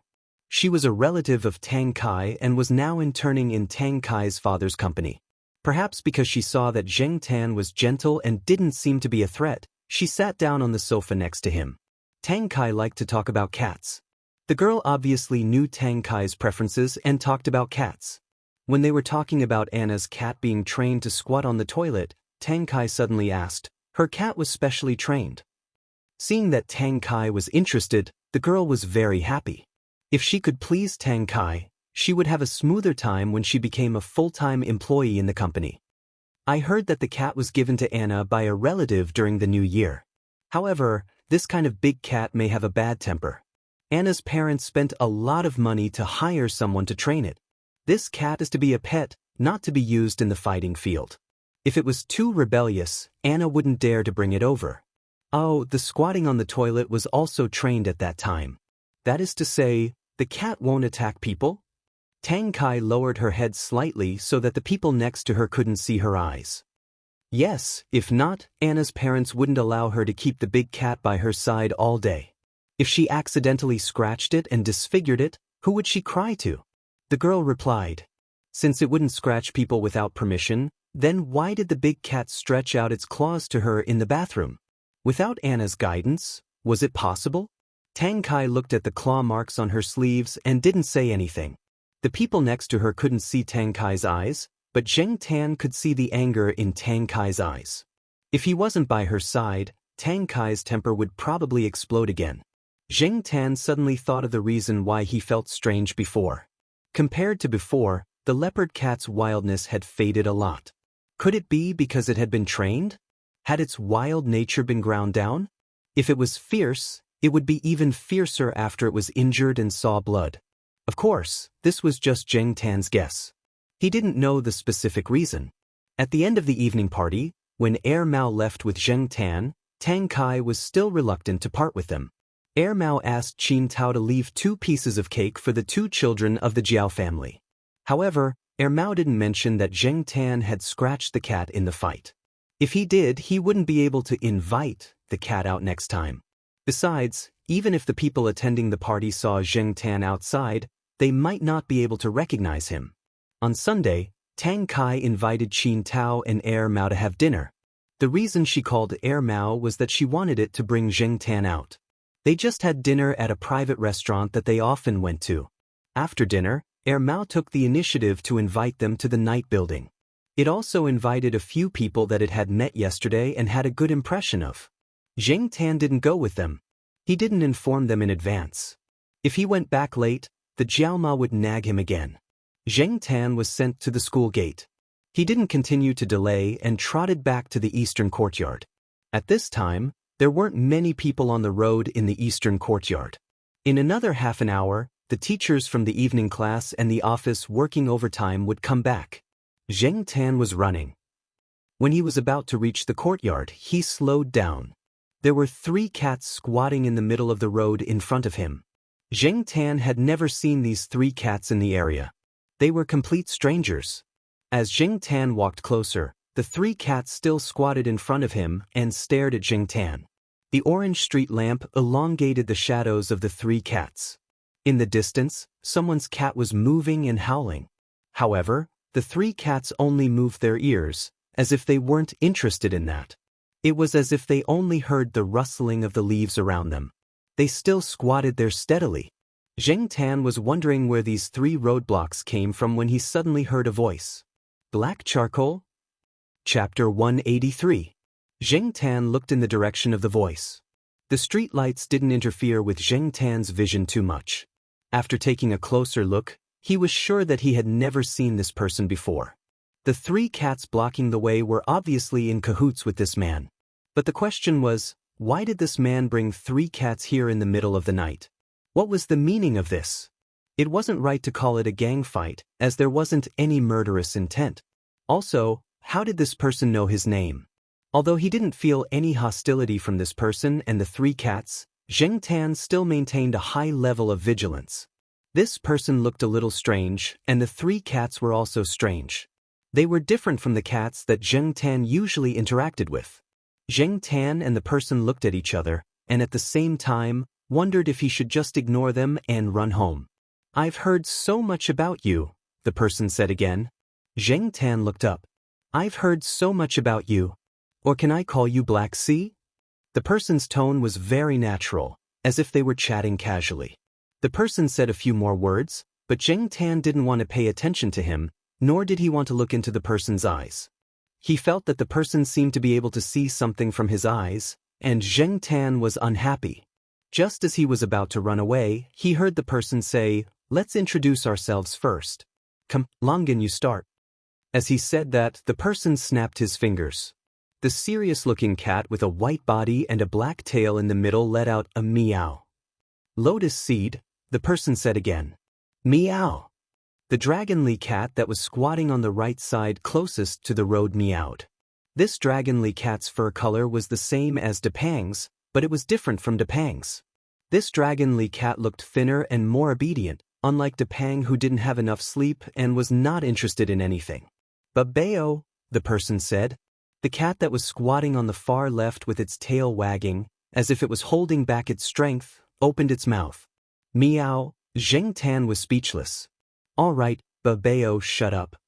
The man snapped his fingers, and the cat named Babeo immediately stopped. He glanced at the man and wagged his tail. "Finally, let me introduce myself. My name is Awu."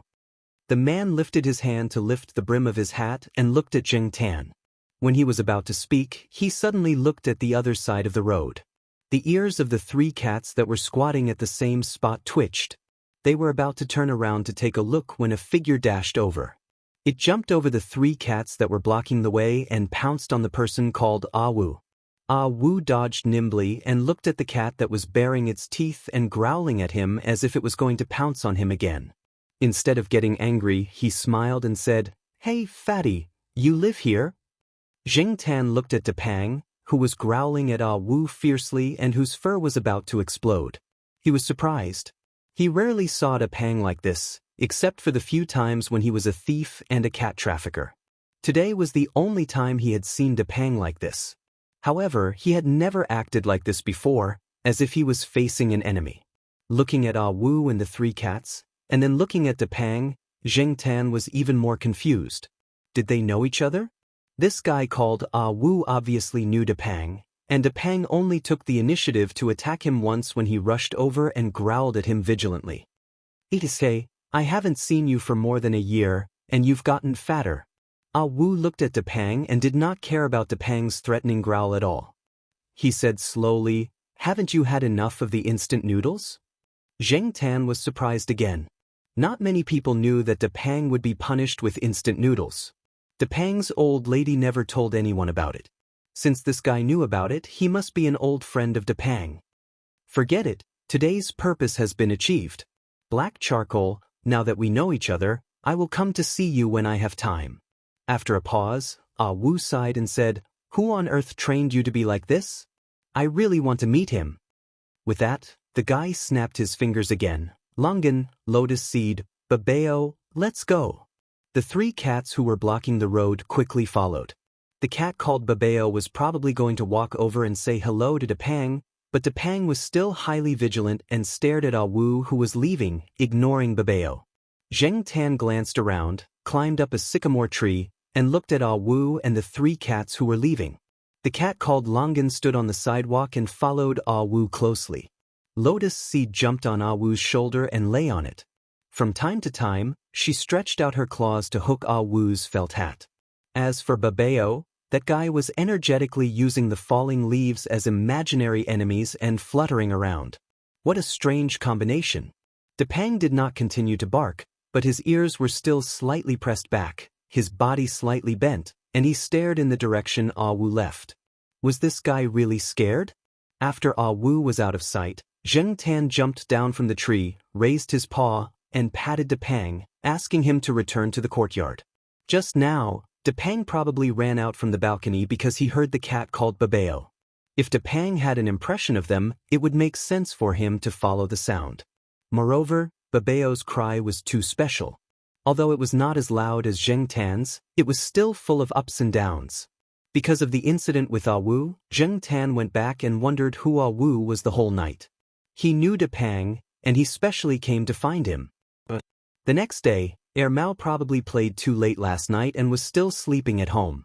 Zheng Tan did not see him open the door. Depang was still lying on his balcony, but he looked a little paranoid. Zheng Tan was more curious about what happened to this guy that caused him to be in such a state when he saw Ah Wu last night. After dinner, Zheng Tan habitually walked outside. Now that the daytime was getting longer and the temperature was rising, many people would go out at night. Zheng Tan would also walk outside. The sun was hidden under the tall buildings, and the sky still had the afterglow of the sunset. Some people walked out of the courtyard one after another. Zheng Tan moved his ears. The sheriff was outside fighting with the cats in the west courtyard again. He lifted his foot and was about to go over to check on the situation when he suddenly noticed something. Zheng Tan turned his head and looked at the green bushes. The cat called Longan stood there and looked at Zheng Tan. Zheng Tan looked around and did not see the person called Ah Wu, nor did he see the other two cats. Longan walked towards Zheng Tan and stopped half a meter away from Zheng Tan. He looked at Zheng Tan, then walked in a direction. After 2 steps, he turned back to look at Zheng Tan, signaling for Zheng Tan to follow. Zheng Tan weighed the pros and cons in his heart, then lifted his foot and followed. Although he was not sure why Longan brought him there, as long as he was still at Tsinghua University, Zheng Tan was not that worried. In his heart, Zheng Tan had already regarded the Tsinghua University area as his own territory. Zheng Tan was very familiar with the path that Longan was walking on. He usually walked this way too. There were fewer people here, and it was a more secluded path. There were trees on both sides, and there was a small bamboo forest in front. The bamboos that grew on both sides of the path gradually gathered together 3 meters above the ground, forming an arched doorway.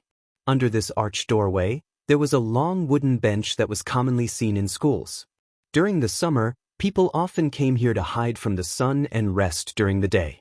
There were also students who came here to practice guitar or memorize English words, but at night, it was indeed a little gloomy because the street lights could only illuminate a small area under the arched doorway. they could not illuminate the people sitting on the bench. Even with the afterglow of the sunset, people could not see the situation under the arched doorway. At this time, very few people came here. Longan brought Jing Tan here.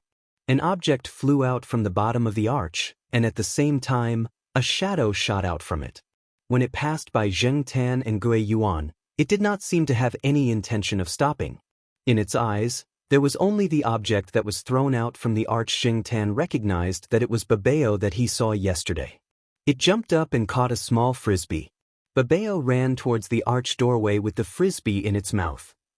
When it passed by Jing Tan, it only glanced at him before continuing to run back. The person sitting on the bench under the arch doorway was Wu. The dragonly cat, Lotus Seed, was lying on the side. When Longan came over, it jumped to Lotus Seed and squatted down seriously. "We meet again." Wu greeted Jing Tan. Then, it took the frisbee that Babeo brought back. It patted Babeo's head and praised it. It raised its hand and threw the frisbee out. Babeo quickly turned around and ran out to catch the frisbee. This type of frisbee was smaller and softer, so it would not be too difficult for Babeo to catch it and it would not hurt its teeth. After throwing the frisbee, Wu lowered its head and looked at Jing Tan, who was squatting 2 steps away. It patted the empty spot on the bench and said, "Come over and let's talk." Jing Tan did not move. He did not know anything about it. He would not stupidly walk so close to it. Wu took out some food, but Jing Tan ignored it. After distributing the food in his hand to his 3 cats, Wu patted the crumbs on his hands and looked at the black cat that was still standing there vigilantly.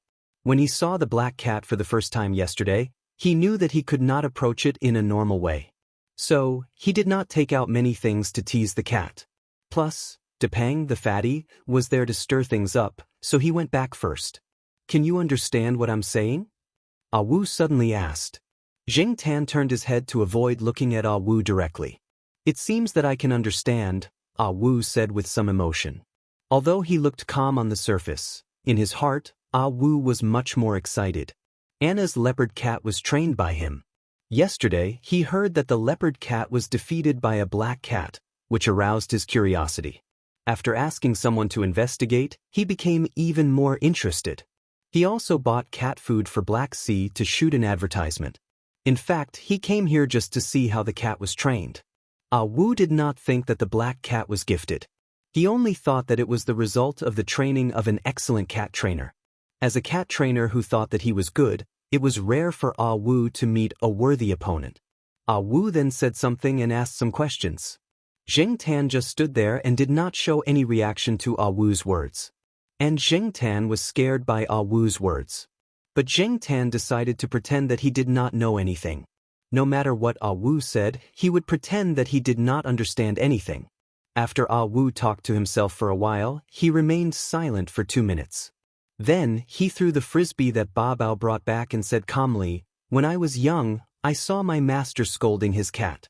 However, his cat looked innocent and confused.